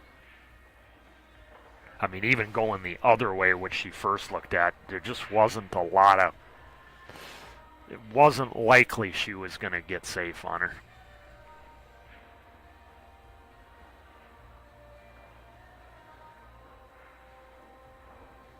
Came up a little bit short here, but once again she's got the pinball shot. She can go back and forth and just get to the right hand, kind of where the cue ball's at now, maybe a little bit more to the right, and just take the cut on the 7 and play one pocket for the last 3 balls. Make sure you, well, she's just going to play safe. Okay. She's testing her here. That's a pretty passive safety there. You know, she was trying to bank it, I think, in the corner. I think she went for it. I think that's what that was. She just missed it. I mean, it wasn't a bad decision. She was automatic on the 7 if she put it down. I mean, there's no question about that. But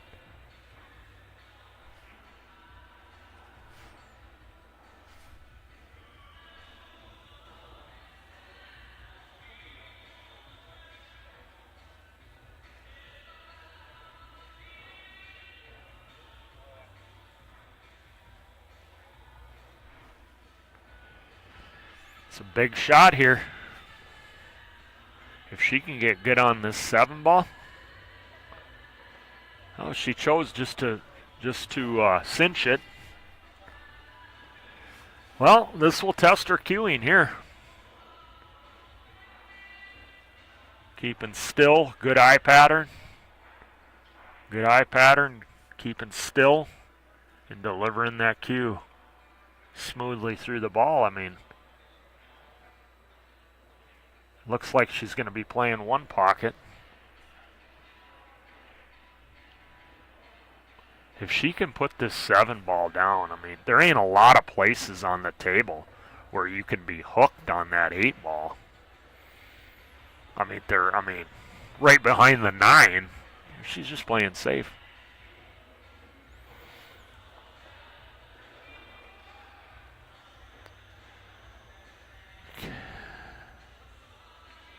This is tough right here to play safe. I mean, it looks like, at first glance, it looks like you can just put it in behind the 8.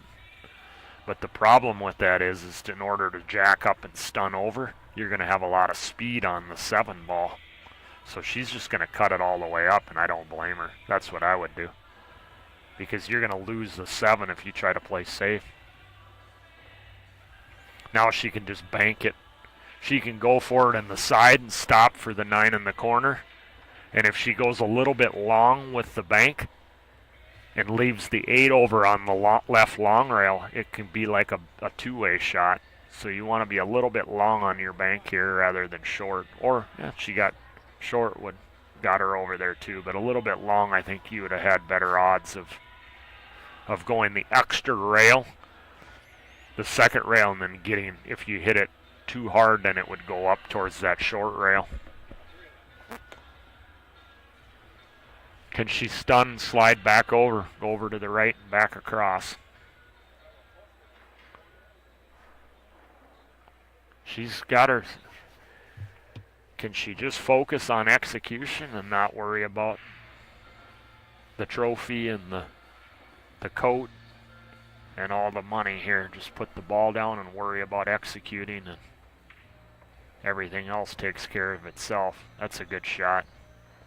She came up a little bit short, but overall this is going to work nice. She can get a good solid bridge hand down.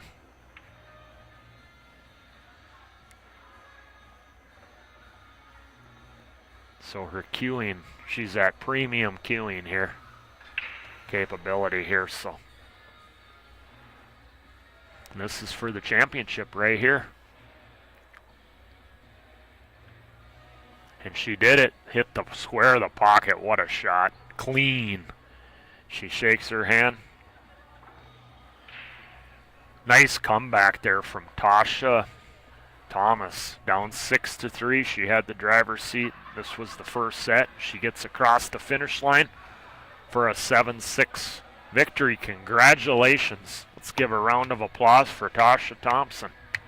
And of course, a big congratulations to Jana Thompson on a on a very respectable runner-up finish here at the ladies 9-ball division here at Forebears this year. So that was very enjoyable to watch. Those women play really well. I mean, I was impressed. Very impressed. So I hope everyone enjoyed that.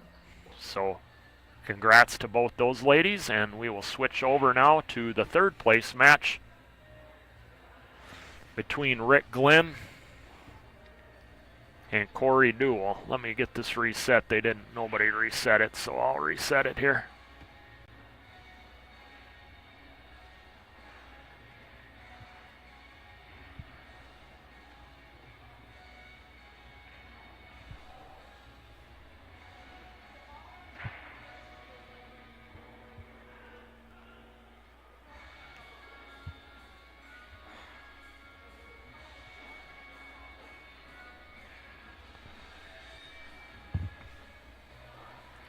I'll be right back, folks.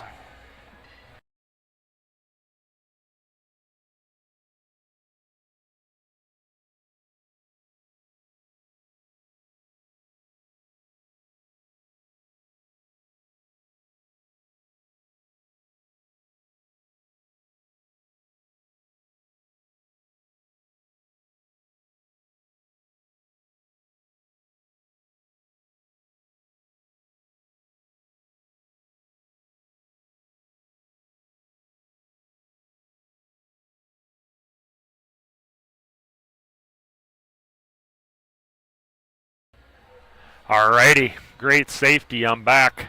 That was a great safety from Corey Duel.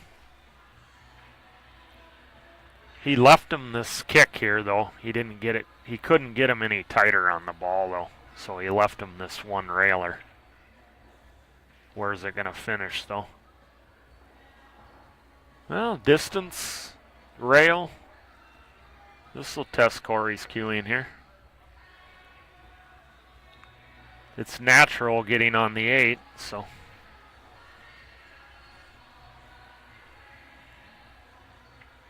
Yeah, he caught it full. That was a case, and I've been guilty of it, and Corey's a great, phenomenal player, way better than I am, but I've done the same thing Corey did. He tried to control the cue ball speed by catching it a little bit full, which caused him to miss the ball. So even a great player like Corey does that. I've done that so many times because the speed at which he stroked that with his stroke speed, if he caught that clean, he would have been on the 50-yard line on that 8-ball. He would have maybe had to play the 8-9 combo or a really thin back cut or some kind of a bank or play a safe, you know. Can he peel last year's paint off this ball and just tickle the 7 and send the cue ball long? That's very tough from this distance. But, I mean, even if you catch the 7 a little bit thick on it, you got a wall of balls there, but he's going to kick. He's kicking at it. I mean, with this guy, this guy's a high-level expert. He's got so many shots in his bag, many shots that I don't even see, so. Let's see what he's doing here. He's kicking. Okay, he tried to kick and then just come up above those balls. He has that much control. That was like a one-pocket shot there. I don't think he got him, though. I think Rick's got this. This is a race to 7. This is the third place match in the men's division.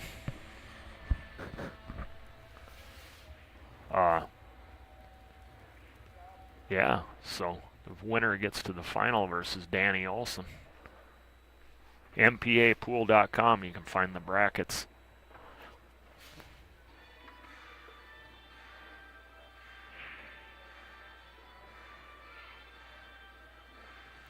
Rick Glenn's a very good shooter out of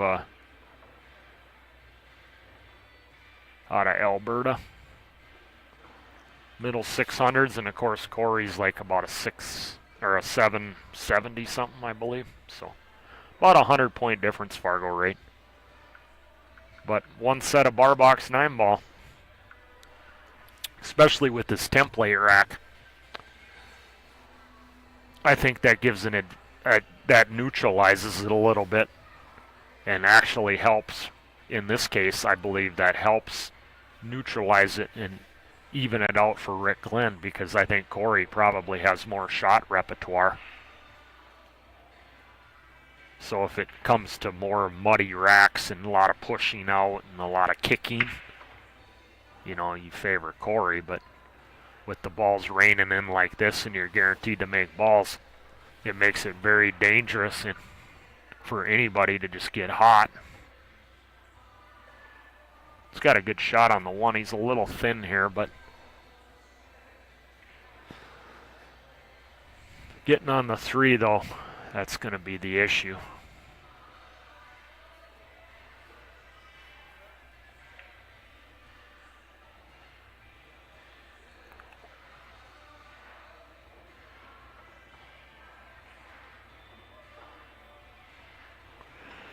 Got a bank. I'm definitely taking this on. You get on the 4. This lays really good for the lower right to bank this, and then you get position on the 4. But he could carom the 6 in also. But no, I like doing what he did there. Definitely. Will he kill it for the corner? I believe that's what he's going to do, or he'll go across 2 rails. Yeah, he came across. That's the way to play it. He's going to have to do it again. 1, 2, 3. He might have to do 4 rails here. I don't know if he can do it 1, 2, and kill on the 3rd rail or not. Yeah, he was able to kill on the 3rd rail.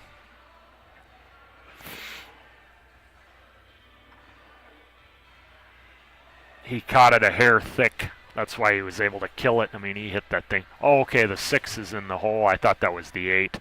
There I'm again getting confused by the colors. So, yeah, it wasn't nearly important then. Rick looks really confident. Interesting side note, that was Rick Glenn's girlfriend. That Tasha Thomas. That just won the ladies championship, and Rick Glenn's playing 3rd place to get into the championship. So I mean, he was sitting there playing the 4th place right next to her playing, and now he looks like he's coming out. I mean, he's not intimidated by Corey Duel right now at all. I mean, you can clearly see that. I mean, he's getting opportunities, yes, but I mean, he's just getting down and shooting. I mean, doesn't look like he's the least bit intimidated at all with this moment at all, and it helped him. He just come off a match in a 4th place match, already playing on this table, so that helps too. But that's what you got to do when you play a player. You can't be intimidated. You just got to go in there and be like, I'm going to take it to you. Long pot here. Let's see how he handles it. He hits those shots full. Same thing he did in the previous one. He hits it full, and it's a very, very that shot is difficult because you don't feel like you can control the cue ball easily, which you can't.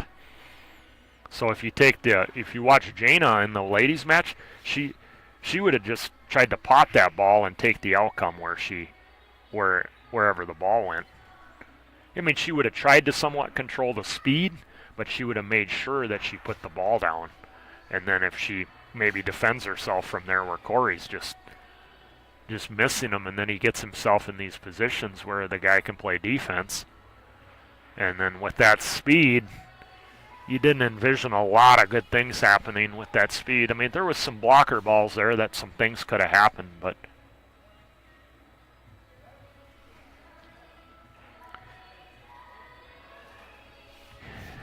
I don't think he can run into the 9 here, so he's going to have to go around the table, I think, here, or move the ball, or can he kill it? No, he could run into the 9.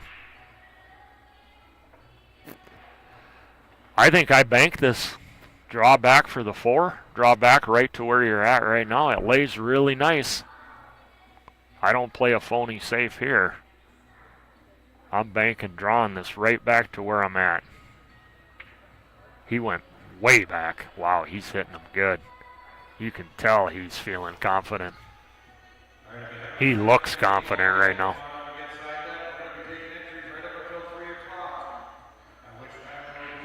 I suspect this Rick probably plays a lot of big table 9-ball. I don't know that to be true, but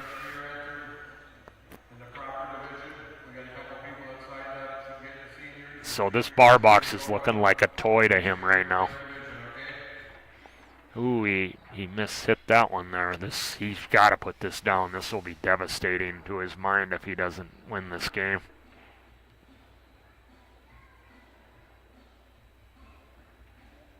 Nice shot. Nice recovery shot. Yeah, that would have been a real hit to his mental game if he wouldn't have won that game after having it clear cut like that. 3-0 race to 7, alternating break. If you're just joining us, welcome to Railbird Pool TV here.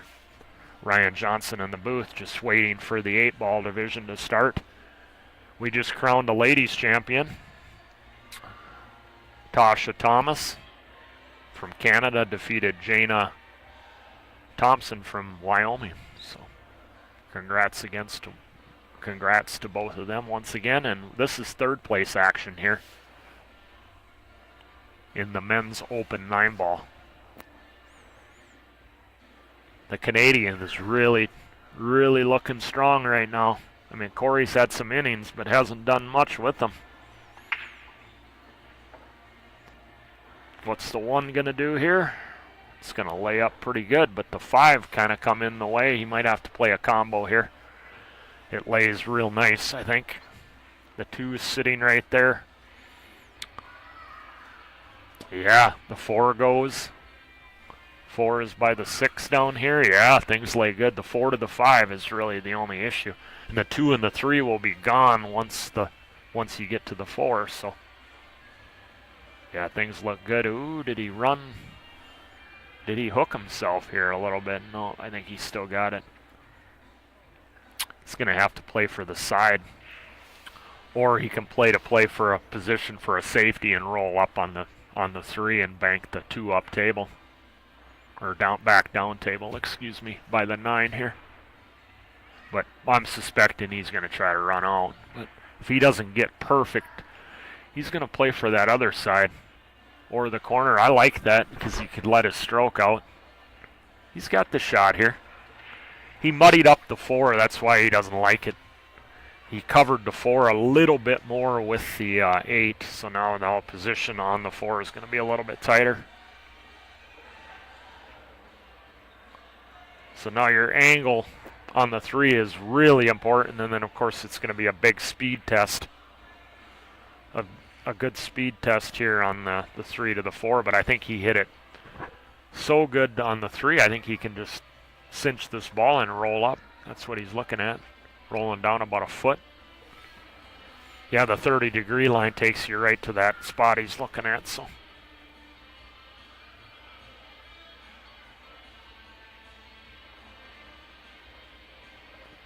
But because the 8 got there, now look at the position from the 4 to the 6. So that moving that 8 there made the work a lot more than he wanted it to be. But I think he can come for the short side here.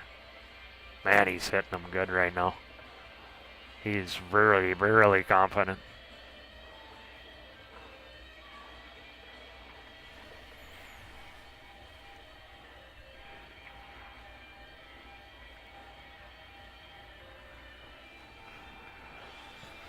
He's going to be up 4-0 here in a race to 7. And he does not want to let up on the gas. Yeah. If I'm his coach or I'm in his corner, like if it's boxing, I tell him to keep doing what he's doing. Just go after him. Just don't slow down. Just keep that pace you're doing.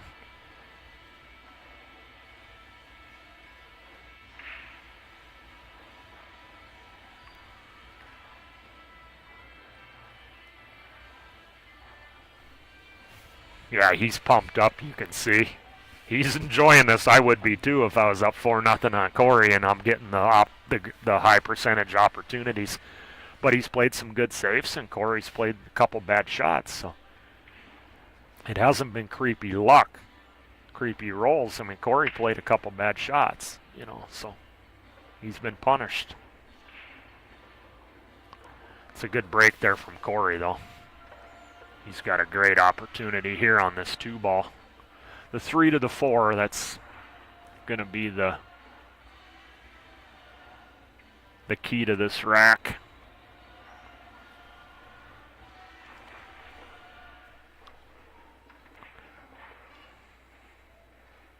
Yeah, that 8-ball is a thorn in his side right now. It makes position so tight. He's going to go around the world here, and I don't know where this is going. Not to anything high percentage, but looks like he's playing some kind of safe. No, he's back cutting it. It's a good shot. Looks so deceiving on the screen. It looked like way more cut than that, but he made that look easy. Well, he did what he had to do here. See if this tightens.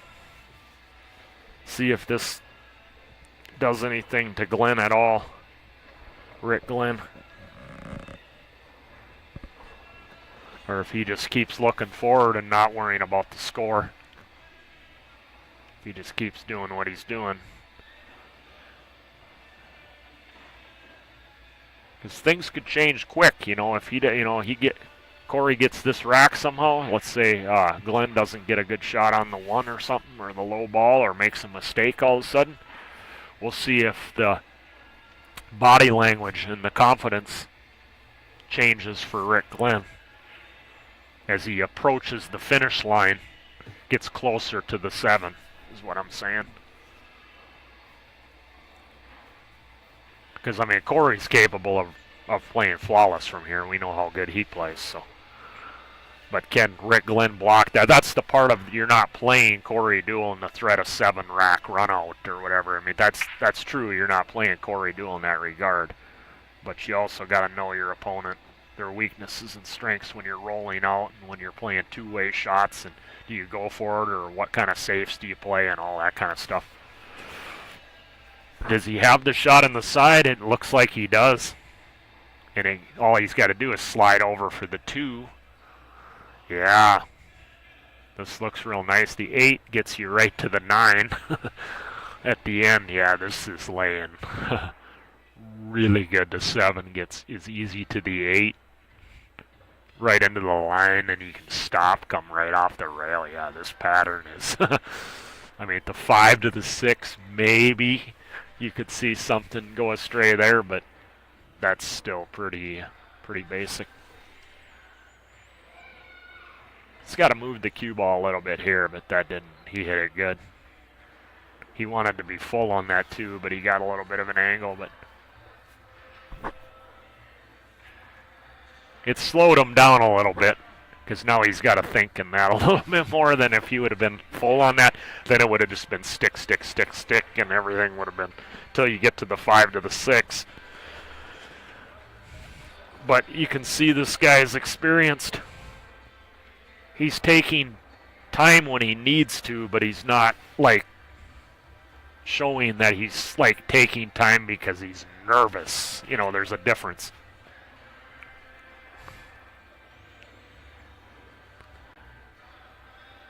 Looks like he's going to punch this. He's elevating slightly.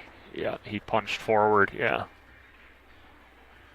Nice shot. He cued that thing smoothly. Very well executed. Now he's in prime position.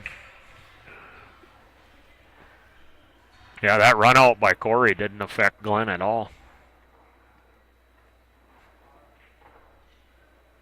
He's not backing down at all. Not yet. He'll be to 5 now. Like I said, this is the part of the match now where we'll see. He hasn't had anything go wrong yet. He's executing great right now. He's playing great with what opportunities he's got.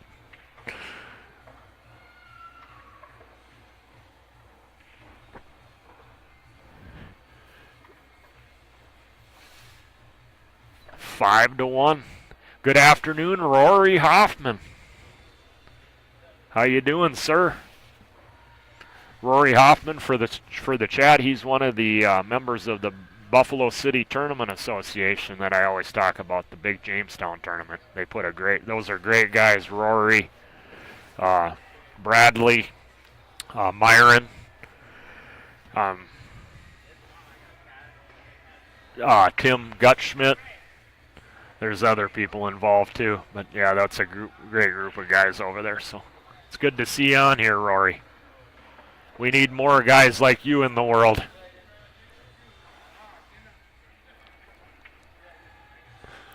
Old school men, man. That's what we need, man. Old school men. Looks like Corey's going to be out here. It's laying pretty good.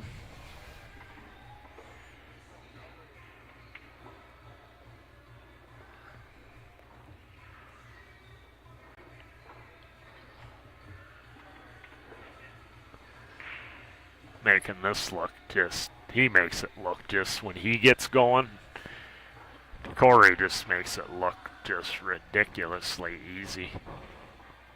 I mean, it's like he's not even trying. I mean, he is, but it's like that easy, you know. But those two cuts he missed down the rail when he was on the rail, those could be the thing that costs him. But that's 2 consecutive break and runs for him. So this is where we're going to see.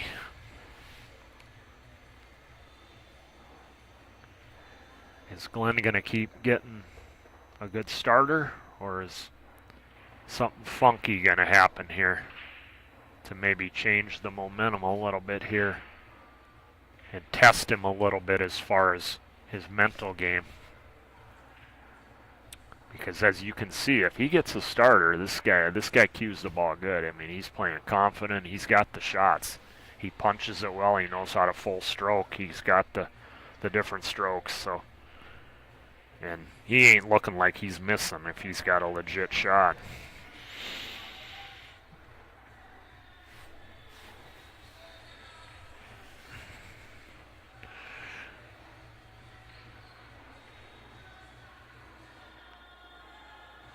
What's this 1 ball doing? Wing ball, and it's going, oh, what's the 7 doing? Nope, he's plumb on the 1 again. He's got the gap between the 6 and the 9 for the 2 in the side. The 3 sits right there at the racking area. The 4 went down.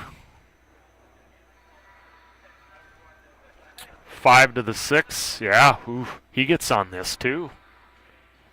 And he wants to be pretty straight on this too. If he gets good on this too, I don't see really any other major shots left. You know, position-wise. He's slowing down a little bit here because he didn't quite get full, so he's just reestablishing what he's got to do here. Making sure, because he doesn't want to muddy the 6 up in any way. See how he played that? That's very intelligent. Don't just bunt it over. Make sure you send it down to the bottom so you don't tie it up in any way, shape, or form. He's on the rail. He might have to elevate here, though. I can't tell if he's gonna elevate and pop this. This is a big shot here. He cued that pretty good. It's a little thin on it, but. So he's got to come with one more shot here, and then he should be home free.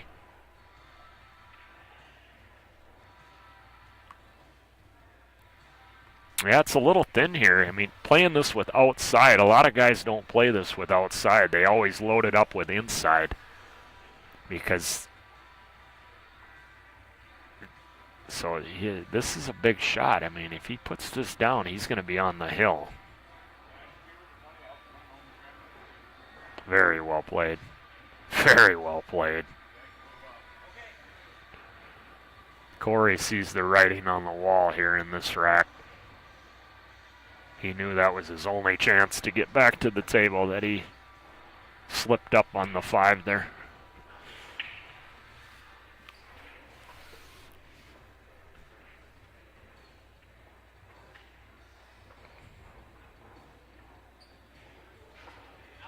Yeah, this isn't. I thoroughly enjoy watching this kind of pool. I mean, it's bar box 9-ball. I get it.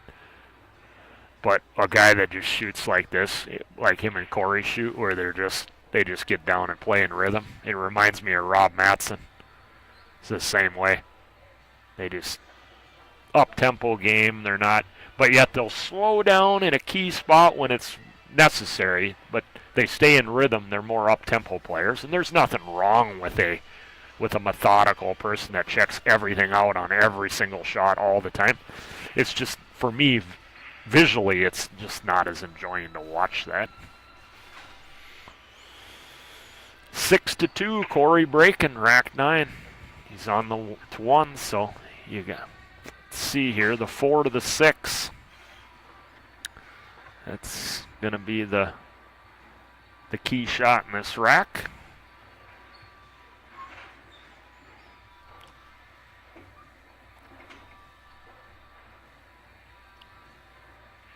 Looks like he's got the 1 pocket shot here. He'll slide into the 7 full to hold the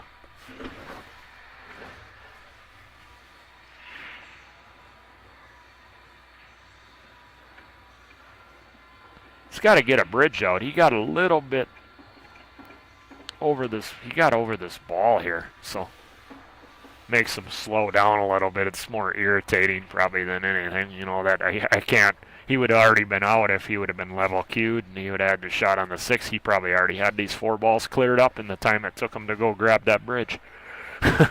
So he's like, oh, I can't shoot quick, and now, now he. I don't mean to laugh, but it's just, wow. Now he didn't get where he wanted to be here, but he's got the stroke to move this cue ball, so. I can't tell if he can cinch this ball and have the cut on the 8 or not, or if he's got to work the cue ball here. Hopefully he has to work the cue ball just so we can see a big stroke shot here. No, he got hooked.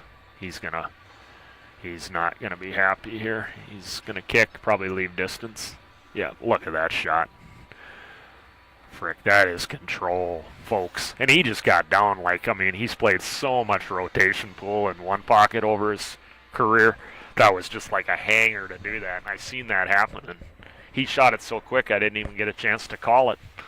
I mean, if you just saw Earl, he would have just wailed at that ball and probably wouldn't have hooked the guy. He would have just got up there and whacked out of frustration and then wouldn't even have hooked the guy. But very well controlled. Big ball here, though. Got to worry about scratching off the ticky off the backside of the 8, though.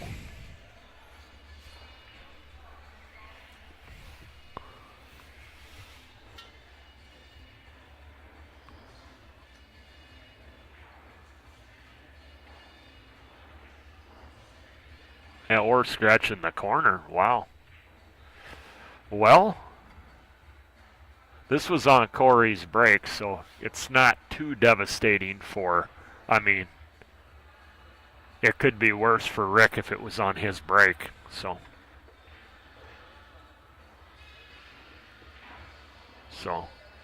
And Corey played a great shot there. I mean, it's kind of you say that's a bad roll. Well, Corey played a great shot. It's not really a bad roll on Rick's part. I mean, you hit it. I don't consider that a bad roll. I just think that's just the part of the game.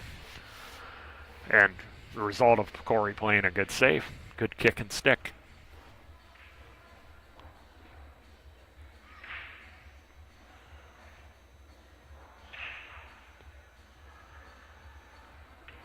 So it's not like Rick, that mistake. I don't really consider that like it wasn't a creepy roll. It wasn't a really big unforced error by Rick. So I don't think that really affects his mind at all because he's breaking 6-3 still. So I don't think that really affects him a whole lot.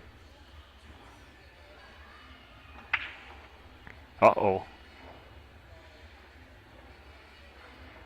That could have been problematic going in the hole there. I think it passes into the side by the 5, and then he's got the 2 sitting right there. So here, once again, he gets this first shot down. Classic 9-ball is that opening shot. A lot of times you get through that first shot and you're going to be in real good position to run out.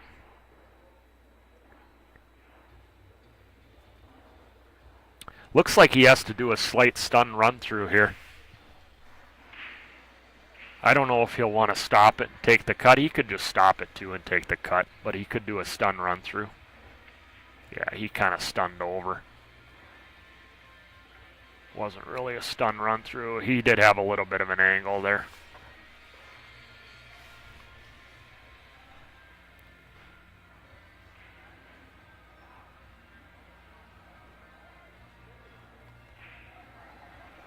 Yeah, I would say he should be out here, but you just never know. It ain't over till they 9-balls down.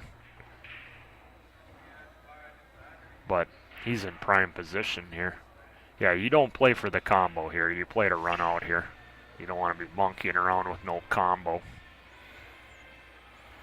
Not that combo anyways. Yeah, I just don't see any roadblocks here besides doing something careless. You know, not staying disciplined, and he doesn't look like he's getting away from me. He shoots quick, but he does not. He still aligns and gets down on the ball like the same way every time. Yeah, this is gonna be it there. Corey's not gonna make him shoot it.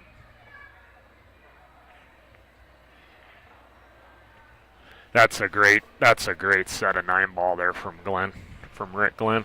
It's showing you how the momentum in 9-ball plays, but you still got to execute and take advantage of it. You can say, well, he had the shots and he got the shots, blah, blah, blah. He played a lot of good stroke shots in that, good positions. You know, punch shots, various different shots he played. So he definitely took advantage and played a well-played set there from Rick.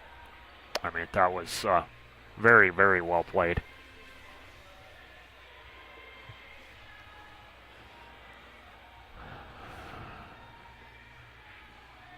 It's going to be interesting. Can he keep that kind of energy level up going into this final versus Danny here?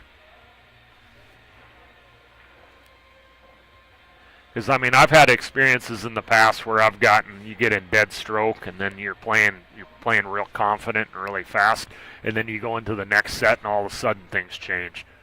You know, it's something that's so unexplainable. All of a sudden something changes and you're not like in that. You might still play pretty well, but not like that well, like what he just played right there.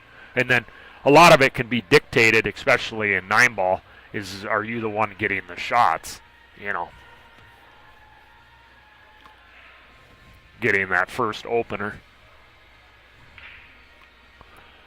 So it looks like Danny is practicing on an outer table. I'm going to take a quick break. Who wants Rick in the final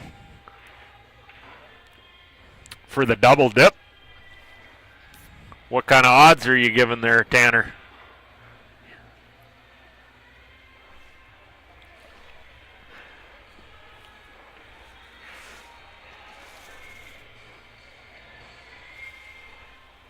So yeah, get a hold of Tanner Bruce if anyone wants action. Mark, welcome to the stream. Cheering on his fellow countrymen. I'm guessing you guys have played a little pool together, Mark. My suspicion is Rick's probably played quite a bit of big table 9-ball too. I'm guessing you guys play a lot of big table 9-ball up there. I mean, he made this look like a toy. I mean, in that last set, and Corey could too. You know, if he's getting the shots. But Corey made a couple mistakes early in that set, so Corey really can't say that he got any bad rolls. I mean, he missed 2 balls early, and they weren't easy shots, but they were similar shots. Both ones he missed were long balls along the rail where he had to hit the speed perfect to control the cue ball, and he ended up hitting them full, trying to play the cue ball too much rather than making the ball. But Here comes Danny over to the table here. I'm going to take a quick 2-minute, 3-minute break, and I'll be right back. And we'll get this final started up here.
Well, I'm back, folks. Ryan Johnson here in the booth at the Four Bears Classic 33rd Annual. If you're just joining us, welcome to Railbird Pool TV here today on this Friday afternoon.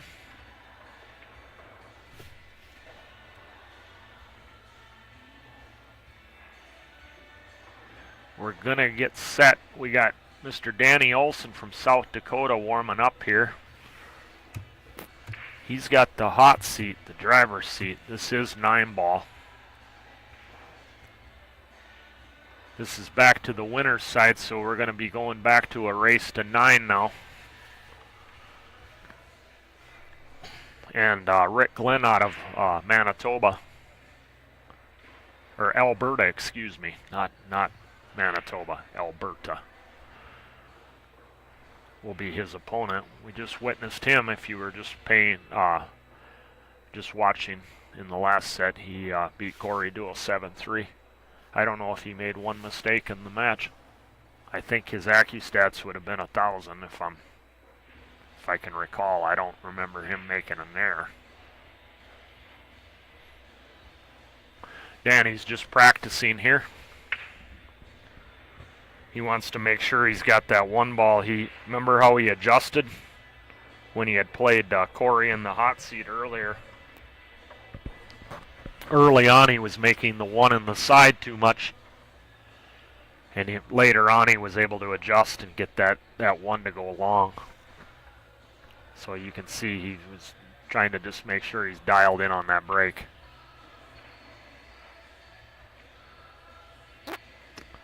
This was one of my losses earlier. I lost to Danny on the winner's side. He had 5 breaking runs on me. Yeah, this guy plays good. He won't play as fast as Rick. But he's by no means is he molasses or anything like that.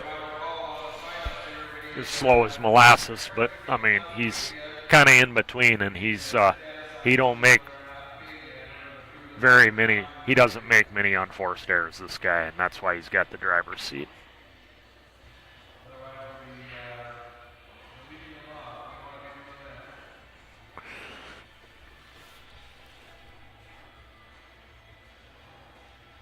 We had a good talk. He gave me some tips. I really appreciated Danny's feedback. One thing we talked about is approaching the shot. Stressing how that's what he really has been working on. Even though he hasn't been playing a lot of pool recently, he had a stint of COVID. And so he hasn't been playing a lot. But we talked a lot about approaching the shot line and making sure you're getting down on the ball the same way on every shot.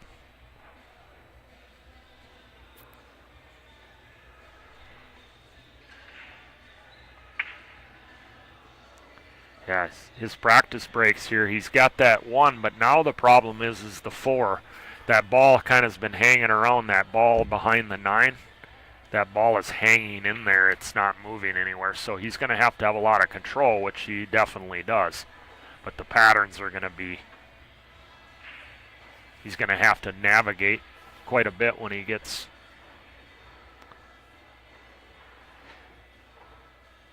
So I don't know what kind of template he's got.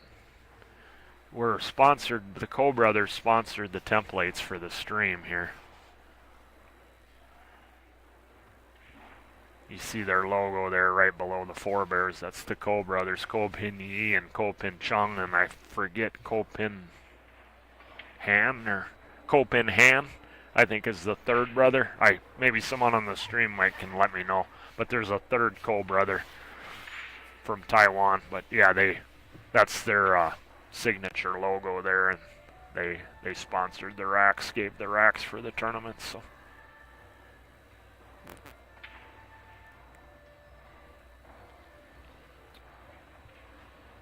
We got to Go Danny USA, or US, Bradley.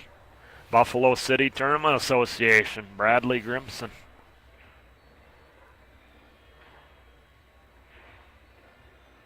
I appreciate it, 3 bowls. I didn't see that earlier.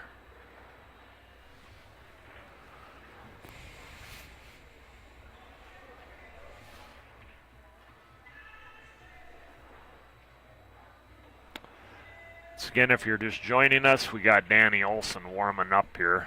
He's got the hot seat. This is going to be the men's championship. So he has to be beaten twice. He went with a harder break. He's testing it. And we talked about this too earlier. I was asking him about that. And he had a match last night where he was playing on the other stream table, where he was hitting them harder, but he wasn't getting, it was more random on the 1. So we're going to see what he decides to go with, because as you've seen earlier with his softer practice breaks, as it's breaking right now, he was leaving a ball right behind the 9, and it's going to make the run out tight. He's going to have to play real good control if he plays that break. But I mean, he's going to be plumb on the 1 ball, so it's a judgment call. Do you want to be plumb on the 1, the run out a little bit tougher, or do you want to have a better spread with a random 1 ball? So that's going to be the decision he's going to have to make when the match starts. So let's see what speed he uses here. If he's going to go with the harder, he's practicing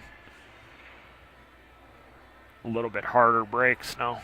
See what the 1 ball does. That's more of a medium pace. But see the pattern, once again, he's good on the 1, but he's getting no good spreads. So here's Rick Glenn back, and we're going to get the toss up here going. Here comes the coin toss, folks. Sit back and enjoy. Men's championship 9-ball final right here. Danny's got the hot seat. Rick's got to beat him twice, so.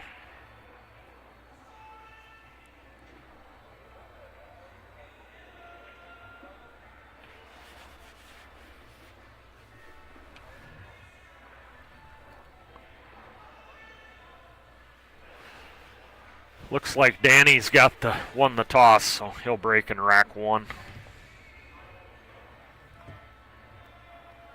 That's a huge thing too, having that first break. You get off to a good start. And then if it goes hill, obviously you get the final break. So big advantage, especially at this level where guys like these two guys here.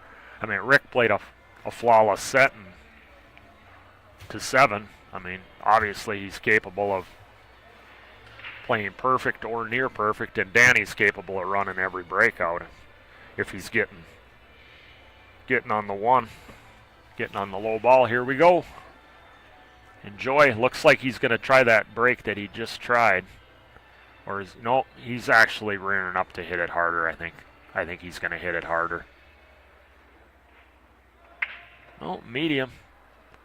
He stuck with the medium. He didn't get a bad spread. The 2 is locked up, though. So he kind of went a little bit harder than the last one. Not by much, though. He increased it just a little bit. Does he play for the bank on the 2? That doesn't really get you to the 3, though. Or does he play to play a safe? Looks like that's what he's going to do. He's going to play position for a safe. And then he'll just use the 6 to block him on the 2.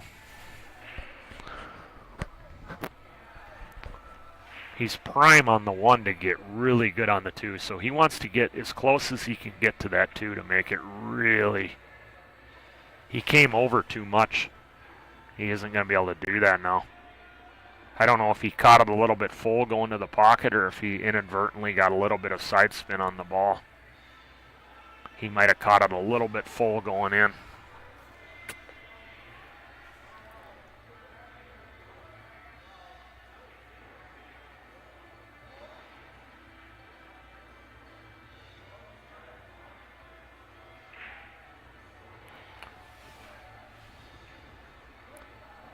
See banking once back, trying to draw out of it for shape on the 3. Yep, that's what he tried. And did he lay up a 2-9 combo? It's pretty thin. I think you got to take this on. You don't want to kill it. I just try to float enough to make it and put the cue ball long down on the bottom rail. Or on the top rail, excuse me, at the head of the table. He could play a safe too here and just... He could also bank the 2 in the side. That lays pretty good. You get shape on the 3 if you make it. The problem with that is the 6 is still kind of... You got to get decent on the 6 from the 4 to the 6. So he's got a couple different options. He's got 3-4 different options here. So let's see what he comes up with here. Well, he's elevating.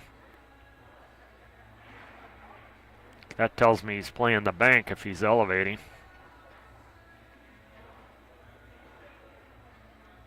Now he's looking at the combo. I like the combo. Play the combo and then float the cue ball down to the rail on the head of the table.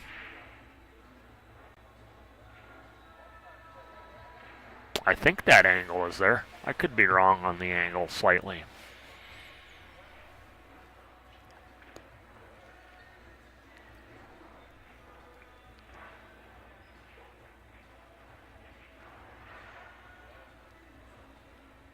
It's a big shot right here. Rack 1. He wants to get off to a good start if you want to double dip a guy. So, especially in this alternating break format with the template rack.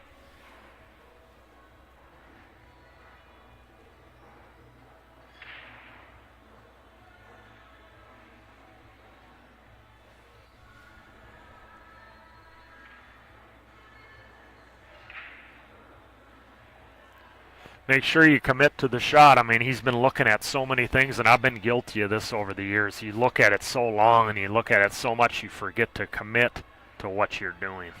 So make sure you commit. Commit to it. Shoot it with conviction.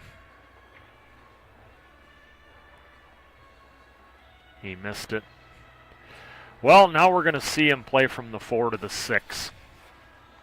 I mean, it's there. I mean, the 6 goes in either pocket, either the left or the right lower pocket. But it's going to be a speed test.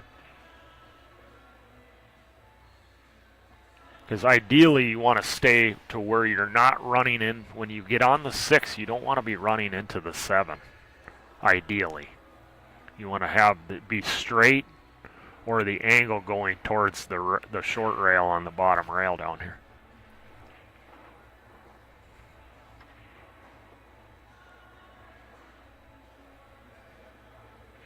He's good on the 3 here. He can get pretty much any angle he wants on that 4 ball. He comes into the line pretty naturally here. Good old line position.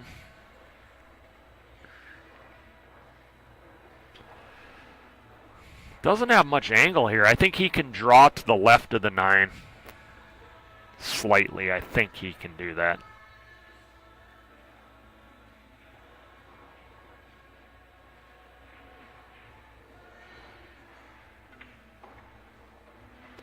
Like I said, you don't want to be running into the 7. I mean, he can manage it. It's just now you got to predict the cue ball and the 7 here, so just makes things a little more work. But but as I said, when you're crossing the line, is it better to be long or short? And obviously in this situation, it's better to be long. You cannot be hooked behind the 8, so that's why he overhit it, because he had to make sure that he didn't hook himself. So that's why it was a speed test. Like I said, it was going to be a speed test to get that perfect shot being straight in or going to the short rail, like I had said. But I think he'll manage this. Danny asked him if he wanted a referee, which was nice of him to do that. I don't think there'll be an issue here. There's enough of a gap there with as accurate as this guy plays.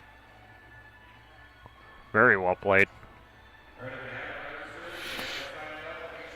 And even if it doesn't go in, it just lays right in front of the side. You know, if it hits the rail short of the side pocket or something there, I mean, he's just... But look at the speed at which he hit it. He didn't hit it hard. He hit it with enough to where he didn't skid the ball. A nice healthy stroke. But he didn't kill it to where the 7 could get wild on him and get in a bad spot, put him under pressure. So, what did I talk about going into this match? It's funny how things can change right away, and that's the first time, the first inning where I seen Rick where he had to make, where there was a lot of decisions to be made, where it wasn't, you get what I'm saying? He was caught in between a bunch of different things, and pool's a game of decisions, and the more decisions, multiple options you have, sometimes it can play with your head too much. And like I said, you don't commit to the shot. I mean, it was still a tough shot, but sometimes I find myself I don't commit to the shot or don't play it with conviction because I'm caught in like 2-3 different things in my head. So we'll see how he breaks here. He got a lot of good results in the last set with his break. That time he put the 1 down, but he's got the 2. Fortunately, the 2 came up that time and sits in front of the side. But classic 9 ball once again here. That opening shot is going to be the key, the 2 to the 3. Once he gets to that point, the rest of it plays pretty decently. So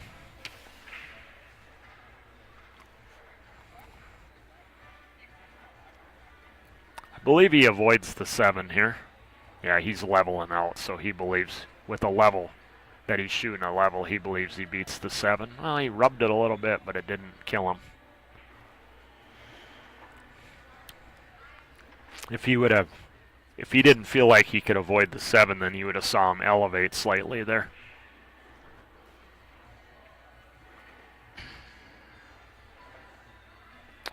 Now he's in prime position here to tie it up.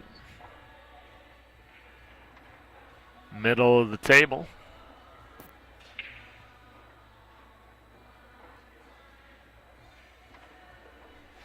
Nine ball's in its classic position. Didn't move much on the break.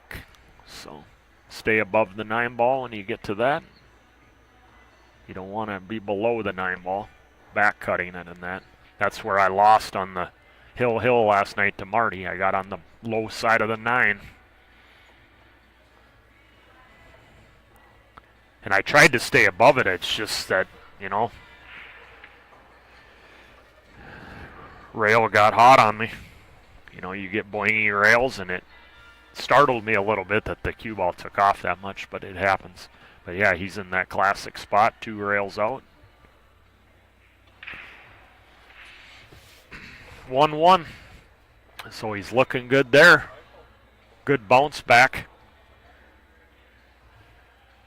Yeah, if he gets a good shot on that low ball, I mean, he's definitely clearing up. There's no question about it.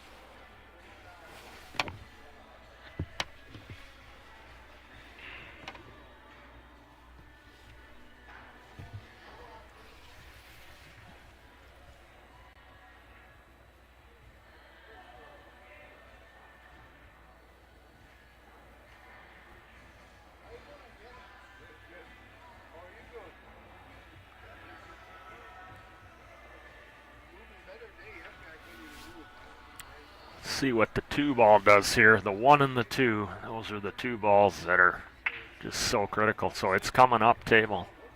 Yeah. It came up that time. But as soon as that's when he heals up, I got to do the other knee. He's got to have a tidy cue ball here on this run.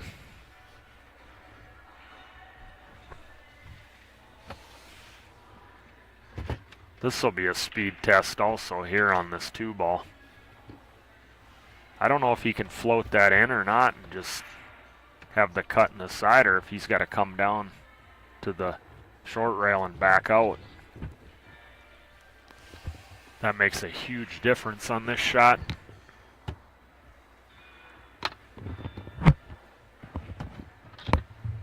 He might be too thin. He might have to go to rails here, and that's going to really test his cue speed, cue ball speed here. This ball's got to be hit good. I think he did very well with that. Very well struck. I mean, he hit a good complete pool shot there, as I talk about. That's a complete pool shot. He caught that 1 properly, and then so he pocketed it properly. And then his stroke speed with where he hit the cue ball and his stroke timing all came together really well on that shot. Otherwise, there's just no way he was going to get here. He went a little bit long on it, but I think he can move the 7 and hold for the 3 if I'm seeing it correctly.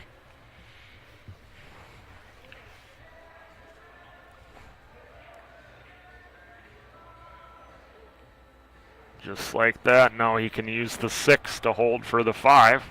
And then ideally he would like to just bump the 6 right over by the side pocket so that, but if it happens to go in, the 5 to the 7 isn't going to be too big of an issue.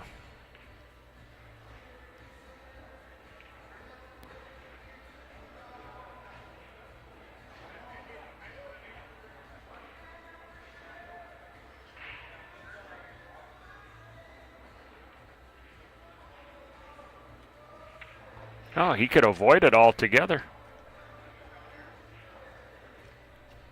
He punched it. His stroke speed that he used, he didn't quite judge the stroke speed completely, but this is still very manageable though. He came up a little bit short on his judgment of how much stroke speed to use, but he's got all kinds of real estate to work with here to get on the 6, so isn't going to threaten him at all. He wanted to be full on this ball now. Now, can he kill it? I think he can kill this ball, yeah. He put his cue there. I think he can still kill the ball, though. He got over just enough to kill it. Coming off the rail. He has such a smooth stroke, Danny. I watched this kid he's not a kid anymore, but when he was a kid, when he was 16, they let him play at that Gastropub tournament when he was 16 years old in the Big Open with Lee Huwagen and Rory and Ole and all them, a bunch of guys from Canada, and the cities were there, and he ended up getting second when he was 16. He lost to Craig Stainbrook in the final.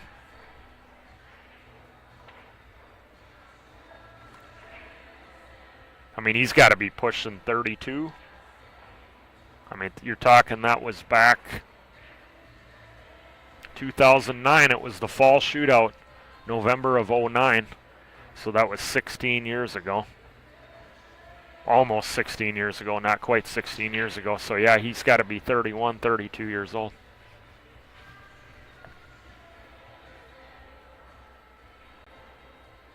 It's a good out there from Danny. Mistakes are going to be at a minimum in this match, of course.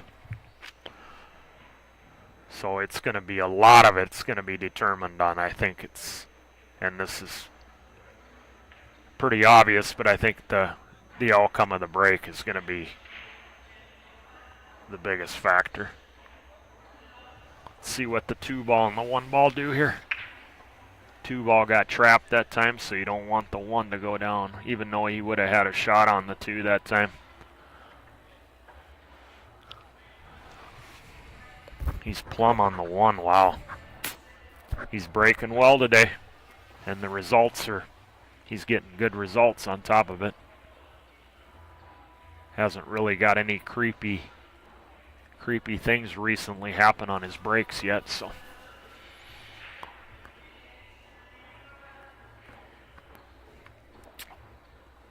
One to the 2 to the 3, and from there it's pretty open.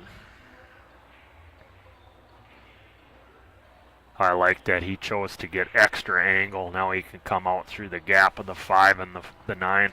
This will be a speed test though. If he's going to play it for the side, the 3 and the left side, he's coming right across the narrow part of the zone.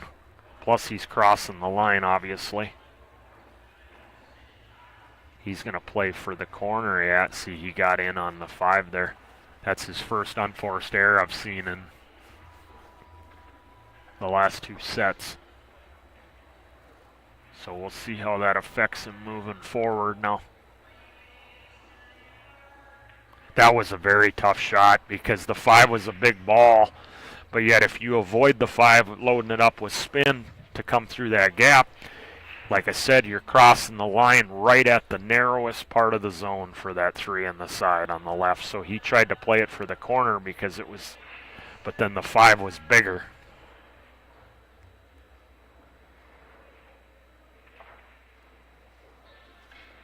He almost slopped that in. Well, that didn't turn out terrible for him. He might force Danny to play a safe here. I think Danny can bank it down to the bottom rail and put him right on the 5. Or is he going to play a combination? I don't see him playing this back cut combination. I see him playing some kind of safe, putting him on the 5 here with the cue ball. But you never know. These guys they got a lot of good offensive shots in their back pocket. So he's banking it. Or did he come? Is he banking this ball? No, he's got to be playing safe here, isn't he?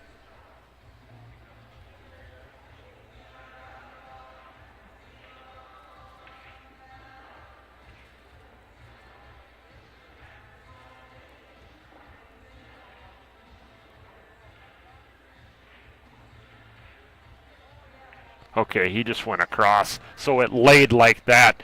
He couldn't really bank it down and get.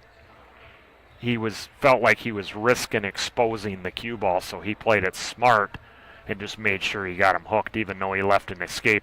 He wanted to put him on the top side of the 5s to take away this bottom rail. Then he would have had him in a devastating spot. If he'd had him froze to the just north of where he's at right now, he would have took away the short rail. And then the 8 and the 6 are blocking naturally the other short rail. He would have had to go multiple rails probably then. He's got some good things that can happen here if he catches this thing really full.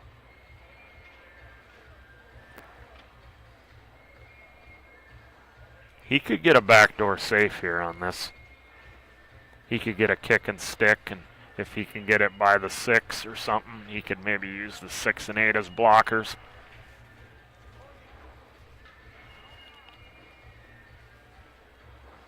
Okay, he went the extra rail to make sure that he didn't foul. He wanted to make sure he didn't foul. That was by design. He went with the extra rail by design. Does he have the side or does he play it up the corner? I think I play it all the way up the corner, but we'll see what he chooses here. It allows you to let your stroke out. Them sides can be tough on valleys. Yeah, I think you go in the corner, you float right across one rail, and you should be home free then.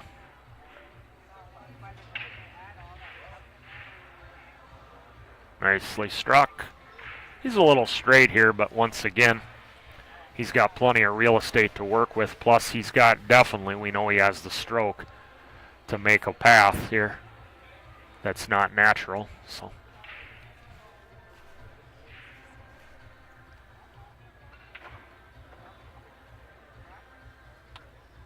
very well struck.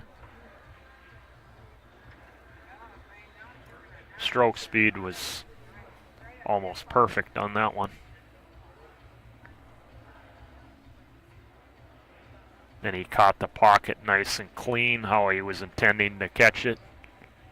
And then he hit the spot on the cue ball where he wanted.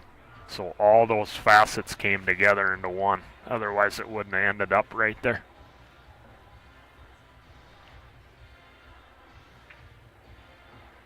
Don't want to be on the rail here. Doable, but now he's got some work ahead of him here. This is going to be a nervy shot. He put himself there. So this will test him a little mentally here. I mean, if your opponent puts you there, you're happy. You're happy to be back at the table, but you put yourself there when you didn't need to be. It's a little tougher on your mind. Let's see how he handles it here. He's leveled out, so he's just going to take the shot. That's smart. He didn't feel like elevating and doing anything extra.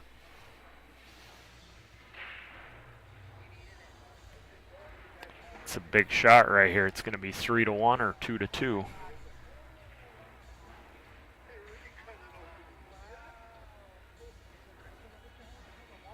This is on Rick's break too, so this is doubly. He missed it on the pro side, but it isn't going to matter.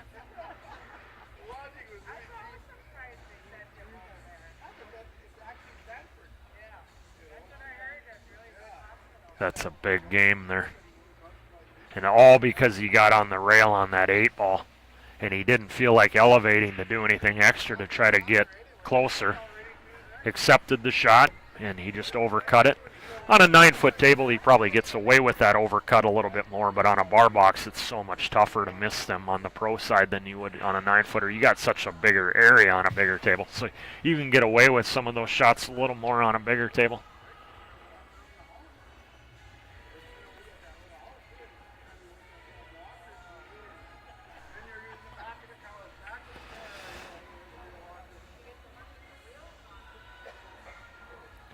Big rack for Glenn there because he finally made an unforced error there on his position and he still won the rack. So you start to think, are the stars aligning? Are the stars aligning? You know what I mean? You start to see that after a while. It's like just destiny. The guy might, I mean, we still got a long ways to go. I realize that. I mean, he's got a double dip Danny. But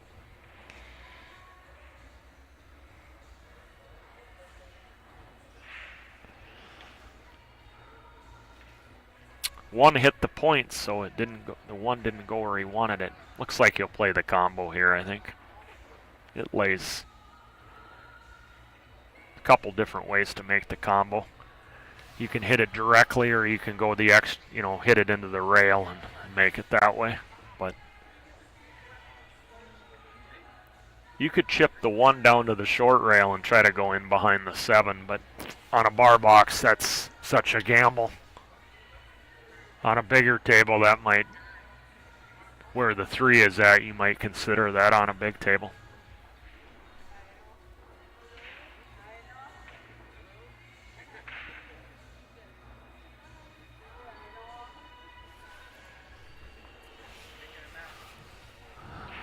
see what he decides to do. He played it, he missed it.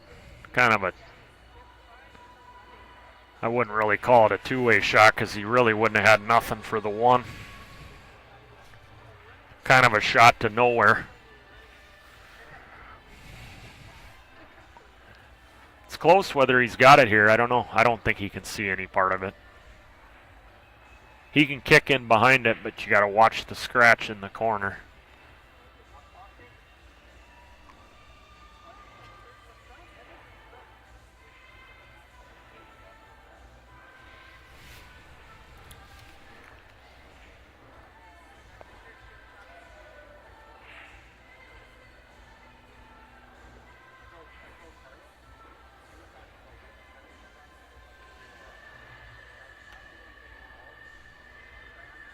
He's kicking the other way here. That's the safer way. It's not bad. I mean, it's a passive kick. He's not giving up anything aggressively on the offensive end. So, made sure he hit it. 3 is in a bad spot. So, Danny's going to play some kind of safe here. Probably, as I see it, I don't know, maybe not. This doesn't lay as good as I first thought it did. Because I don't know if he can go by the 4 and get down that end and then leave the 1 there. No, he went for the bank. But then he didn't play shape with it. That was a little surprising there. Because how he cued that ball, if you flushed it right in the side, you weren't really going to get out for the ball, for the 2.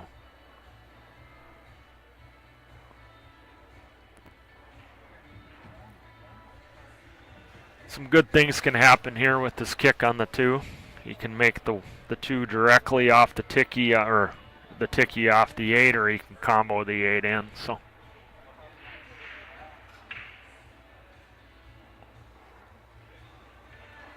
And the 3 is still in a bad spot, so.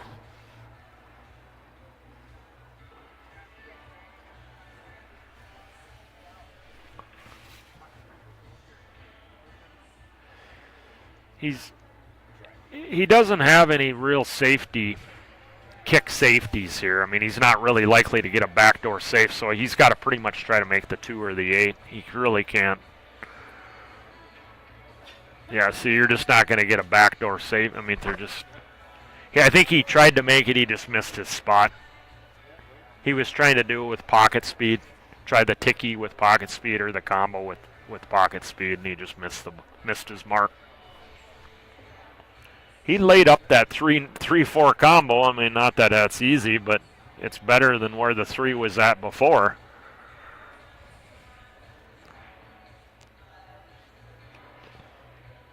I don't think he'll get crazy and try to combo the 8 in and then draw back into the 3 and open them up off the 2, because you can't. You got to predict where the 2 ball is going to go. I much prefer playing the 3, get on the 3 to either make the 4 or play to the 3 to play some kind of safe later on. Or, get to a bank.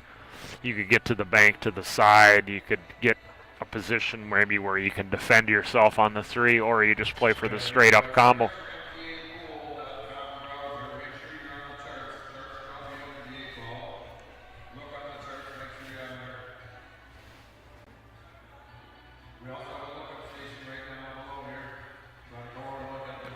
Yeah, he's going to end up having to play the bank.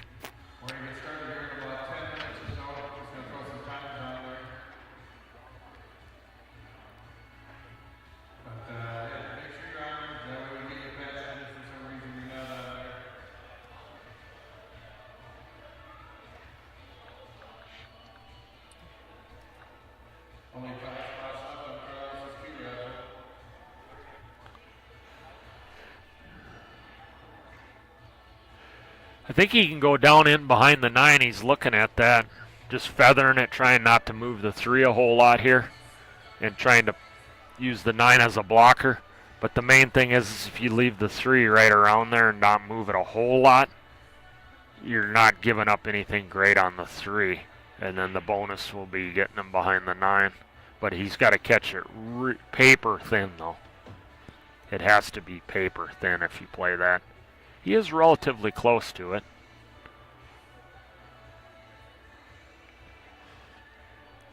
He could bank it to the short rail too, 2 rails, but I don't know.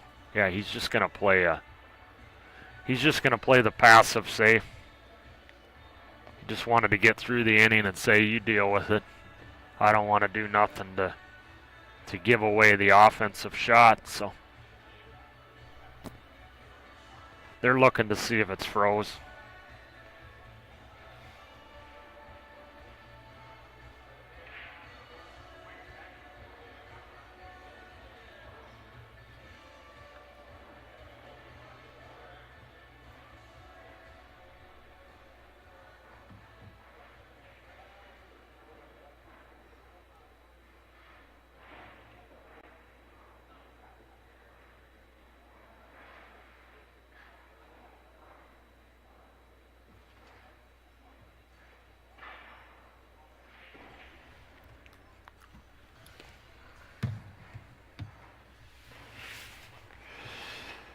So they're going to play with this. Now, most likely he's just going to go down to the short rail here, just edge off of it, leave it kind of there, and make the rail with the cue ball.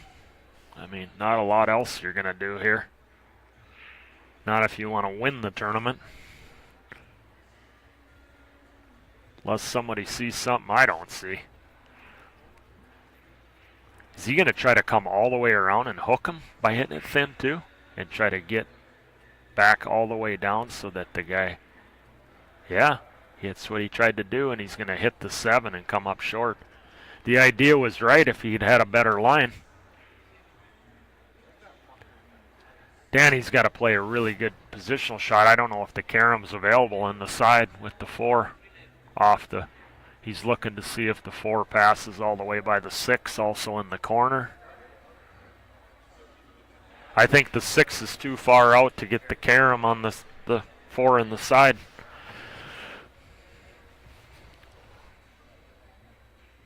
The payouts, Jeremy, if you go on mpapool.com and look at the bracket and scroll all the way to the top of the men's open bracket, you'll see them listed at the top, like above the rounds, where they list the placing. They'll also list what the payouts are. But I believe it's $1,500 for first and $1,000 for second. So I got $250 for 9th through 12th. 9th through 12th was the bottom payouts. So very favorable payouts. $100 buy-in. I got $250 back for a 9th through 12th finish. So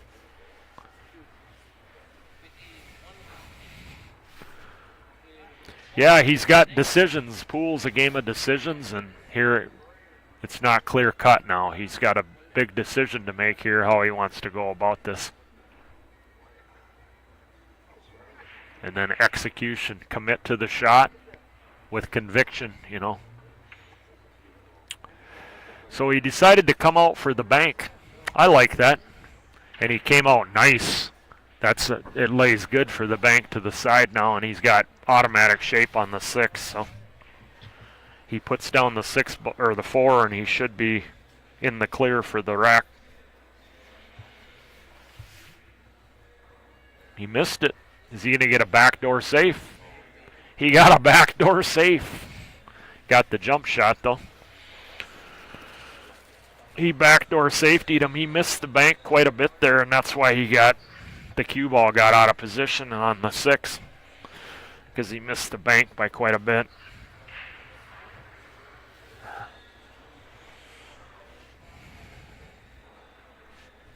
I think he's got a decent odds of making this one. I mean, I'm not going to be shocked if it goes in. It's still a tough shot, but by no means is this the toughest jump that you'll see. So, and the 6 is kind of handy right there, so you're most likely to come up with the shot if you put it down. So, Was it a major or something? looks like he's got the Predator jump cue.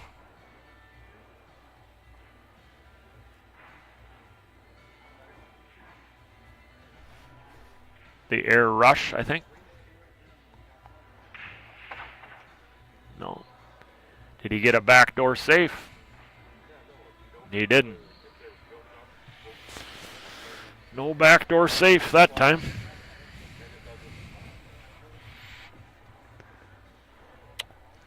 Well, that's going to cost him the rack in game 5 here. I don't foresee any unforced errors here from Danny now. Middle of the table.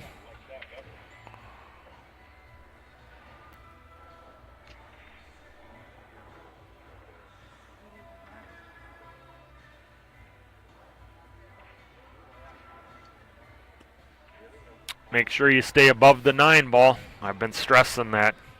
It's better to be a little bit above the 9 than below the 9. He got straight in right on the rail. It's not going to bother him, I don't think, too much. But you don't really want to be on the rail. But yeah, always stay above that ball. And you can come out of the corner 2 rails or use the 3rd rail. Below the 9, I'm telling you, I mean, I can't stress it enough. When you back cut that below the 9, I've gotten more skids on that back cut on that 9 when you get below it than when I'm above it. When I'm above it, I can always use running English every time, and you have no threat of a scratch, and you can let your stroke out just so much more.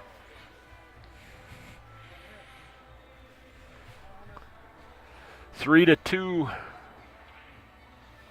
Well, they marked the score wrong down there. Yeah, I don't think I've ever got. I don't think Let me change that. I've anything ever. 3-2 Danny. He hit the wrong one. They got their own score pad down there. Well, the first time he hasn't come up with a plumb shot on the low ball, dating back to the Corey match when he won 7-3. So he's got decisions now to be made here, and that's where pool can get more difficult, when you got to make decisions, or a lot of harder decision rather than just basic decisions. He can play safe here. He's got the 5 and the 2. He can go side to side. He can bank it back to where the 3 is at, but the problem with that is there's no positional value on the 2. The cue ball's going to get too loose on him. So I'm definitely ain't banking this. I'm playing safe side to side just like that. Use the 5 or the 2. It's a very good shot. He might have an edge of it though. He might have part of it, but he can kick in behind it. He can get good separation. He might make it in the lower left. He's going to get separation, worst case scenario. He might end up on the short rail in behind the 9 here. You want to catch about half the ball here. Maybe 2/3 to a half of the ball here. And if it happens to go in the low corner, you got the 2 ball sitting right there. So a lot of good things can happen with this kick shot here. He can get him snookered behind the 5 and the 2. A lot of good things can happen here.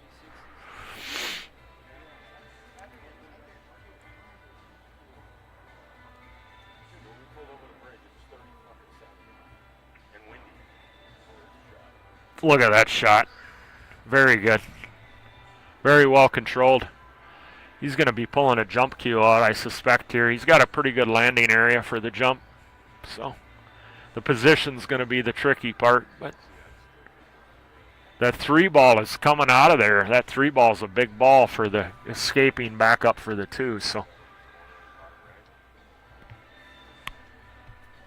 let's see if he can avoid the 3. He's got to put the ball down first, obviously, but if he does, he's got to avoid the 9. He might be able to stun this and make the 9 also.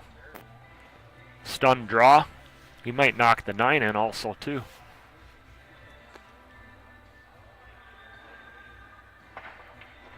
He tried to, and the 3 is, yeah, with that speed, even if the 3 wasn't there, he was never going to get down there, but great jump shot nonetheless. He can defend himself, the old kick and stick shot here.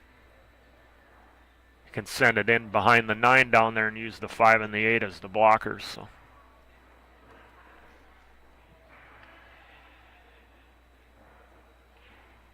Oh, he caught it too thin. He needed to catch a little more of the ball.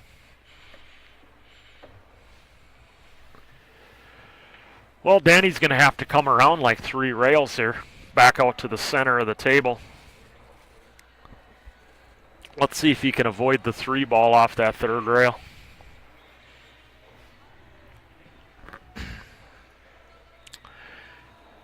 Here's one of those complete pool shots that I'm talking about again. He's got to hit the pocket correctly, and he's got to, his stroke speed, his stroke timing, and how he cues the ball where he hits it have to all come together here to find that good speed and that good line that he needs to get the shape to avoid that 3 ball. So he's looking at a safe maybe now, banking it down below the 9, then separating, going up table with the cue ball.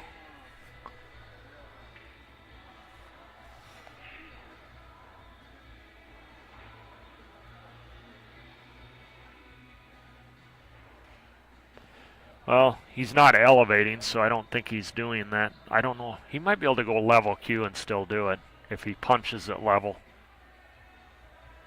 He would really have to punch it, which would give too much speed, I think, to the 2 ball to control the 2. So he might go in behind the 9 with the cue ball and just edge the... Wow, he missed the ball completely. Another one of those cases, I don't think he was completely set on what he wanted to do there, and he didn't shoot the shot with conviction.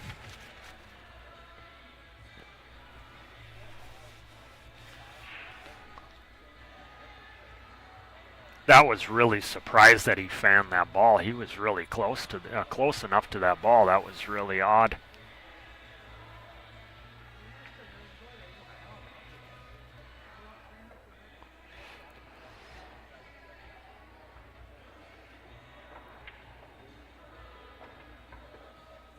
Looks pretty good for Rick here.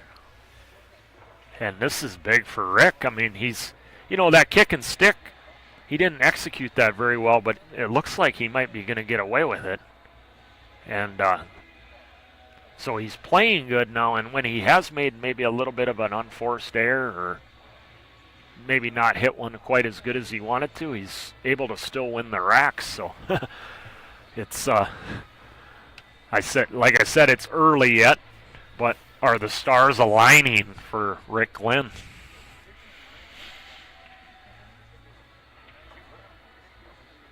Because we know that he plays really solid. If you're getting away with a rack or a 2 and you're not playing solid, it's just like after a while you start to think, wow, it's just meant to be.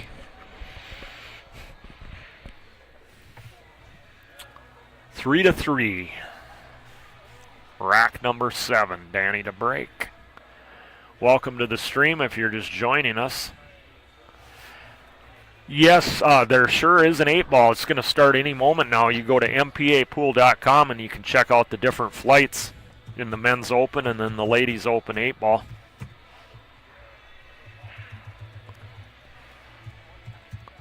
Everything is text messaged, so that way he doesn't have to announce the matches and you just look on your phone to where you play. So I'm sure it's already started.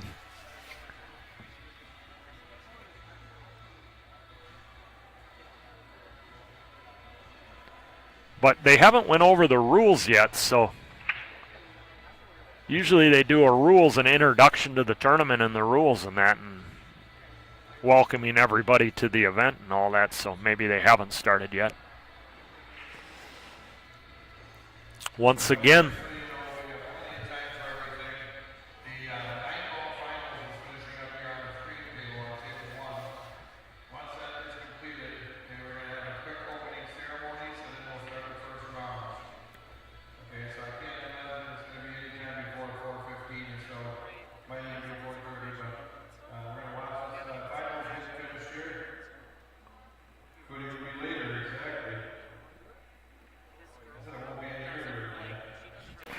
but yeah, no, that break, that softer break that he's hitting, he's controlling the 1, but You've seen the issues. It makes the run out a little bit harder, though. So it's that decision to be made. Do you want to be plumb on the one every time, or do you want to have a better spread and take a chance not getting a shot on the one? I think I like Danny's approach, especially with his cue ball control. You want to be plumb on the one so you can control the rack. You can defend yourself from this position anyways. That's my way of thinking. So I would rather be automatic on the one every time rather than have a perfect spread every time. See what I mean? He can defend himself from there.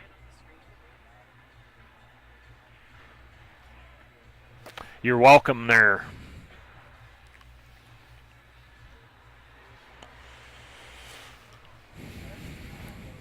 It's a pretty big ball here, kicking. Decent chance to make this too. He can go to the second rail and kick at it and make it. I mean, he's going to go up to the... I can't imagine he's kicking this way, is he? He wants the separation. If he's kicking that way, he's looking for separation. Kicking it all the way up table. He's not kicking to make it. Because if you were kicking to make it, you'd kick to the short rail down there. But the problem with that is if you don't make it, you might hang it right in the hole. You don't have good odds of getting this, a safety out of it. So he's choosing what some might be considered to be a harder kick. But in fact, it's not that hard of a kick, and it actually gives you a better chance to get safe. Well, he got some distance. He didn't get him safe, but he did leave him distance. But that's, I like his thought process on there, where a lot of people would have automatically kicked to this pocket where it was sitting at. And like I said, if you don't make it, you're pretty much sell out. So, but that's where you got to know your kicks.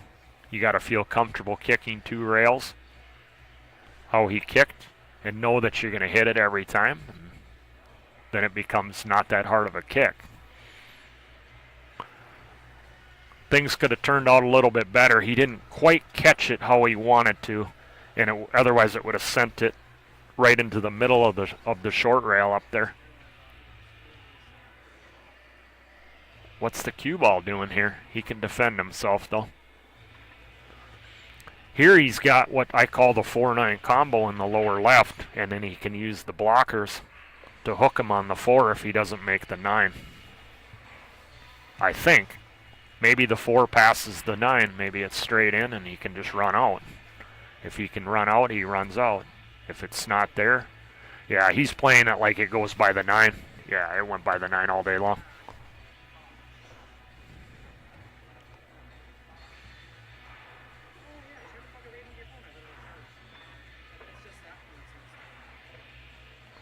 It's good position. He's got that ideal angle.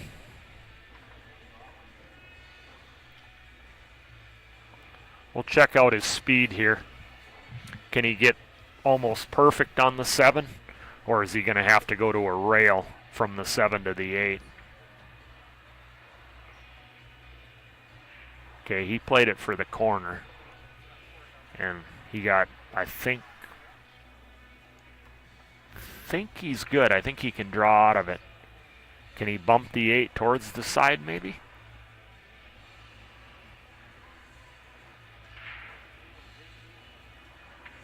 Yeah, bumped it. So he got really nice on that 7. Very good line he played there. And that shot, position-wise, was a lot harder than he made it look. Because if you catch that pocket just a little bit funny, he's not, I mean, you might have the shot on the 7, but it might not be as nice as what he had.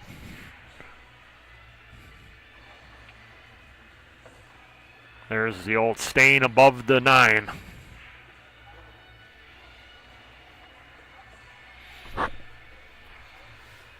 We got ourselves a 4-3, and he keeps marking the wrong side here, so I'll change that from up here. He keeps wanting to give Rick a game.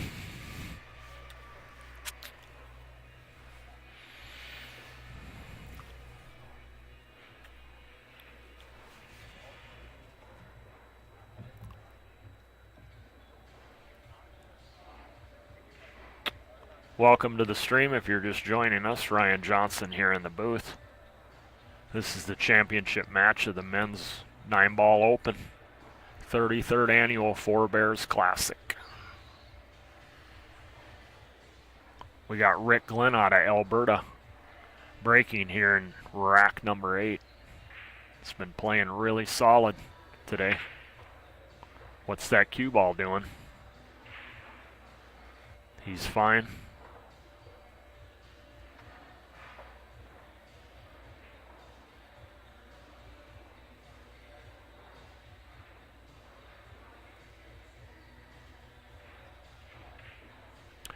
Looks like it passes the lower left. And I think he can stun. I think he can. Is he straight? Okay, he might. Wow, this is tough to see the angle here. He's leveling out as much as he can, so he's rolling through. Very well struck. Split the pocket, perfect shape on the deuce. The 4 is sitting right there, so he's going to draw out of this slightly. I think he's straight. If he's straight in, he's going to have to draw kind of back to where he's at right now. If he's got angle, he can go to the rail. He can go to the forward to the rail or to the side rail where he's standing and then out. But if he's straight, he's just going to have to pinch it back a little bit and just take the cut. He went to the rail, so he had a slight angle going into the rail. He got elevated here, though. This is distasteful. He doesn't have to do a lot with the cue ball here, though. But it's very distasteful when you shouldn't have been. You shouldn't be over that 8. He put himself here, so we'll see how he handles this. He put himself here, so. Very well struck, but is he going to get it scratched? No, he didn't. Well, he ran out of position now. He's going to have to move the cue ball now. And I don't know if he can. Wow, that 7-ball could be big, unless he reverses it with left-hand English. He come around it. Yeah, it was too thin to go inside English. That was a great shot. That was great.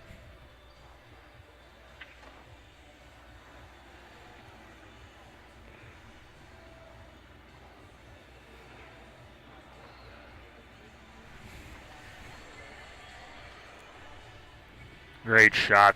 Couple great shots there from Rick. Oh my. And he roughed one and it still went. Oof. I thought for a second he hung that up. If he was playing on a deep shelf table, that ball is still on the table. But you're playing on the tables you play on, so. 4-4, race to 9, alternating break. The 2 must be racked in the back. If you want to know the rules, templates are allowed.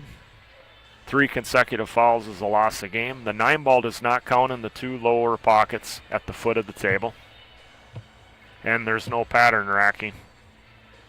They want the 2 at the back because it's a random spot, so nobody's putting it in the same spot every time up front. Because the 2 is more predictable in the up front and when it's at the behind the 9 and in front of the 9. So it's just making it fair for everyone that way.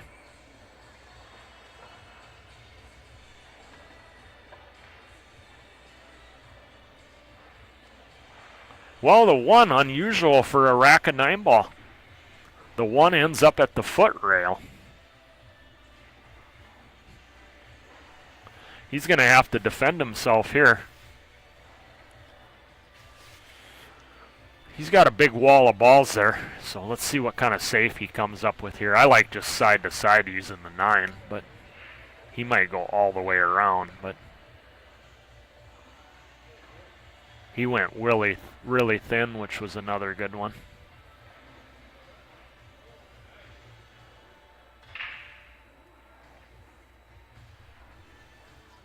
Let him see it here. Rick can defend himself. He'll go long for sure behind those wall of balls. He exposes the 1. You got to make sure you get your cue ball there because you're leaving a naked 1 ball. So when you play a safe like that, where you're going to leave your object ball naked out in the open or by a pocket, you got to make sure that you get the cue ball safe. He came up a little bit short on that. Danny's got to come with a good stroke here. Look where the 2 ball's at. He's looking to go forward 2 rails between the 8 and the 9. He's slightly hampered with cueing here too, so this is going to test him right here.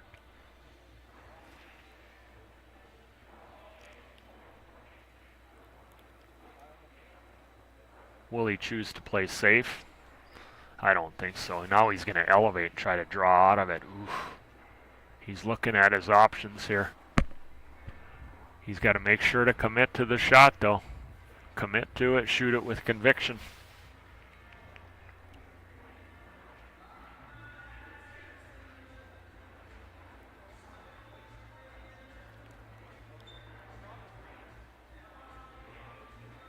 He's going forward 2 rails out. No, that's what he's... He might cross this and try to leave it in behind the 9 and then somehow escape the cue ball out of there too when it's all said and done, but we'll see. I don't think he'll do that, but that's an option.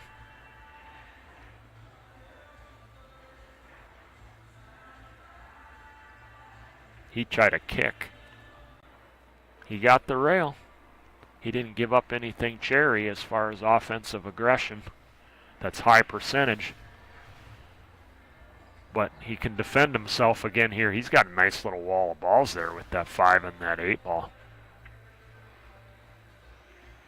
He let it get loose on him there.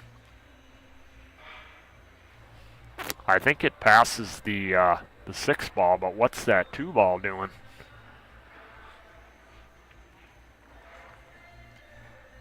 Getting shape here is... Can he kill this ball going around the 2 and getting back to the middle of the table? No, he's just playing safe. That's the smart, but they're lost their speed. They're not locking them up. Who's going to be the first one to lay down a really good safe here where the guy's kicking?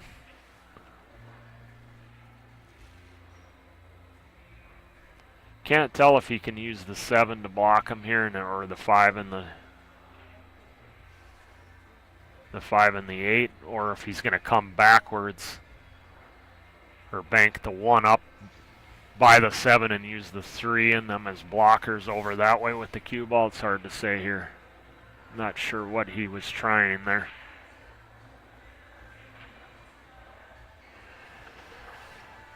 I would have to pick his brain to try to figure out what he was attempting to do with that shot there.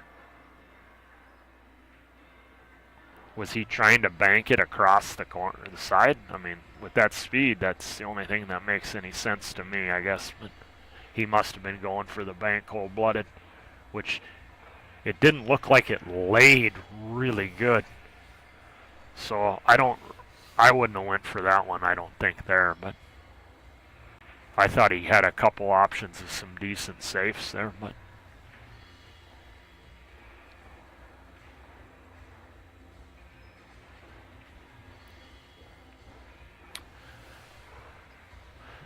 it's been a really slowish set here.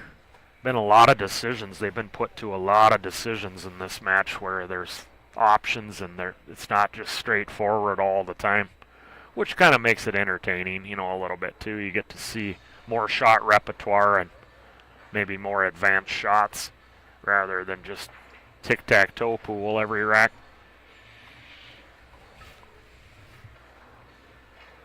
Thank you, Luther. I appreciate it. Appreciate it. They're going to do a ceremony here where they do like a, I think the natives do some kind of a native song or something, and then we do like the national anthem and all that kind of stuff. So they're going to let the 8 ball or the 9 ball finish out here. We got plenty of time, so.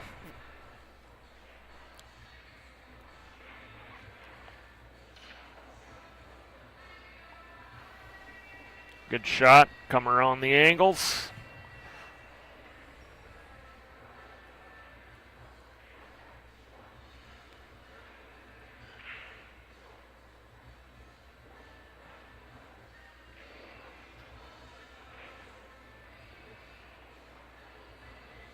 I like how he played that. You see how he played that? He went to the second rail to control the speed so much better.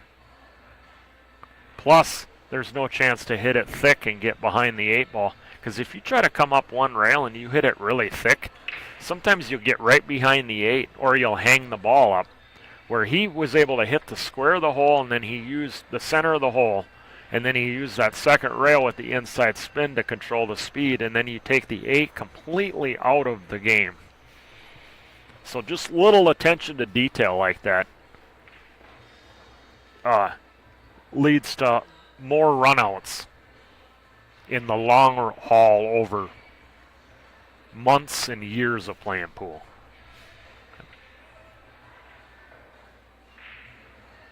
See how he hit that 9-ball? He wasn't rolling that ball in, he wasn't babying it, floating it in. He come out of there 2 rails and then he hit the 3rd rail. He don't want no skid, no goofy stroke, none of that stuff. 5-4, Mr. Olsen.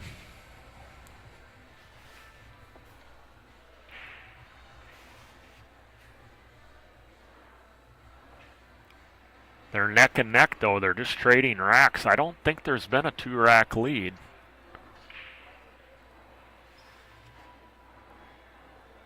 But what a difference this set is compared to that 3rd place match though. It's really sluggish. There hasn't been a lot of flow to it. He's on the 1 here though.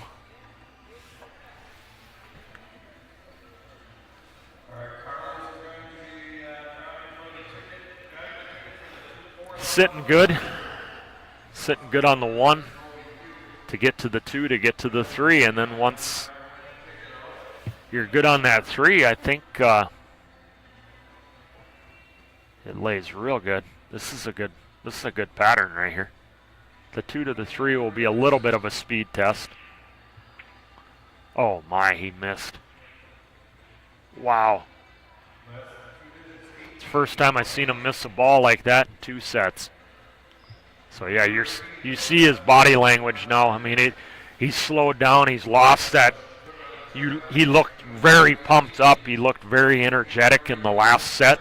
In this sluggish match, has taken him right out of stroke. It's the classic example of when things get bogged down, you get these rhythm players. If they're gonna make mistakes, it's gonna be when they get in these sluggish matches where everything's slowed way down. But I mean, he had an open shot on that. That's still surprising that he didn't put that down. But when you're sitting there kicking, playing a bunch of safes, and you're exchanging all that ticky-tacky pool, your stroke, you lose focus too. Your intensity starts to drop.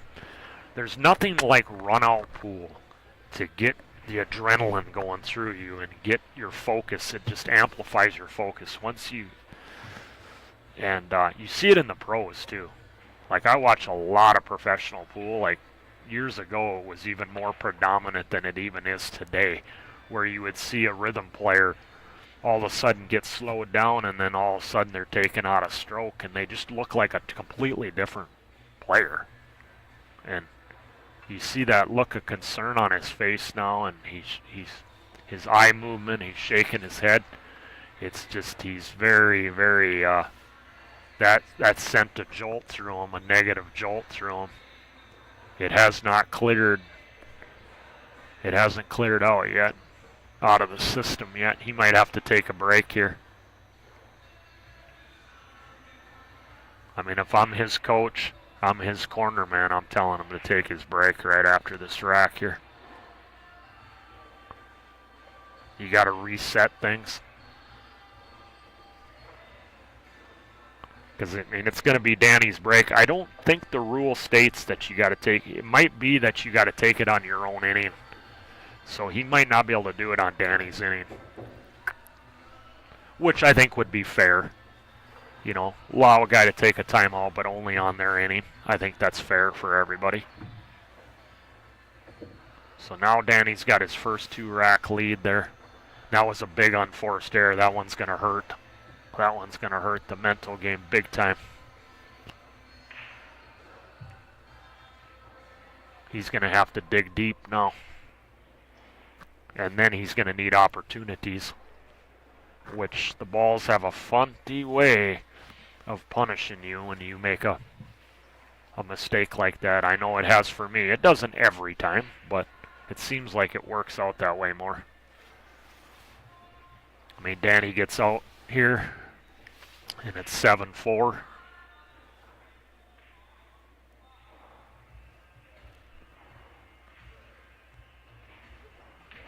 See if he can control this one ball. See what the two ball does. It's been escaping up table a little bit more than... Yeah, there it got stopped and it got pushed back down.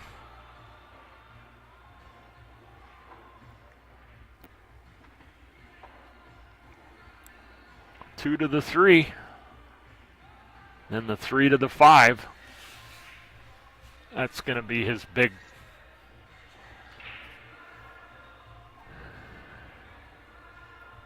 His sequence there, yep, the 2 to the 3, the 3 to the 5. That will be his sequence here. That's going to be the most work required in this rack. No issue going from the 1 to the 2 here. He can get pretty much any angle he wants on this 2 ball.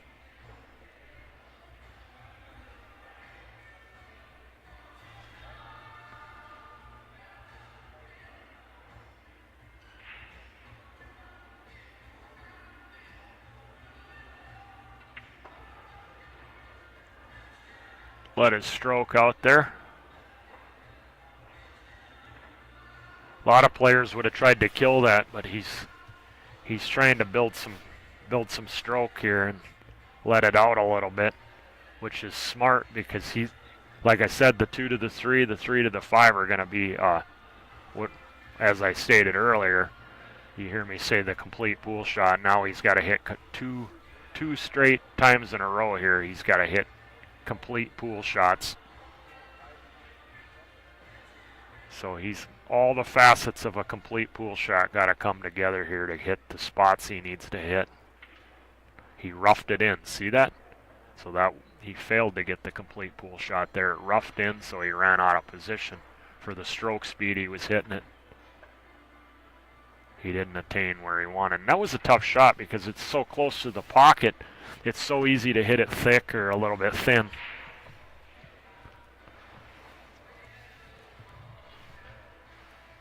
Looks like he's got the bank in the corner and then he's just going to draw down for the 5. You don't really have much of a safe here, so I definitely like his decision here. He didn't draw back for it. Maybe it didn't quite lay for the draw.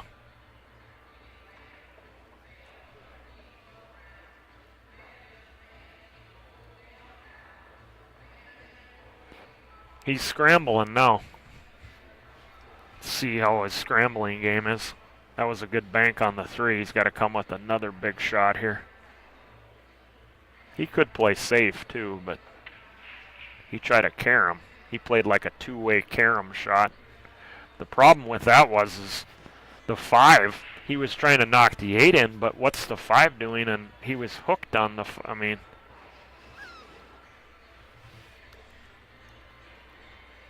So maybe he just played the straight up safe, but he might have just been playing it that way and it looked like he was playing the carom, but I can't imagine he was, after you see the outcome, there's no way he could have been playing that 8 ball.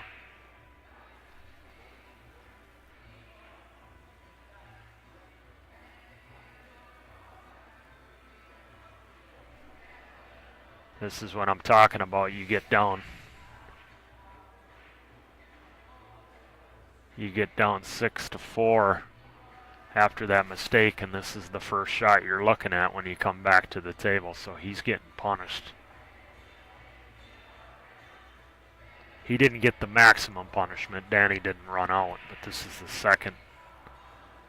second prize in that category, which isn't a good prize if you're shooting.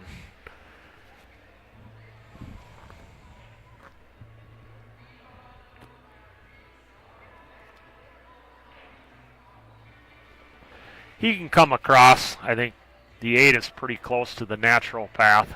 He would have to probably alter it if he went across, so he's going to go like a 2 rail here, it looks like, or something here. Good hit. What's going to happen here? Good effort there. Good effort. Good effort.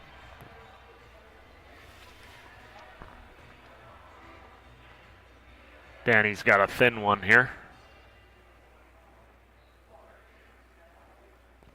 I think he's got to take this on. I don't really see a real great save. I mean, there are some possibilities there, but I think this one you got to shoot here. Offensively.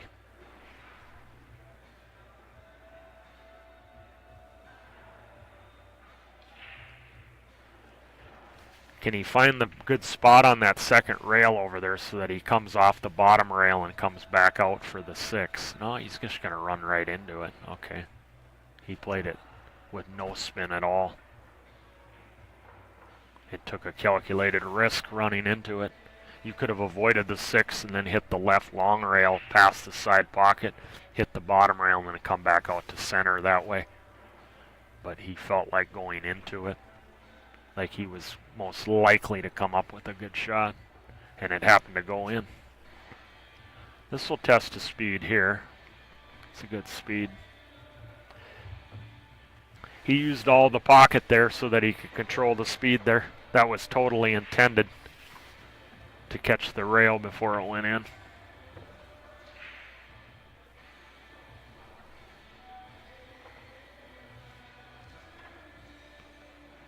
Seven to 4. Yeah, that one ball's really gonna be a. That could be the one that sinks the ship.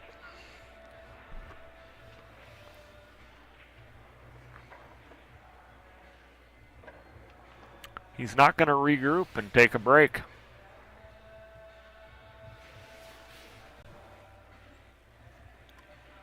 He wants to get in that rhythm, but it's not been a rhythm match, so it's been the kicking, safety play, coming with a big shot here and there. That's been the majority of the match. I mean, he broke well last time. That one ball, we all make mistakes. I've missed a lot of shots, countless shots over the years. He didn't want the 1 to go in. The 2 got trapped that time, so he's going to have to play safe. I think he can go in behind the 3 here. He can bank the 2 over by the 3 also and play side to side that way. But definitely he's going to play probably side to side here. I just don't know which way he's gonna go with the cue ball. Most likely he'll bank the 2 over and use the 9. Separate them side to side. He might go long also. If you go long, you gotta make sure you get the cue ball though.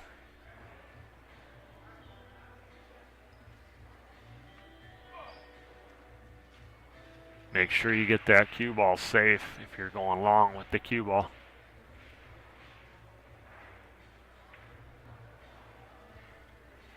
He went ultra thin. He let him see it though. It's not easy. I think he can cut this in though.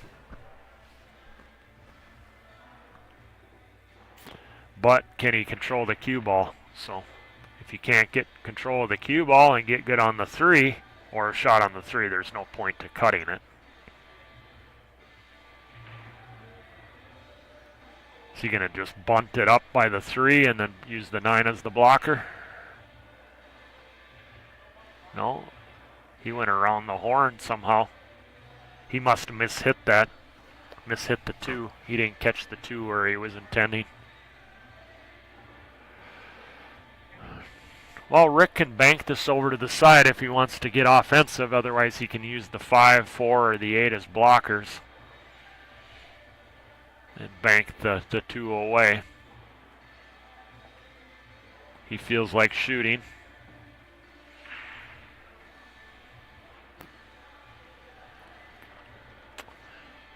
Well, Danny needs to get back out to the middle of the table again here. Let's see if he can avoid that 6 ball. Is he going to draw over to the rail and play the 3 in the side? Yep. Where's the 9? The 9 ball spoiled the shot there. He needed a little bit of spin there to straighten it, to reverse it off that rail to avoid that 9.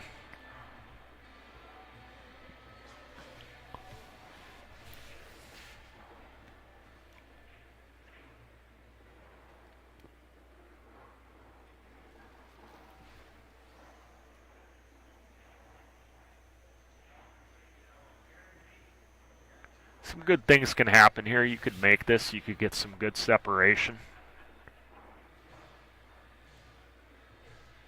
Left him straight in, but he got a lot of distance, though, and then he muddied up the 4 a little bit.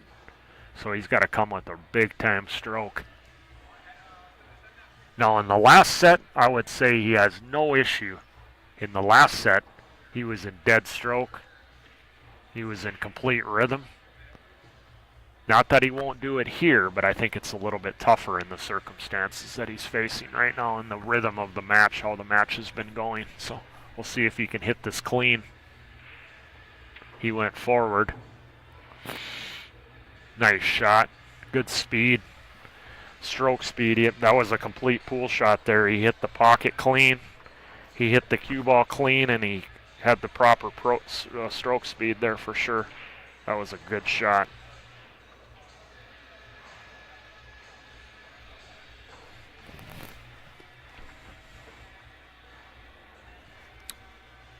Huge. This keeps Danny off the hill, and this is on Danny's break, so this gets him 1 back as far as one of the breaking one of his serves.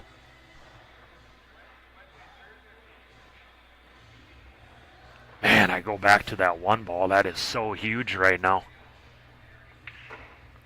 That 1 ball he missed earlier, that is so huge right now because it would be he could be tying this up and then having the break. But that's in the past. It's going to be 7-5 here. He's just got to move forward from it, which it appears now he has. Got back into that. That's the pace we've seen him shooting when he can get an open play, so it's important for him to break really well.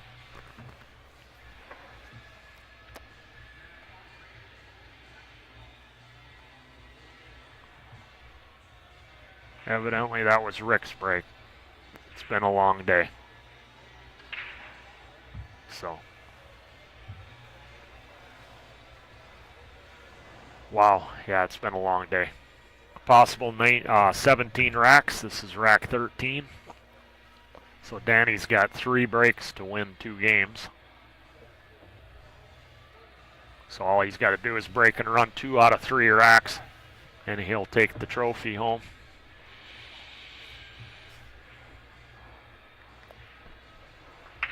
What's the 2 ball doing? It ain't doing much. This is very distasteful here, but he'll be elevated, I think. He might be able to cue alongside the 7 ball there on the 1, and then he'll have the 2-3 combo. Nobody has to see that part. It's not easy, but you're up 7-5, you're at the table. You got to look at the positive. You know, make them earn it. You know, you can always play, you know, just don't do nothing dumb. It's a good stroke he just put on that. That was huge that he could cue alongside the ball there. If he's elevated over that ball, there ain't no way he's drawing that back. I mean, he could, but then he has to jack up, and that's tough. He's looking at his spot here. Is he kicking and sticking, or is he going to play the combo?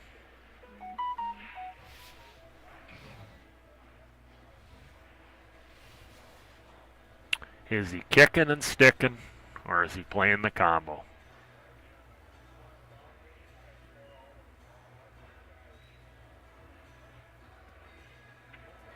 Kicking and sticking. Great shot. Very well controlled. It laid good for it too, but good execution. Very good shot. He almost got him perfect where he took off this short rail up table.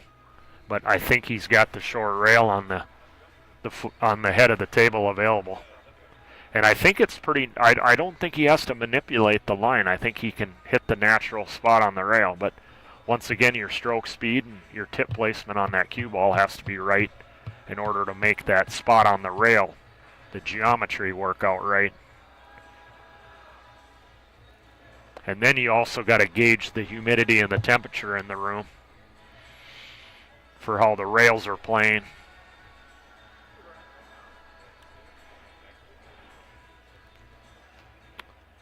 You don't really see a backdoor safe here, so we'll see. He missed the ball. Yeah, it was tough. He had to kick with speed because he wasn't likely to get a backdoor safe. And then he wants to hold the line for where he aimed on the rail. He wanted to hold the line.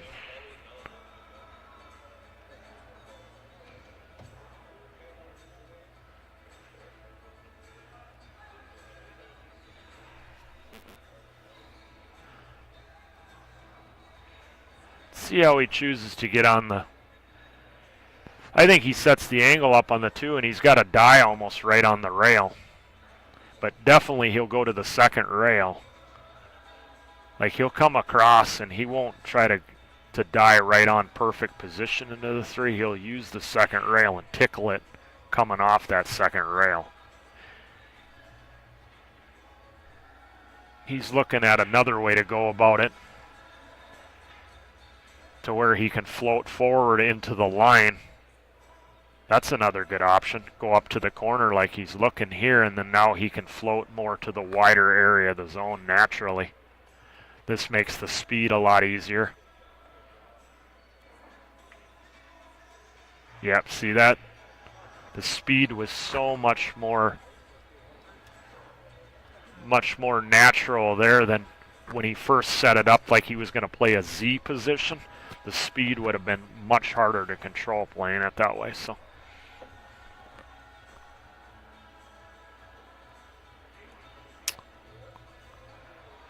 he's looking at if the 9 passes the upper right. The combo isn't set for the side. It's playable, but you got to get really good on it if you're going to do it. You don't want to be back cutting the 4. But I think he'll go forward. He could draw out of it for the lower right, but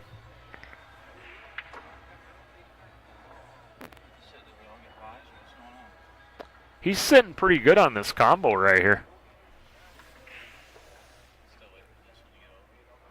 I mean, he's on the proper side of the 4 if you're going to play the combo. You didn't want to be on the other side. Then you're dead on that combo. This gives him a chance. He could also cut it in. It looks like he's just playing the cut here. It's natural to get on the 5 playing the cut, so look at that. See how he came the extra rail so that he's in the wide area of the zone, so his speed doesn't have to be nearly as precise. He's looking good now. He's in good shape now. He did all the hard work, but he's got to stay disciplined here and make sure that he cashes this rack in here.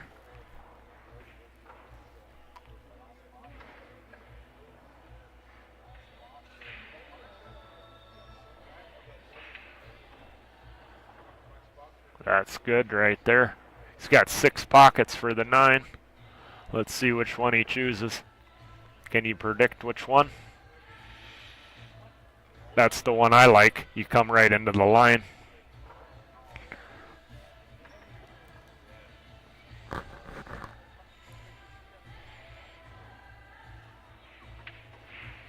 There it is. Danny gets himself on the hill. He's got 2 breaks in his back pocket to win 1 rack now. to win the trophy. So he's in a prime position right now. But Rick will be breaking here in rack 14. He needs to break and run here. So we have to go like this. Well, it's like incognito.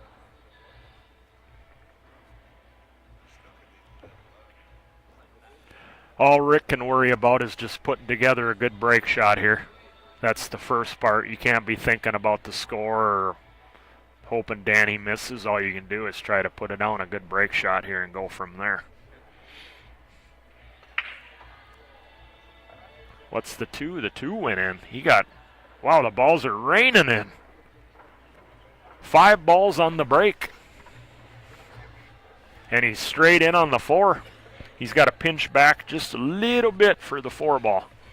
He's straight in on the 3. He's got to pinch back just slightly here for the 4. Boy, that's one of the best breaks I've seen all weekend right there. This is just what Rick Glenn needed. Get a quick game on him. Try to apply some kind of pressure on him. Make him think a little bit. Maybe make him twitch a little bit.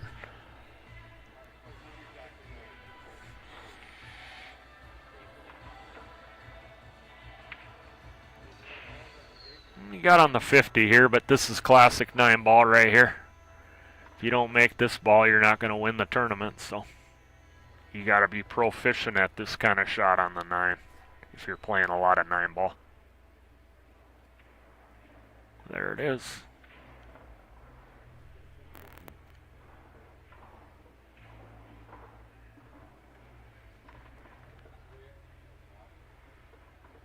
Man, that 1 ball was big early. It would be 7-7 right now if he wouldn't have missed that duck, that hanger. No, it wasn't hanging in the hole, but it was a shot he probably shoots 100 times and doesn't miss it normally.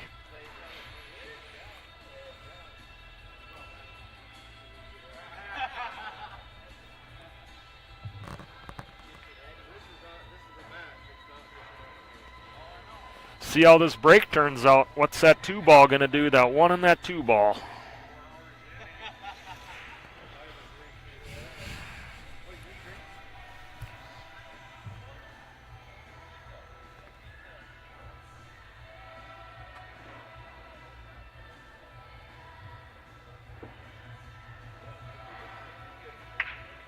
Went back to the softer break. Ooh, the 2 ball is not easily accessible here.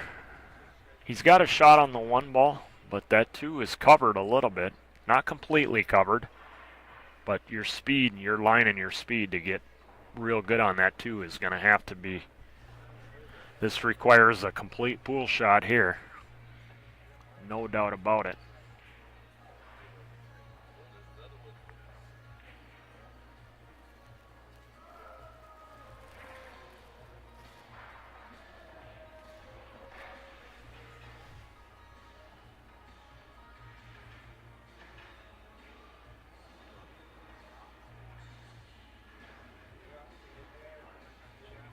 He's looking at his line here.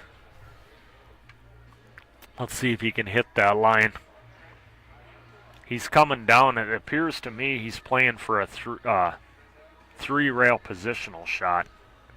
This will be pretty. If he hits a complete pool shot on here, this will be beautiful.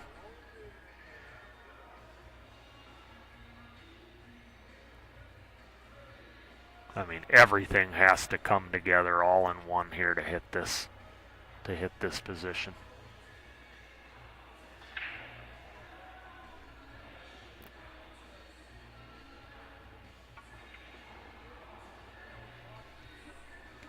Nah, he missed his line, but he can defend himself. That was decent. It wasn't perfect, but he can defend himself now. He can tuck him right in behind the 6 and send the 2 ball away. And he might even have an outside chance to make the 2-9 combo and bury him on top of it. So he'll take a shot at the 9 ball here and then bury him behind the 6.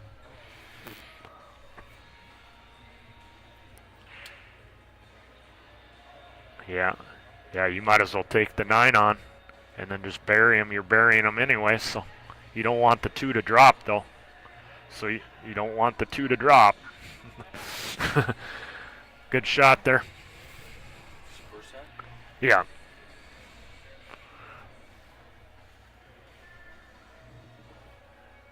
That might be a game-winning, that might be a championship-winning safety right there. We'll see if he can find a way to escape out of this. There's not a natural path, so he's got to manipulate the angle off the rail, so this is not an easy kick shot here.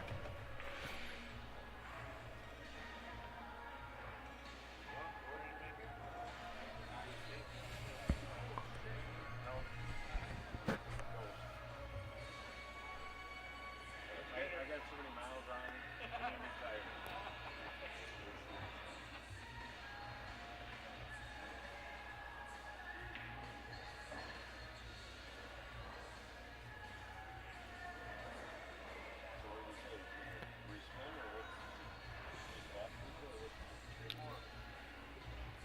Yeah, thanks for sharing that, Mark. Yeah, David Martin, you can go to the mpapool.com website. It has all the brackets. It has all the past history of all the tournaments that MPA's run. It has the database of all the players throughout the United States, their ratings, all the whole 9 yards. It's a really kind of a cool site to go to if you get into it, have some time, go through it a little bit. This is a big kick, and like I said, he doesn't have a natural path to go to it, so he's got to manipulate the angle here off the rail. This is tough to hit. This takes a complete pool shot here also. Yeah, all the facets of a complete pool shot got to be right here to hit this.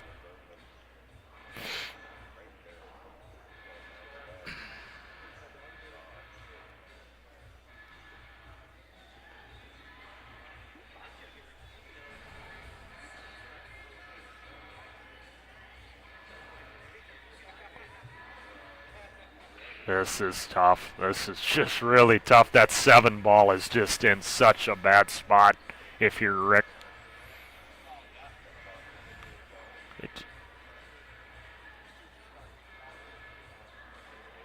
And even if he hits it, he's not likely to get a backdoor safety. That's how good this is. He's just, I mean, he's, but you got to hit it. I mean, maybe you leave him a bank shot or something like that. I mean, if you get fortunate, you might leave him on a bank or something, but I don't see him getting a full snooker if he manages to hit it.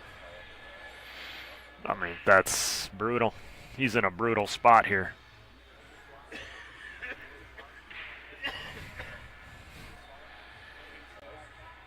Here he goes. He's elevating slightly, so he's trying to go on the left side of the 7, straightening it out. Yeah, he tried to go to the wide part of the 7, and he tried to bend it or hop it over the edge of the 7, one of the two. But yeah, I think we're going to have a champion here in about maybe around a minute. Yeah, I don't see any issues now here. He's just got to maintain his discipline, as I've been stating. Keep your discipline, keep your focus, and he's going to take the $1,500 plus the trophy. 2025 men's 9-ball champion here at Forebears. So then I'm going to take a break, and they're going to do the opening ceremony here. And I'm going to take a quick 15-minute break while they're doing the ceremony, and then. But it's been great. All the viewers on here, appreciate you watching, and you're going to be able to see some good 8-ball action now for the rest of the weekend. That's going to be fun. 8-ball's such a complex game, and it's let's see if he concedes it. Yeah, he gave it to him. So congrats to Danny Olsen on winning, and big congratulations to Rick Glenn on a runner-up. There's no shame in second place in this field. So enjoy, folks, and I will be back at some point later on.